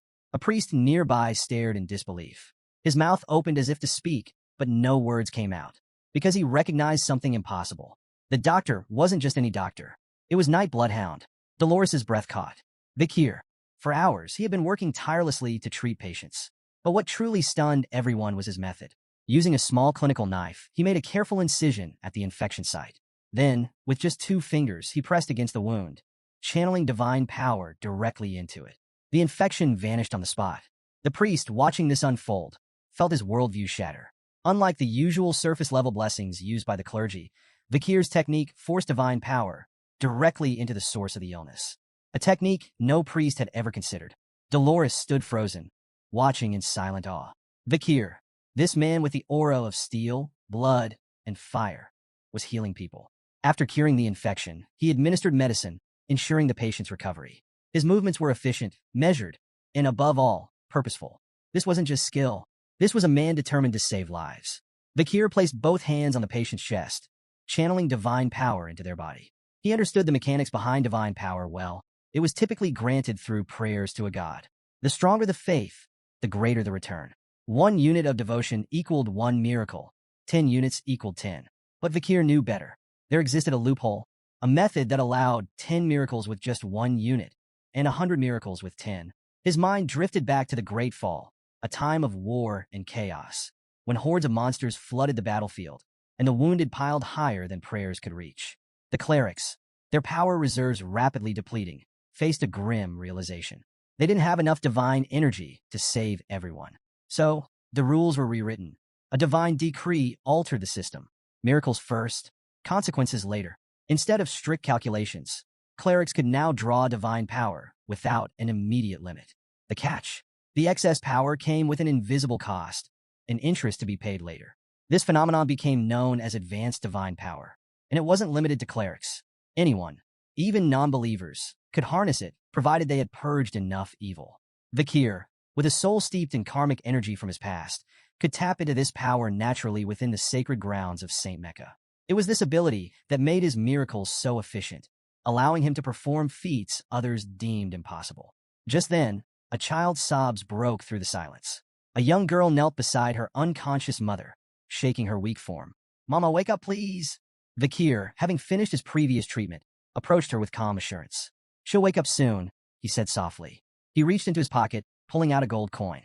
Pressing it into the girl's small hand, he instructed her, "Use this for food, firewood, whatever she needs to recover." Before the girl could respond, a priest quickly intervened. "Wait, we cannot give material assistance," he objected, his tone firm. "Monetary demands never end. If you start now, you'll give away everything before you realize it." Vakir, still composed, tilted his head slightly. "If demands are endless, then what defines their limit?" The priest blinked. Vakir's voice was even as he continued. "What truly is limitless?" Silence. The priest had no answer. Meanwhile, the little girl's quiet sobs softened. She clutched the coin tightly, her small fingers wrapped around it as if it were the first bit of hope she had ever held. Vakir watched her, his eyes unreadable. Then he spoke again, this time more softly. "I could give away all the money in my pocket right now. That much is true." His gaze fell upon the sick mother, her frail form barely moving. Then he apologized. "I'm sorry," Saintess Dolores observes. Dolores, watching from a distance, felt something shift within her. Why?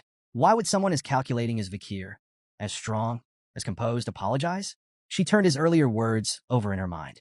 Theology is the pursuit of understanding humans. Then it clicked. He wasn't apologizing for what he had done. He was apologizing for what he couldn't do. For all his knowledge, all his power, he still couldn't save everyone. And she understood that feeling better than anyone. Her heartbeat quickened. At 16, she had seen miracles, had performed them herself. But this man who fought like a beast, carried the scent of steel and blood, and yet held divine power in his hands. He wasn't just a mystery. He was a contradiction, and he unsettled her in a way she couldn't explain. After hours of tirelessly treating the sick, Vakir finally stepped outside, seeking a moment of respite. He sat down with a quiet sigh, momentarily lifting his mask just enough to take a sip of water. The night air was cool, the city still heavy with the remnants of suffering. But his break didn't last long. From the corner of his eye, he noticed Saintess Dolores approaching. Quickly, he lowered his mask and greeted her. "Are you all right?" She settled beside him, her usual composure tinged with something more contemplative. "I just wanted to talk." Vakir nodded without hesitation. For a moment, neither spoke. Then, Dolores offered a quiet thanks. "With your help, we saved them," she said, sincerity in her voice. "The epidemic, we managed to stop it." Vakir, ever modest, simply shook his head. "I only did what had to be done." Dolores smiled softly, as if she had expected that answer. Then, silence settled between them. She clutched the fabric of her robes tightly, the tension in her fingers betraying the storm of emotions within. Finally, she spoke her doubts aloud. "Someone as strong as you should have been born with divine power," she murmured. She glanced down, hesitating before continuing. "I was given a gift, but I don't feel worthy of it. My faith is weak, my body frail, my mind uncertain." Her voice wavered. "Why would a higher power choose someone like me, when there are others, far more deserving?" Vakir's response caught her off guard. He smiled, calm assured. "Because of that doubt," he said simply. She looked at him confused. "The world doesn't need unshakable perfection," he continued. "It needs a light that can shine even in the darkest places." Dolores's breath hitched. His words, so unexpected, so certain, struck something deep within her. Tears welled in her eyes, but she blinked them back. "Do you really think I can become that person?" she asked, her voice small and certain. Vakir's reply was steady, unwavering. "You already are." Later, the clergy of the Kovadi's family gathered in solemn prayer, their efforts culminating in a sacred miracle. Before them, 3 drops of divine essence crystallized into liquid purity. Each drop held the power to cleanse the entire slums of the epidemic. Sealed in small glass bottles, they were given a name, Pliny de la Verge, or, as they were commonly known, the Saintess's Tear. In the grand hall of the temple, Saintess Dolores knelt before a podium. Before her, the sacred box containing the 3 bottles sat in quiet reverence. As she began her prayer, a radiant divine light filled the space. Her voice, clear, strong, yet laced with emotion, carried through the chamber. She spoke not of power, nor of miracles. She spoke of a woman, a mother, chosen to nurture the only son of a higher power. A woman who had spent sleepless nights in anguish, whose heartache surpassed the limits of endurance, whose sorrow was carried in silence. She declared this day as one of suffering, and she poured every ounce of that suffering into her prayer. As Saintess Dolores concluded her prayer, the divine light descended upon the podium, bathing the hall in its radiant glow. The air hummed with sacred energy, a testament to the power of her faith.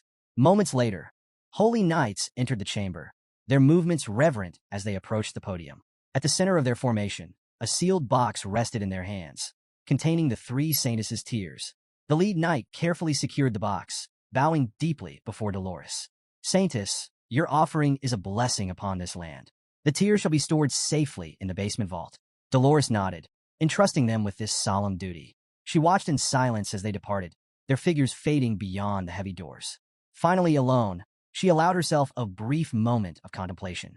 What came next? Nearby, a priest knelt in prayer before a statue of the goddess, his focus unwavering.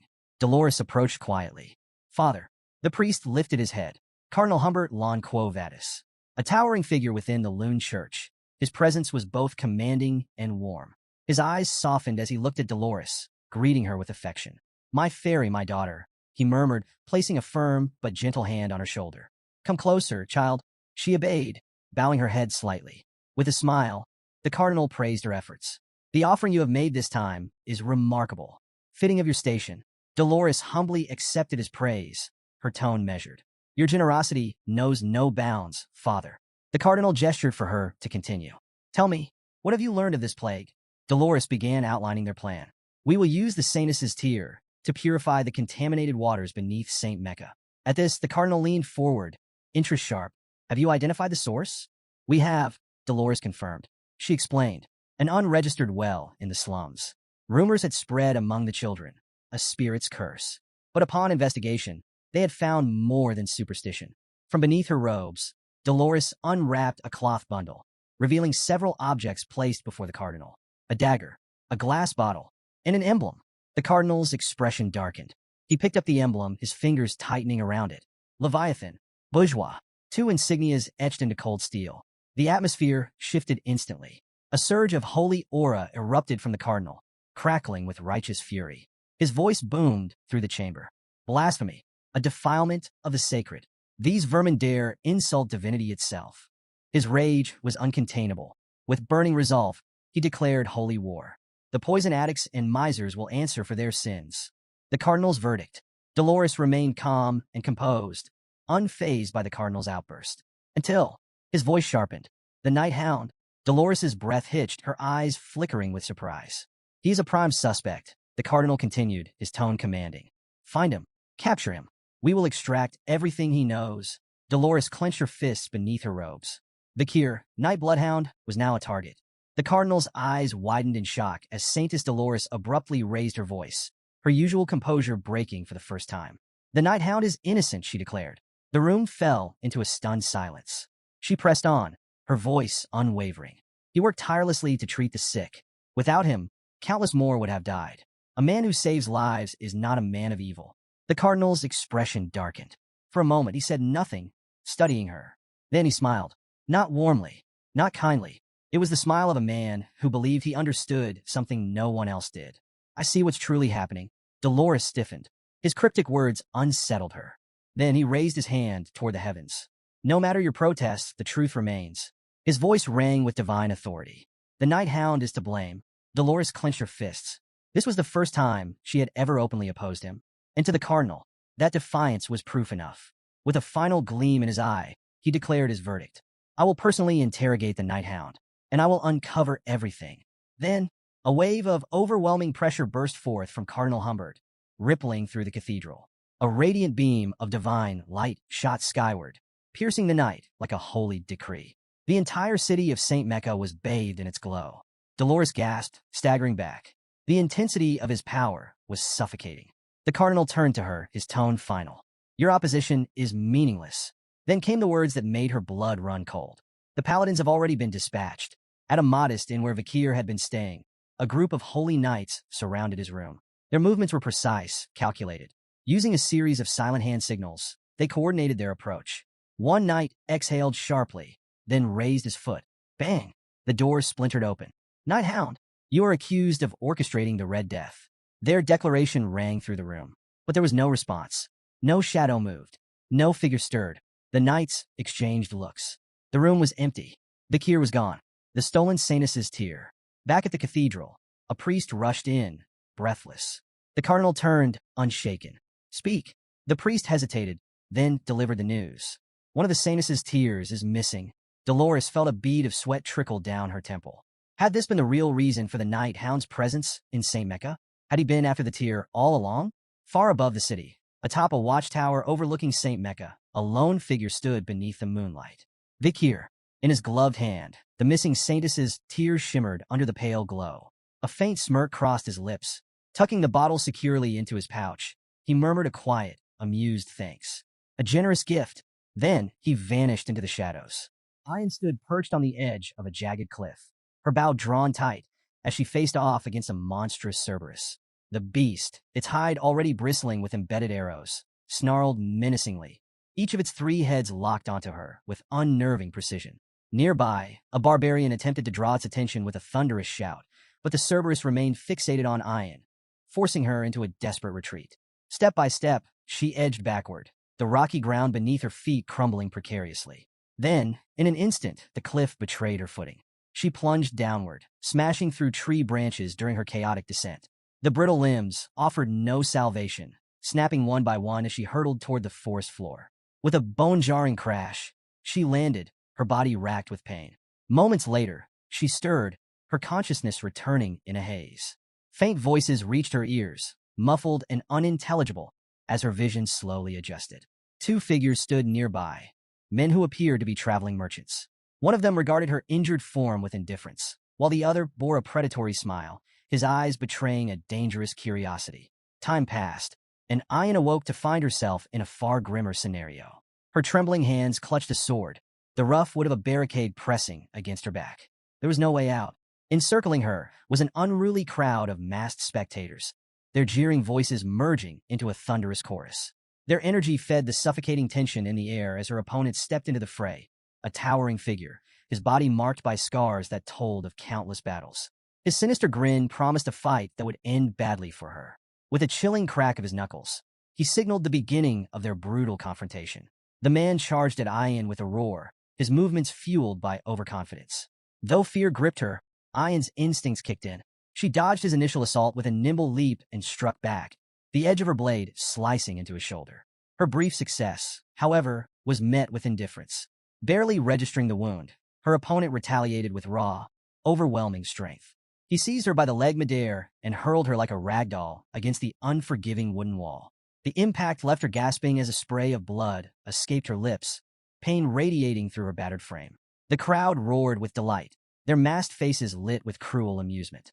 To them, this wasn't a fight. It was a show, and Ayan's suffering was the highlight of their entertainment. Her body crumpled to the cold, unforgiving ground, her tears mixing with the dirt as humiliation and despair consumed her. Her opponent's triumphant shout echoed through the arena, stoking the crowd's frenzy. But as darkness threatened to claim her spirit, a spark of resolve ignited deep within. Faint images of her family, her mother's gentle smile, the warmth of home, flickered in her mind. With sheer determination, Ayan forced herself to rise. Every muscle in her body screamed in protest, but she ignored the searing pain, clawing her way back to her feet. The once indifferent crowd hushed for a moment, their murmurs swelling as they took notice of her defiance. Their masked faces turned toward her with renewed interest, curiosity flickering in their cruel eyes. What had seemed like a one-sided spectacle now carried an unexpected twist. Standing tall despite her wounds, Ayan smeared a mixture of blood and dirt across her face, a silent declaration of her unbroken will. Her gaze locked onto her opponent, unwavering and resolute. The energy in the arena shifted, the spectators leaning forward, hungry for more. If they had thought she would crumble, they had been mistaken. She wasn't done yet. No matter the odds, she was ready to fight. Years later, the fire that had once burned so fiercely within Ayan had dimmed to mere embers. Behind the cold steel bars of a prison cell, she sat motionless, her spirit shackled as much as her body. The defiance that had once gleamed in her eyes was now dulled by hopelessness. Even the cherished memories of her family, which had once given her strength, had faded into distant, unreachable echoes. The weight of despair pressed down on her, suffocating and unrelenting. The heavy silence of the cell was suddenly broken by an unexpected sound. Ayan's eyes snapped open, her gaze landing on a small glass tube lying before her, its remnants of elixir glistening faintly. Instinctively, she recoiled, unease creeping into her bones. Then, she noticed a shadowed figure standing just beyond the bars. As he stepped closer, recognition struck her like a thunderbolt. It was Vikir. Without hesitation, he unlocked her cell door. His voice, rough and commanding in the barbarian tongue, carried a simple order: leave. Ayan awoke with a gasp, her chest heaving as she was pulled from the depths of the nightmare. Tears streamed down her face, the lingering weight of her torment pressing heavily upon her. But as she blinked away the remnants of the dream, she realized she wasn't in a prison. Instead, she lay cradled in her mother's lap, the warmth of the matriarch's presence anchoring her to reality. With gentle concern, her mother asked if she had been dreaming. She mentioned that even in her sleep, Ayan had called out for Vikir. But the nightmare was not the only thing haunting her. Trembling, Ayan confided in her mother, her voice breaking under the weight of her suffering. A deep, unrelenting pain burned within her chest, her body racked with an agonizing dryness that felt as though it was suffocating her from the inside. Fear crept into her words as she admitted the terrible thought that had taken root in her mind. Was she afflicted with the Red Death? Through choked sobs, she confessed the unbearable truth. The pain was so overwhelming that it made her regret ever being born into this world. The matriarch's expression softened with sorrow, yet her touch remained steady and reassuring. Placing a comforting hand on her daughter's trembling form, she began to speak, her voice gentle and soothing, weaving a tale meant to mend the cracks in Ayan's wounded spirit. The matriarch's voice softened as she delved into a story from long ago, a memory woven with both joy and sorrow. She spoke of a time when she and Ayan's father had planted a tiny seed together. He had buried it in the soil, while she had diligently watered it each day. Before long, the seed sprouted, growing into a vibrant, beautiful flower. When the time came, they harvested the blossoms, extracting their sap and smoking it. What followed was a blissful euphoria, a fleeting moment of pure happiness. And it was during this time of joy that Ayan had come into their lives. But as the matriarch continued, the warmth in her tone faded. The story took a darker turn. Because of a grave misdeed, Ayan's father had faced a terrible fate, executed at the hands of her own grandfather. The matriarch paused, watching as pain flickered across her daughter's face. Struggling with both her illness and the weight of her emotions, Ayan could no longer hold back her despair. The suffocating agony inside her made her question everything. Sensing this, the matriarch smiled gently, reminding her that life was unpredictable, a journey filled with both hardships and triumphs. She urged Ayan to endure, to hold on to hope, and assured her that Vikir would return with a cure. But Ayan, lost in hopelessness, rejected the comforting words. She voiced her doubts, convinced that Vikir would never come back. Just as the words left her lips, a sudden shout echoed from outside, piercing through the heavy atmosphere. The message was clear. Vikir had returned, and he had brought the much-needed medicine. The matriarch's expression brightened instantly, a knowing smile playing on her lips. She turned to Ayan, ready to tell her that her faith in Vikir had been justified. But before she could speak, Ayan was already gone, having bolted out the door. Slightly exasperated, the matriarch muttered to herself, wondering if her daughter truly had the Red Death after all. Ayan sprinted through the settlement, her heart pounding with a mix of hope and urgency. Her thoughts raced back to the past, to the moment Vikir had rescued her from a life of slavery. She remembered the fearless way he had stood against Madame Eight Legs, the unshakable strength he had displayed. Through his actions, he had taught her a valuable lesson, the power of facing one's fears head-on. That lesson had given her the strength to rise above her own suffering. And now, as she pushed forward, her mind held on to one single thought. Vikir was back. Finally, she arrived at the gathering of barbarians, her breath coming in ragged gasps. And there he was, standing tall, calm, and resolute. Their eyes met, and for the first time in what felt like forever, a wave of relief washed over her. Vikir, noting her presence, raised an eyebrow in mild surprise. He had heard she was suffering from the Red Death, and yet here she was very much on her feet. Before he could say anything more, Ayan acted on instinct. Without hesitation, she ran straight at him and leaped into a forceful hug, sending them both crashing to the ground. Vikir groaned dramatically beneath her weight, pretending to struggle. With an amused smirk, he muttered that if he hadn't reinforced his body with mana, her first hug might have actually broken his back. Then, with a teasing tone, He questioned how someone supposedly afflicted with the Red Death had the strength to tackle him like that. Still clinging tightly to him, Ayn admitted with a soft smile that the moment she heard he had returned, her body had felt lighter. Vakir studied her, his confusion evident, but as he took in her expression, bright, full of relief, he let out a breath and asked if she was truly all right. Ayn nodded, her joy unmistakable. She admitted that perhaps she was only pretending to feel better, but at this moment, she had never been happier. Then, with a beaming smile, she welcomed him back. Vakir's expression softened, warmth flickering in his eyes. "I'm back," he replied. Inside a dimly lit tent, the atmosphere was thick with tension. Yahello lay on a crude bed, her breath shallow and labored, her condition worsening by the second. Around her, worried barbarians stood in anxious silence, their expressions etched with fear. Vakir knelt beside her, his gaze steady as he reached into his pouch and retrieved a small vial. The Saintess's tear. The moment he uncorked it, a brilliant golden radiance spilled forth, bathing the tent in a warm, ethereal glow. The light cascaded over Yahello, enveloping her in its healing aura.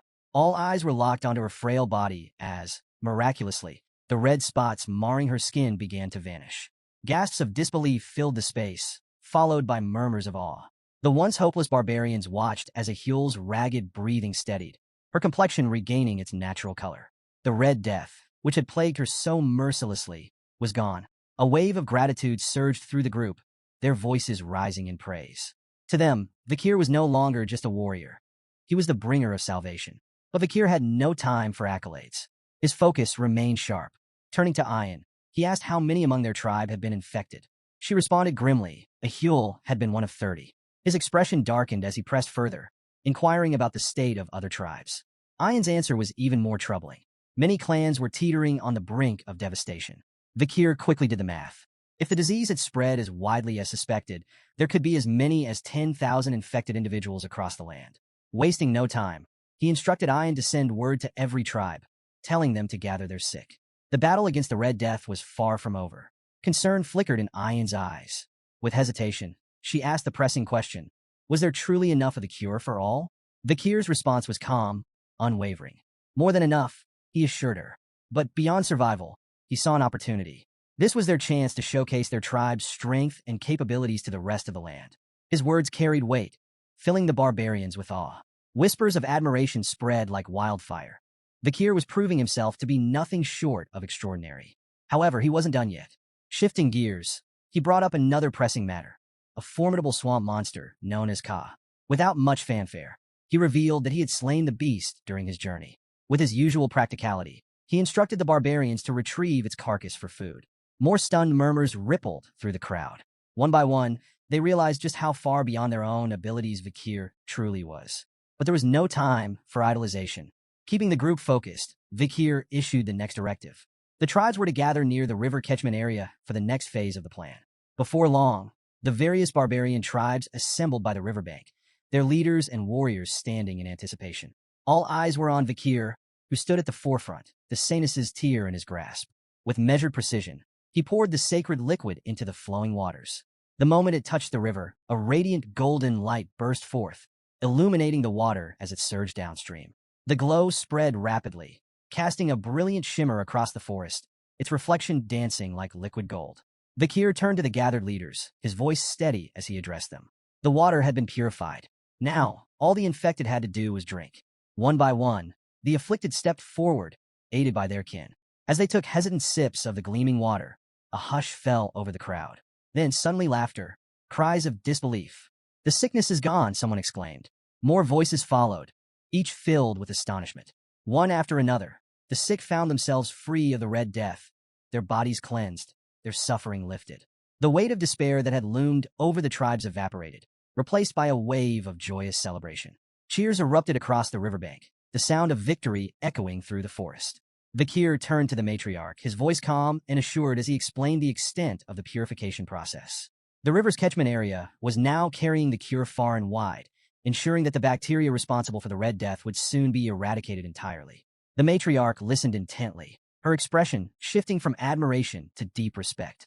Then, with a thoughtful nod, she spoke, suggesting that Vakir be named the tribe's shaman. Before he could decline, the ground suddenly trembled beneath them.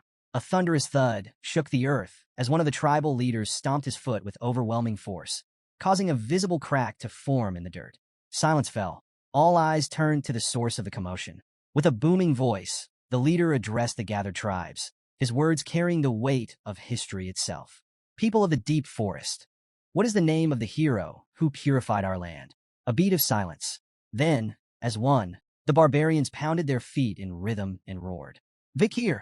Another warrior stepped forward, raising his fist.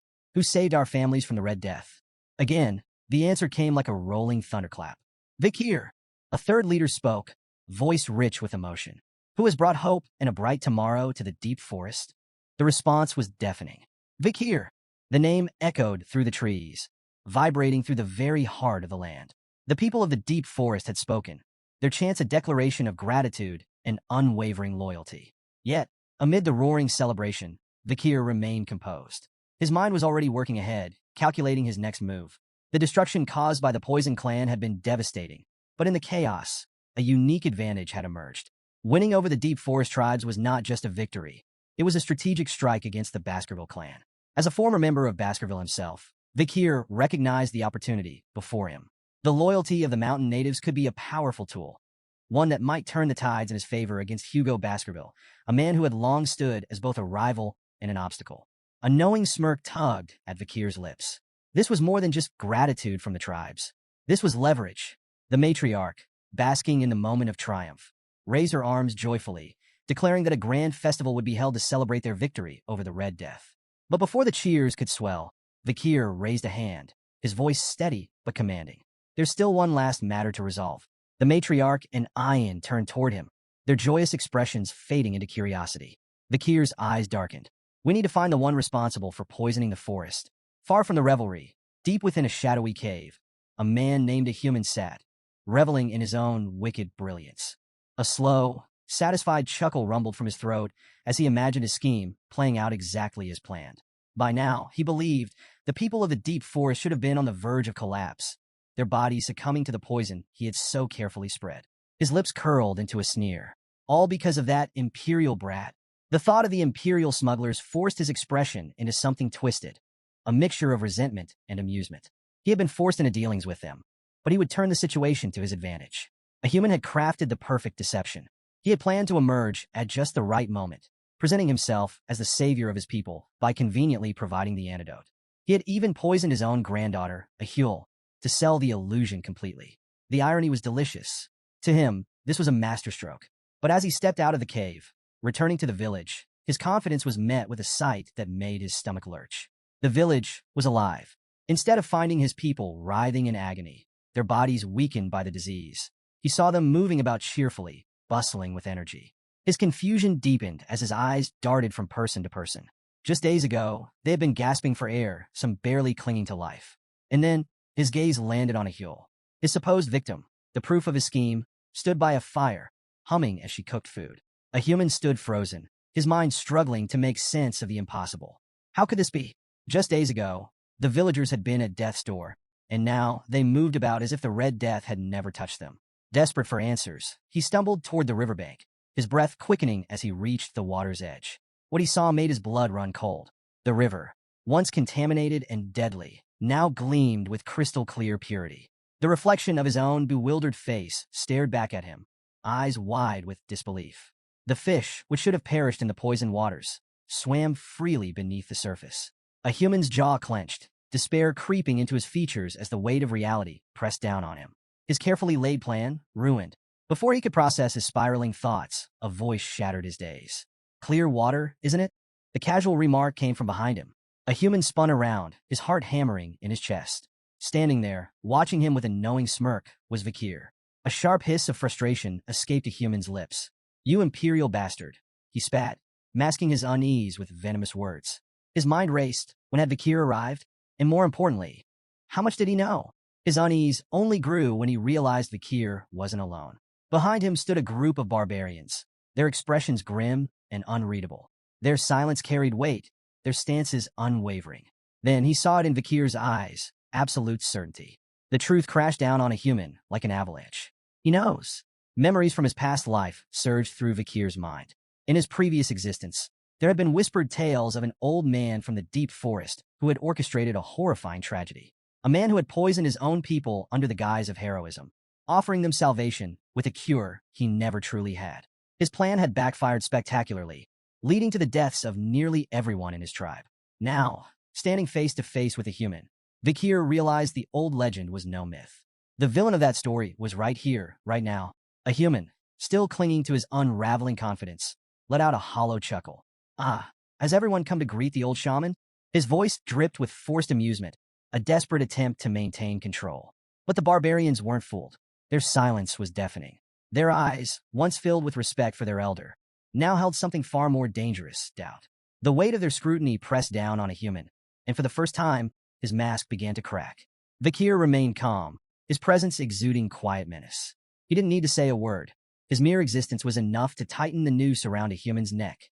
Then the matriarch stepped forward, her piercing gaze locked onto a human, her voice even, but laced with sharp intent. Tell me, elder a human, have you completed the ceremony to rid our land of sickness? A human straightened, forcing himself to feign confidence. Of course, the infection should begin disappearing soon. The matriarch's expression didn't waver. Instead, she continued, her words carefully chosen. Strange. Word from the Empire suggests otherwise. A human's breath hitched. She went on, her tone growing heavier. A war is brewing in the Imperial lands. The cause? The discovery that the Red Death was artificially created and intentionally spread. Her gaze sharpened. Yet, the deep forest has no ties to the Imperial clan. How then did the infection reach our isolated lands? A human hesitated for a fraction of a second, but in that moment, it was clear he had no answer. Still, he grasped at straws, his voice teetering between uncertainty and indignation. I do not know. I only came to perform the rites for our tribe's recovery. The matriarch's eyes flickered with something dangerous. Is that so? She glanced briefly at Vikir, an unspoken confirmation passing between them. She had suspected a human's involvement before, but now she knew he was lying. Then her voice cut through the air like a blade. If that's the case, then tell me, elder, why were you at the catchment area instead of tending to the village? A human stiffened. Beads of sweat formed at his temples. He hadn't realized anyone had been watching him. The matriarch took another step closer, her presence suffocating. Vikir mentioned something interesting before. He believed you planned to exploit the Red Death to present yourself as the tribe's savior. Her voice lowered, laced with ice. After all, if you were the only one with the cure, your influence would be absolute, wouldn't it? A human's breath hitched. Then suddenly the air shifted. A chilling aura radiated from the matriarch, her authority pressing down like an unshakable force. The barbarians around them could feel it, the storm gathering within her. A human trembled. His body betrayed him, his fingers twitching at his sides. The matriarch's voice, steady yet merciless, rang through the air. Show me the contents of your pouch. As the tense confrontation unfolded, Vikir's mind drifted back to a past conversation with Ayan.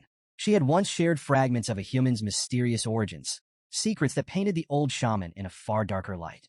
A human had never been a true member of the Balak tribe. His past was shrouded in secrecy, but what little was known was enough to unsettle even the most hardened warriors. Long ago, he had arrived in the deep forest as nothing more than a slave, bound to the previous shaman. But his fate took a treacherous turn. Through manipulation and deception, a human orchestrated a coup, betraying and killing his master. And with that single act of treachery, he not only claimed the shaman's life, he stole his sorcerous powers. For his role in the rebellion, a human was elevated from the lowest of slaves to the tribe shaman. Yet, despite his newfound status, his path within the tribe was anything but easy. If he wanted to belong, he had to endure years of humiliation. He was made to handle the filthiest tasks, from cleaning excrement to serving as live bait for dangerous hunts. Only after enduring years of degradation and proving his worth did he finally secure the tribe's respect in his old age. Now, standing before the trembling shaman, Vikir wondered, had those years of suffering twisted a human into what he was today? Had his desperation for power driven him to defy even the matriarch, scheming to claim control over the entire forest? Vikir's thoughts were interrupted as the matriarch's voice rang out, sharp and commanding. A human. The pouch. Now. The old man hesitated, his hands shaking as he fumbled for an excuse. It's nothing but flour. Something I saved for after the ceremony, he stammered. With great effort, he reached for the pouch, intending to prove his innocence. But his trembling hands betrayed him. The pouch slipped. Time seemed to slow as it tumbled through the air, then splashed into the river. A stunned silence followed. The barbarians watched, wide-eyed, as the pouch dissolved into the water, its contents washing away before anyone could examine them. A human's eyes widened in horror. Panic flashed across his face before he forced himself into a nervous laugh, attempting to wave off the incident. On my old man's tremors. A foolish mistake, he muttered, though the unease in his voice was unmistakable. But it was too late. No one believed it was an accident. The matriarch's gaze hardened as she turned to him. Strange, she mused, her voice cool and deliberate. Why would you throw it into the river? A human's breath hitched. Vakir remained unfazed. Unfortunate, he remarked casually. Without the pouch, we can't verify its contents using conventional means. A human's face twisted with anger. His calm facade crumbled, and in a desperate attempt to shift the blame, he pointed an accusing finger at Vakir. This is a setup, he snarled. You've been scheming against me from the start. Matriarch, I demand you punish this imperial wretch for disrespecting an honorable shaman. The matriarch regarded him with an unreadable expression. Then, after a pause, she spoke, her tone eerily calm. You are right, a human. Accusations without proof cannot be acted upon. A human's lips curled into a smug grin. She continued, since you are so certain of your innocence, then I will ensure your honor and pride remain intact. A human straightened, believing he had successfully turned the situation in his favor. But his confidence shattered when the matriarch uttered two simple words. Call the Iliad. A ripple of murmurs spread through the gathered barbarians. A human's stomach dropped. The Iliad, a sacred ballad tradition, a trial by combat, invoked when words alone could not settle a dispute. In an Iliad might determine truth. The victor was deemed competent and righteous, while the loser was proven unworthy, either exiled in disgrace or in some cases executed for their failure. Ayan, standing to the side, smirked. You always stress the importance of tradition, don't you, a human? She remarked, her voice laced with quiet mockery. Now's the perfect time to uphold it. A human clenched his fists, cursing his misfortune. He had no choice but to accept. But then an idea struck him. Time. He needed time to prepare. He cleared his throat and forced a nod. Very well, he conceded, masking his panic. Let us hold the Iliad in 4 days, on the night of the full moon. Vakir's voice cut through the air like a knife. No. A human stiffened. Vakir's lips curled into a knowing smile. Tradition states that the challenger has the right to set the date. His gaze locked onto a human, like a predator eyeing cornered prey. I choose now. The barbarians erupted in gasps and murmurs. A human paled. Vakir's plan had worked flawlessly. He had maneuvered a human into a trial he couldn't escape, and with no time to scheme, no allies to call upon, and no tricks left to play, the old shaman was trapped. Near the summit of the mountain, the Balak tribe gathered beneath the watchful gaze of their ancestors. The warriors' circle had been drawn, marking the sacred battleground where justice would be decided. At its center stood the matriarch, her presence alone enough to command absolute respect. With a solemn tone, she declared the commencement of the Iliad, reminding all present that any attempt to flee would be met with swift execution by the warriors stationed nearby. Behind her loomed the mighty Warriors' Mountain, where the graves of their forebears rested. She called upon the spirits of the ancestors, urging both combatants to fight with honor and prove their righteousness in battle. The crowd buzzed with anticipation, their voices swelling as they cheered for Vakir. Ayan, her eyes gleaming with excitement, cupped her hands around her mouth and shouted, Finish him in one strike, Vakir. Her enthusiasm spread like wildfire, and soon the entire tribe echoed her sentiment, chanting his name with fervor. On the opposite side of the circle, a human clenched his jaw, resentment boiling beneath his skin. The complete lack of support stung more than he cared to admit. Gritting his teeth, he bit his finger, letting droplets of blood fall to the earth. At once, 3 skeletal warriors clawed their way out of the ground, their hollow eyes burning with eerie light. A human ordered them to cover his blind spots, ensuring he would always be aware of Vakir's movements. Armed with a bow and arrow, a human allowed himself a smug smile. To him, Vakir was still an outsider. He had only lived in the forest for 2 years, while a human had survived in its depths for a lifetime. The terrain was his ally. The moment Vakir revealed himself, he would take him down with a single, well-placed shot. But a human had made a fatal miscalculation. Vakir had no intention of playing by his rules. Hanging upside down from a high tree branch, Vakir watched a human from above, his presence undetected. His breathing was steady, his gaze calculating. The ability that made this possible, Silent Heal, was one he had acquired after defeating the master of the swamp. A technique perfected by assassins. It allowed him to move without making a single sound. Even the faintest breath of disturbed air was erased, rendering him a shadow among shadows. Below him, a human remained blissfully unaware, still lost in his own overconfidence. Then, with the precision of a striking serpent, Vakir moved. He dropped silently into the midst of the skeletal warriors, his blade already in motion before his feet even touched the ground. Red arcs of light followed his strikes, each one precise and deadly. Bone shattered and splintered, the undead warriors reduced to lifeless fragments in mere seconds. A human, unaware that his summoned guards had already been obliterated, maintained his smirk, still believing Vikir was hiding in fear. A deadly mistake. With ghost-like speed, Vikir materialized behind him. A human barely had time to react before Beelzebub, Vikir's blade, drove into his chest. The smirk vanished from a human's face. Confusion, pain, disbelief. His body shuddered as a strangled gasp escaped his lips. He had not heard anything. No footsteps, no rustling leaves, nothing. His mind struggled to process the impossible reality. He had lost before the battle had even begun. With a powerful shove, Vikir sent the shaman sprawling to the ground. A human landed hard, his wide, vacant eyes staring up at the darkening sky. He writhed in agony, his fingers twitching as if reaching for something, anything, to reverse his fate. But there was nothing left to grasp. With calm precision, Vikir withdrew Beelzebub, the blade gleaming in the dim light. The duel was over. Ayan rushed forward, her face alight with joy. "I knew you'd finish him in one move," she exclaimed, unable to contain her excitement. Around them, the gathered barbarians murmured in awe, still processing the sheer speed of what had just transpired. One of the elders, his voice filled with reverence, finally broke the silence. "The ancestors have spoken," he declared. A human's words were not even worthy of consideration.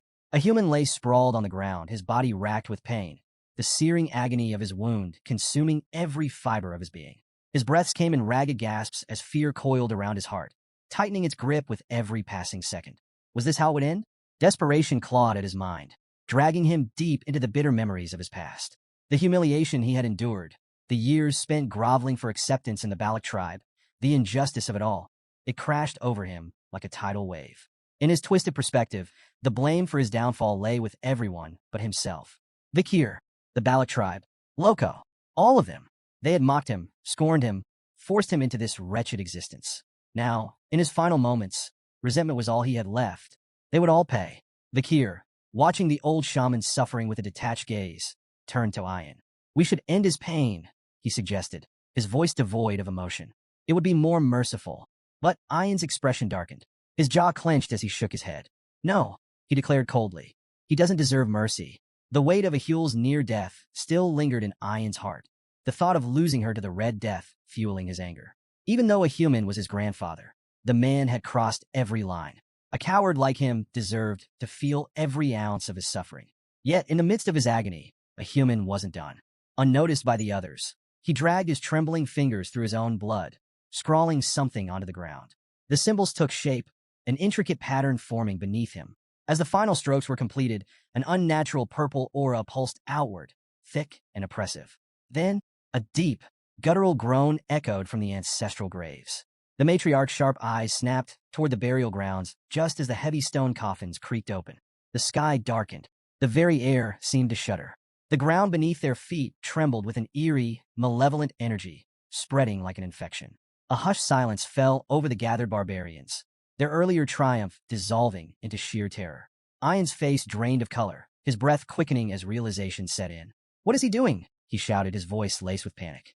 The once revered warrior's mountain now loomed under an ominous shadow, its sacred presence twisted into something unnatural. Vikir's eyes narrowed. He had been certain, absolutely certain, that his blade had pierced a human's lungs. The old man shouldn't even be breathing, let alone moving. Yet there he was.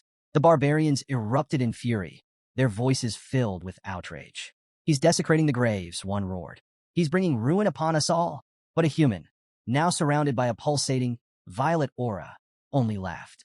A chilling, hollow sound that sent a shiver through even the bravest warriors. His eyes, once dim with age, now burned with an unnatural glow. "And you call me a coward?" he sneered, his voice thick with mockery. "Do you really think I fear the ancestors?" Something was terribly wrong. Sensing the urgency, Vikir didn't hesitate. He lunged forward, blade in hand, his instinct screaming that a human needed to die now. But just as his strike was about to land, boom! A violent explosion of dark energy erupted, hurling Vikir backward. He landed hard, skidding across the dirt, his vision flickering from the sheer force of the blast. Had he acted too late? Ayan rushed to his side, wide-eyed, his gaze locked onto the source of the destruction. Embedded in the ground near a human was an arrow, one cloaked in pulsating, black energy. Bakir's mind reeled. That attack, it hadn't come from a human. The old shaman, still writhing on the ground, let out a triumphant, rasping chuckle. His gaze drifted toward the mountain summit, his voice laced with malicious glee. You wished for the ancestors' judgment? His lips curled into a sinister grin. Then the time has come. Atop the mountain, a figure cloaked in a deathly aura stood motionless, gripping a bough with an unnatural stillness. The oppressive energy radiating from it sent an icy chill through the air, freezing the breath in the lungs of those who dared to look upon it. Then, a hushed whisper rippled through the gathered warriors. A death knight. The mere utterance of the name sent a wave of dread through the tribe. A creature of nightmare. Its risk rating ranged from A to S, a level of danger reserved for only the most formidable of beings. Death Knights were once warriors at the height of their power, only to be corrupted and resurrected as undead monstrosities. Their souls and physical bodies had been twisted into conduits for dark mana, granting them overwhelming strength and relentless endurance. Ian's voice wavered as he took a hesitant step back. Is that truly one of our ancestors? Vakir's gaze darkened as he analyzed the situation. This level of resurrection magic, a human couldn't have done this alone. Had the old shaman defiled the graves of their ancestors? Or had he turned himself into an undead being to seize such power? Before Vakir could reach a conclusion, the air thickened with malice. A human, his body now pulsing with dark energy, raised a trembling hand. With a wicked grin, he unleashed a torrent of skeletons, their hollow eyes gleaming with malevolence as they clawed their way out of the earth. His voice dripped with mockery.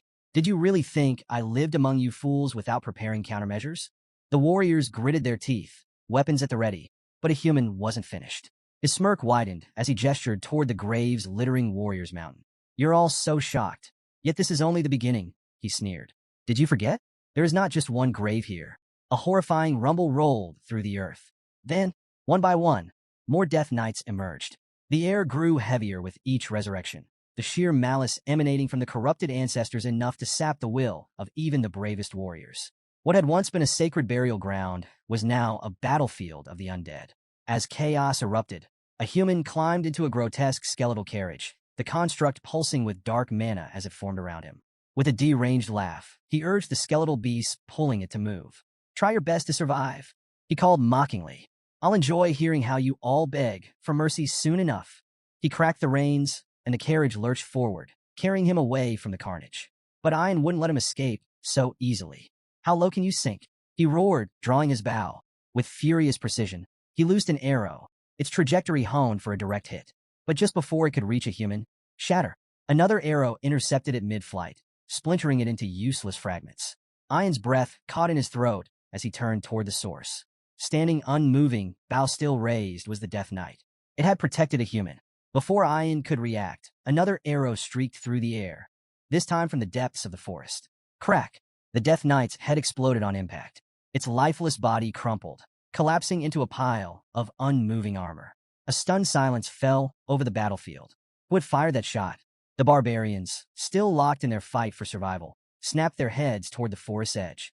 But the archer responsible remained hidden, their presence shrouded in mystery. The moment of hesitation passed quickly. The undead army still loomed, and a human had escaped. From the center of the battlefield, the matriarch stood firm, her voice slicing through the chaos. Do not falter, she commanded.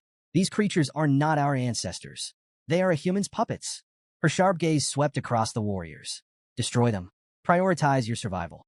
Hesitation will kill you. Her words reignited the warriors' resolve. But even with renewed determination, the battle was far from easy. The undead ancestors were unlike anything the tribe had ever faced. They moved with unnatural speed, wielded weapons with terrifying precision, and felt no pain.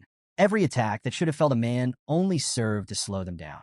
The barbarians fought valiantly, but their losses were mounting. For every undead warrior that fell, two more seemed to take its place. The ground was soon littered with the bodies of fallen comrades, their sacrifice a grim reminder of the enemy's overwhelming power.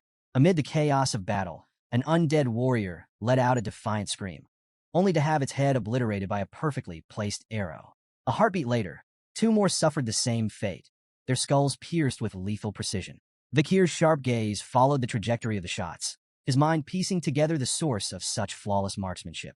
Then, his eyes landed on the matriarch. It's her, the night fox Aquila. Even among the relentless swarm of undead, her movements were effortless. Each arrow she loose struck with pinpoint accuracy, instant kills against enemies powerful enough to rival elite warriors. The Death Knights, feared beings of immense strength, fell like leaves in an autumn wind under her assault. Vikir's eyes narrowed as realization dawned. So this was the woman behind the legends. Aquila, the warrior who had once single-handedly defended the deep forest from the Empire's aggression. The stories of her prowess were not exaggerations. They were a testament to sheer skill. Turning to Ian, Vikir spoke with certainty. With the matriarch here, the tribe will survive. But survival alone wasn't enough. Their true objective still lay ahead. Ian, we're going after a human, Vikir ordered. The battle here is only a distraction. He's still out there, scheming. Without hesitation, the two warriors vanished into the forest.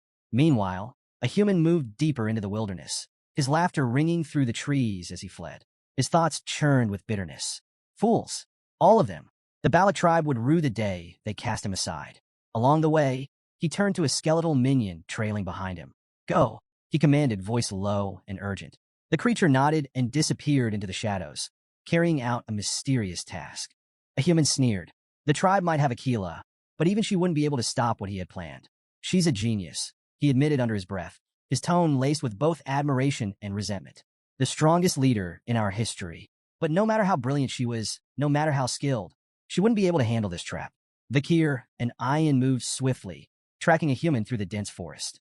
At last they found him. In a hidden clearing, a human sat in the center of an elaborate magic circle, chanting in a low, guttural voice. The air around him pulsed with dark energy. Towering stone pillars, worn with age, surrounded the ritual site, their surfaces etched with ominous markings. Vikir's gaze swept across the scene, his mind racing. This wasn't just some improvised spell. This was ancient. Turning to Ian, he asked, "Do you know what this place is?" Ian shook her head, her expression tense. "I don't know the specifics," she admitted. "But whatever he's doing, we can't let it continue." Without hesitation, she drew an arrow, aura flickering around its shaft. "I'll kill him here and now." She let the arrow fly. It streaked toward a human, slicing through the air with deadly speed. But just before it struck, "I'm done." A human's triumphant shout sent a chill down Ian's spine. The ground beneath him shook. Then, from within the earth, a hand shot up. Snap! With impossible speed, it caught Ian's arrow between its fingers. Ian's heart nearly stopped. The air around them darkened. A wave of oppressive energy crashed over the clearing, suffocating and vast.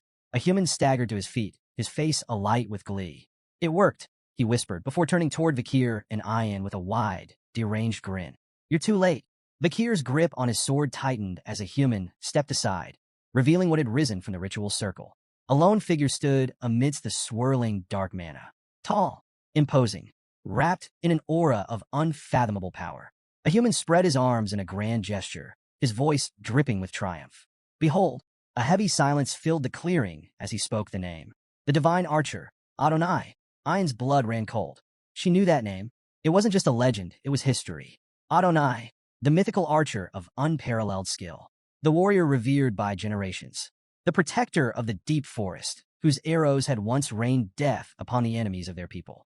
And now, he stood before them, corrupted, undead, summoned by a human to serve as his puppet.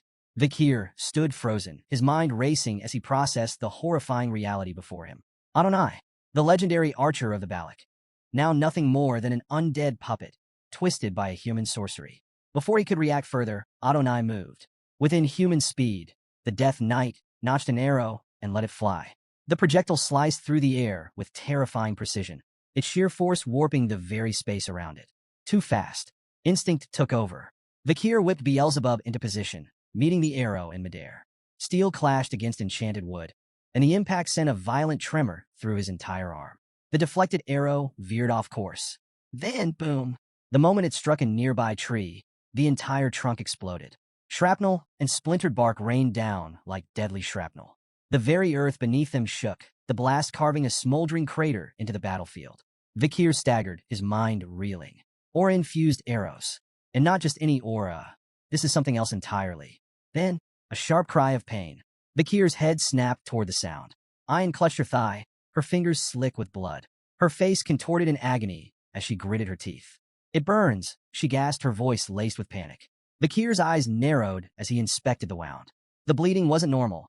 The flesh around it was corroding. Poison. Then it clicked. He had heard the stories, legends of Adonai's battle against Madame Eight Legs, a monstrous arachnid feared even among the deep forest warriors. The bow Adonai wielded, it had been crafted from that very creature's remains. And now, its venomous essence still lingered within its arrows. Before Vakir could fully process the revelation, Adonai attacked again. Another barrage rained down. Vakir moved, deflecting each shot with Beelzebub. Every impact sent bone-rattling shockwaves through his arms. The ground beneath them cracked and burned from the force of each explosion. But something was changing. Vakir's movements slowed. His breaths became more labored. His grip on Beelzebub tightened as the blade groaned under the relentless strain. Too strong. Too fast. Ayin, watching him struggle, screamed, "Stop protecting me. Run away and save yourself." Vakir didn't even glance at her. His stance remained firm. There is no retreat. A human's laughter rang through the chaos, dripping with venomous glee. "Fools," he sneered. "Your resistance is meaningless." Adonai finished them. The death knight obeyed. With calculated precision, Adonai drew another arrow. This time, the aura around it darkened, twisting into something even deadlier. A single shot, brimming with the power to end everything in its path. Vakir clenched his jaw, his battered body screaming in protest as he prepared for one final deflection. But before the arrow could strike, something changed. A shadow moved. Then snap. In an instant, the deadly projectile stopped. It didn't explode. It didn't shatter. It had been caught by a single hand. A hush fell over the battlefield. Vakir, Ayin, a human, even Adonai, stared in stunned silence. Then from the shadows she emerged, the matriarch Aquila. She stood between them and certain death, her grip firm around Adonai's arrow. Then without a word she crushed it. The aura-infused shaft splintered like fragile glass, crumbling into nothing. Her piercing gaze lifted, locking onto Adonai. With calm authority, her voice carried across the battlefield. "This ends now." The deadly energy around them seemed to recoil, as if even the dark forces at play recognized who she was. A human, watching from his skeletal carriage, felt an unnatural chill crawl up his spine. Then, the matriarch's gaze shifted to him. Her expression remained unreadable, but when she spoke again, her voice was laced with an icy finality that sent pure dread coursing through a human's veins. "Let's have a talk." Ayin, caught between shock and overwhelming relief, called out to his mother. "Matriarch." His voice trembled as he struggled to process her sudden arrival. Aquila, standing tall amidst the battlefield's chaos, responded with calm certainty. "I sense the disturbance," she said, her tone unwavering. This level of aura couldn't be ignored. Her gaze swept across the destruction, the shattered earth, the smoldering craters left by Adonai's arrows, the warriors still locked in battle against the undead. Yes, she had made the right call. A human, still reeling from her presence, took an unsteady step back. His lips parted in disbelief, his once mighty confidence crumbling beneath the weight of her gaze. "Aquila?" He barely managed to choke out her name, his voice raw with fear. Before Aquila could respond, Ayn spoke urgently. "Mother, your hand." That arrow was poisoned. Aquila glanced down at her palm. The flesh around the wound had darkened, the poison visibly spreading. Then, without hesitation, she clenched her fist tightly. A sudden ripple of energy surged through her body, an invisible explosion that made the very air tremble. A split second later, she unfurled her fingers, and the poison dripped away like water, purged completely. Vakir, watching closely, felt a rare flicker of astonishment. She detonated her own aura from within. The technique was incredibly rare. It required such mastery over one's internal energy that even the slightest miscalculation could have left her permanently injured, or worse. Yet, she had done it effortlessly. Vakir remained silent, committing the feat to memory. Aquila turned back to a human, her voice now devoid of warmth. "Answer me." A human, still trembling, desperately clung to his arrogance. You forced me into this," he spat. "You left me no choice." She ignored his pathetic justifications. Instead, her gaze shifted toward the undead figure standing silently behind him. "Is this truly the divine archer, Sir Adonai?" Her voice was steady, unreadable. A human hesitated. Then, regaining a sliver of his composure, smirked. "Of course." He spread his arms grandly. "He is the legendary Adonai. Even you," he sneered, "wouldn't dare to fight him." Aquila's lips curved into a faint, knowing smile. She turned to Vakir and Ayin, her expression softening slightly. "You've done well," she praised. "Now stand back." Then, she faced Adonai fully, her sharp eyes locking onto his undead form. Despite the dark mana twisting through his body, despite the corruption that had claimed him, she spoke with genuine respect. It is an honor to meet you. Even like this. A pause. Then, she drew her bow, her aura surging. Let us settle this with a duel. To see who is the superior warrior. The forest fell eerily silent. The undead warriors, the surviving tribesmen, even the very wind seemed to halt, as if bearing witness to the moment. On one side, Aquila, the night fox, standing with unwavering confidence, her presence alone exuding authority and strength. On the other, Adonai, the divine archer, his very existence now corrupted by undeath, yet still possessing the terrifying skill that had once made him a legend. Then, without hesitation, Aquila moved first. She fired 5 aura-infused arrows in rapid succession, each one streaking toward Adonai at a speed that would be impossible for an ordinary warrior to track. But Adonai dodged every single one. His movements were inhuman, effortless. His footwork barely disturbed the ground as he slipped through the barrage like a phantom. Then, without a second's delay, he retaliated. Adonai knocked a single arrow, dark mana coiling around it like writhing serpents. With a flick of his wrist, he let it loose. Aquila twisted her body midair, avoiding the projectile by mere inches. The arrow streaked past her, embedding itself into the ground. Boom! A deafening explosion erupted, leaving a deep crater where she had stood just moments before. The duel had truly begun. From a safe distance, Vakir lifted Ayan onto his back, preparing to carry him to safety. His instinct screamed that staying here was a death sentence. 2 master-grade aura users battling at full power. This was a spectacle rarely seen even in the legendary times of the fall.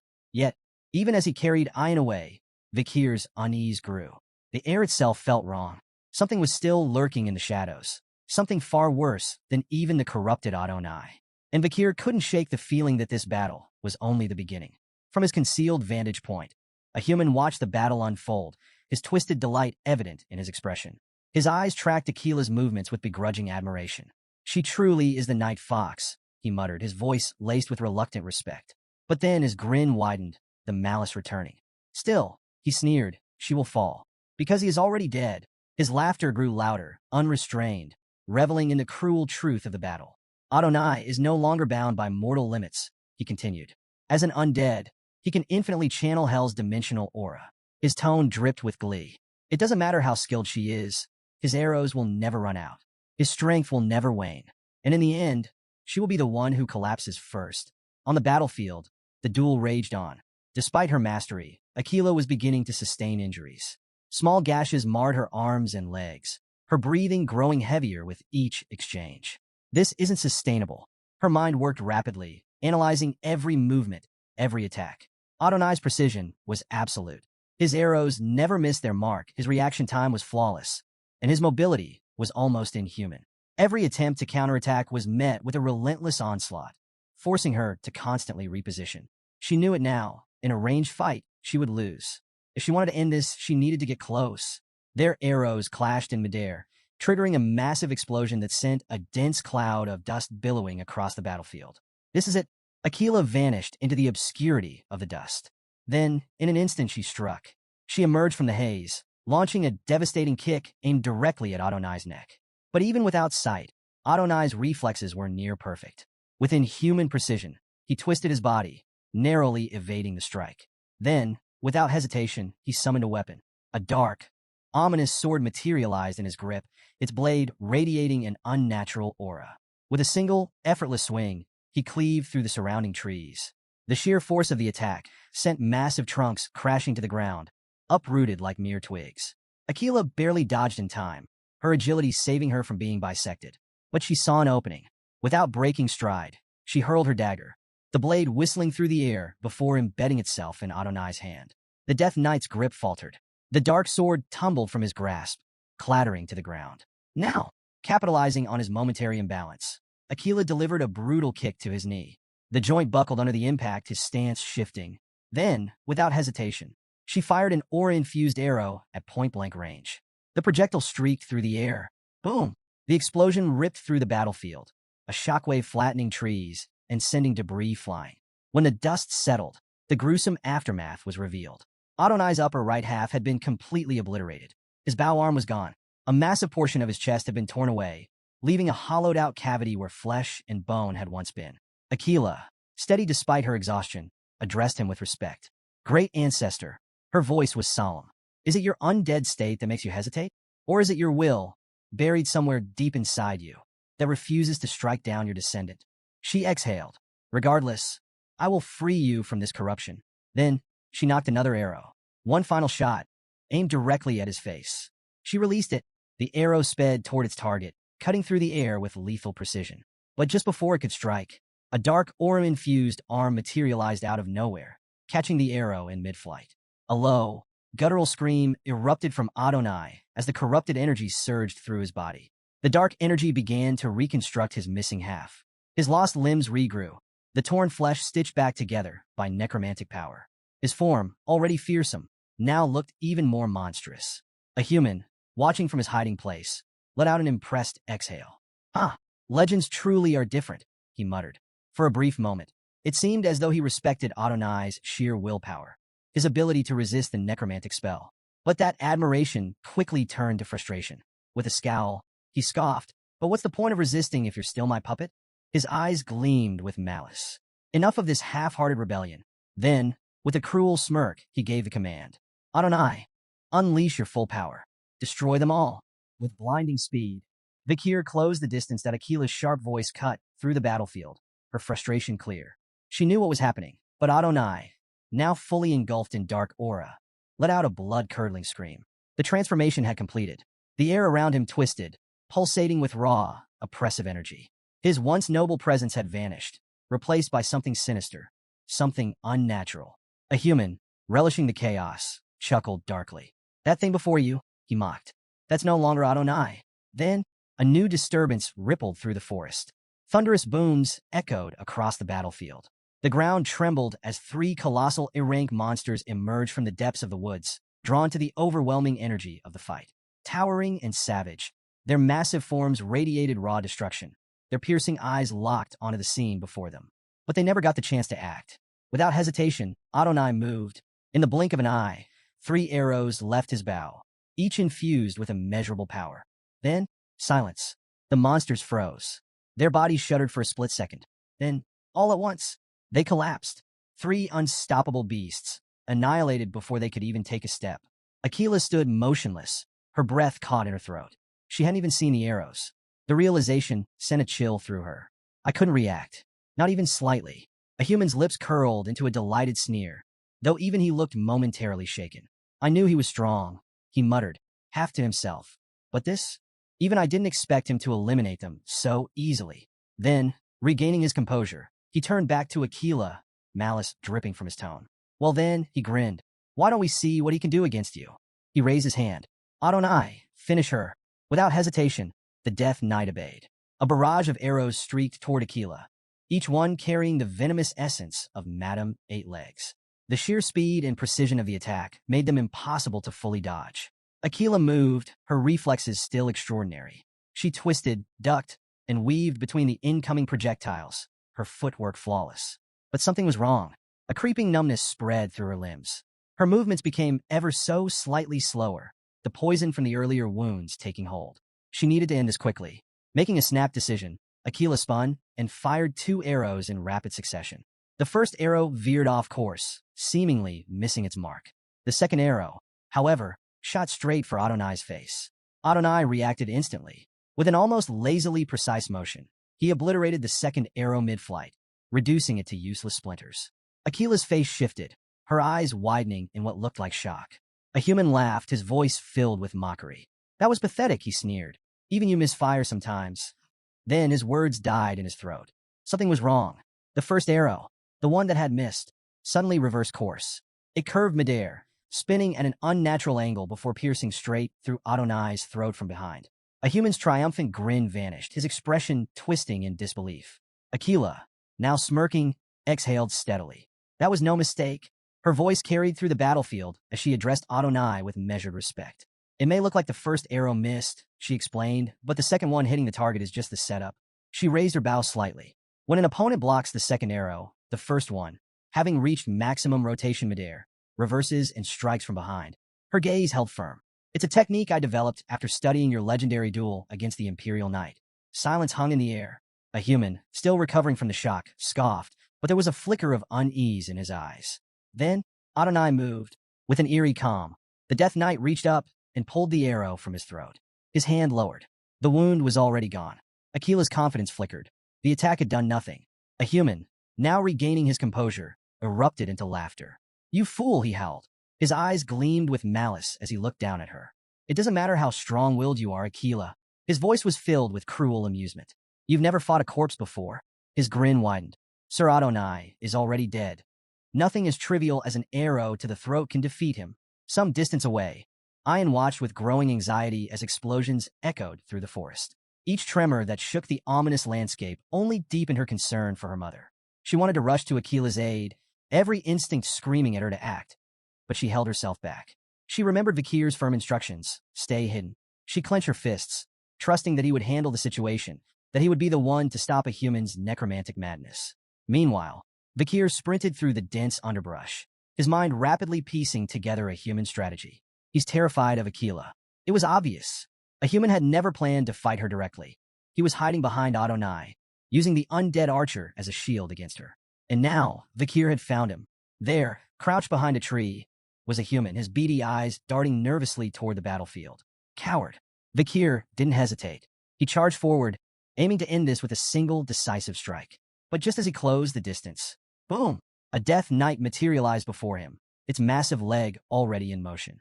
The devastating kick shattered the ground, sending debris flying like shrapnel.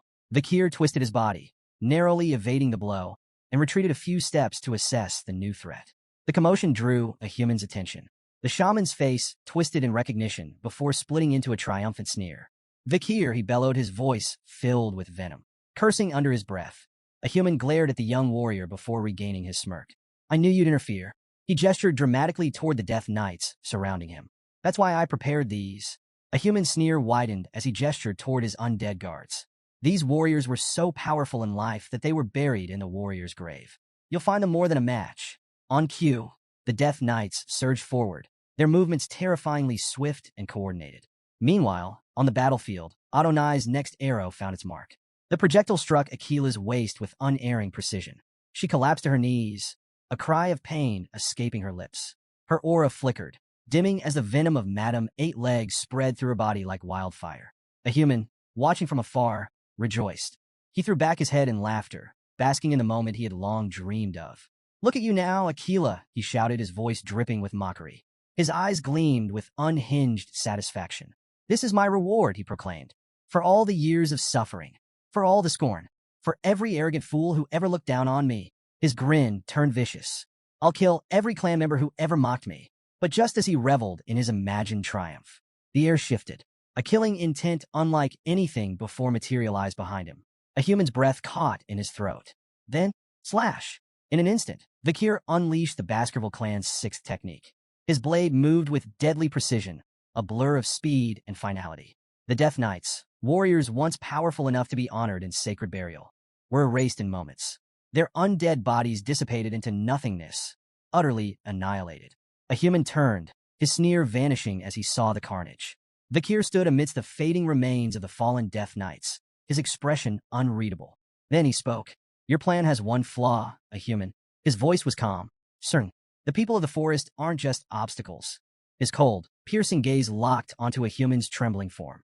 "They're my support system." A human's mouth fell open. His mind reeled, struggling to process what he had just witnessed.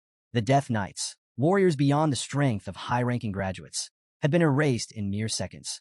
His lips parted, his voice barely above a whisper. "Is this child stronger than a high-ranked graduate?" For the first time, a human felt fear. Not annoyance, not frustration. Genuine, suffocating fear. Then, Vikir's voice cut through the silence. "Have you truly perceived every desire?" The words sent a chill down a human's spine. They weren't a question. They were a judgment. The sheer weight of them made a human's knees buckle. He can't be human. Desperation surged through him. He needed to escape. Wild-eyed, he turned toward Adonai and screamed, "Kill him, now!" The undead archer obeyed. Adonai drew his bow. A murderous aura enveloped the arrow, its power radiating pure destruction. But before the shot could be loosed, boom! Akila struck. Appearing behind Adonai, she delivered a devastating kick to the Death Knight's back. The force disrupted his aim, sending the arrow streaking just inches past Vikir's head. The shot missed. A human's heart plummeted. Panic consumed him. His mind screamed for a way out, a way to survive. He turned back to Adonai, shrieking once more. Obey me. Finish them. But this time, his words never finished. Slash. The sound was silent, almost too fast to register.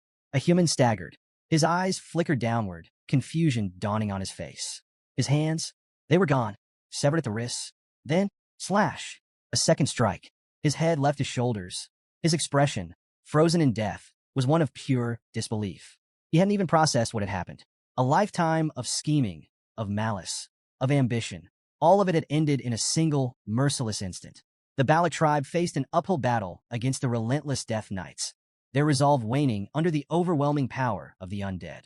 Amid the chaos, a young girl's bow was shattered by a Death Knight, which then prepared to use it against her. But before it could act, its body disintegrated into ashes, triggering a cascade across the battlefield.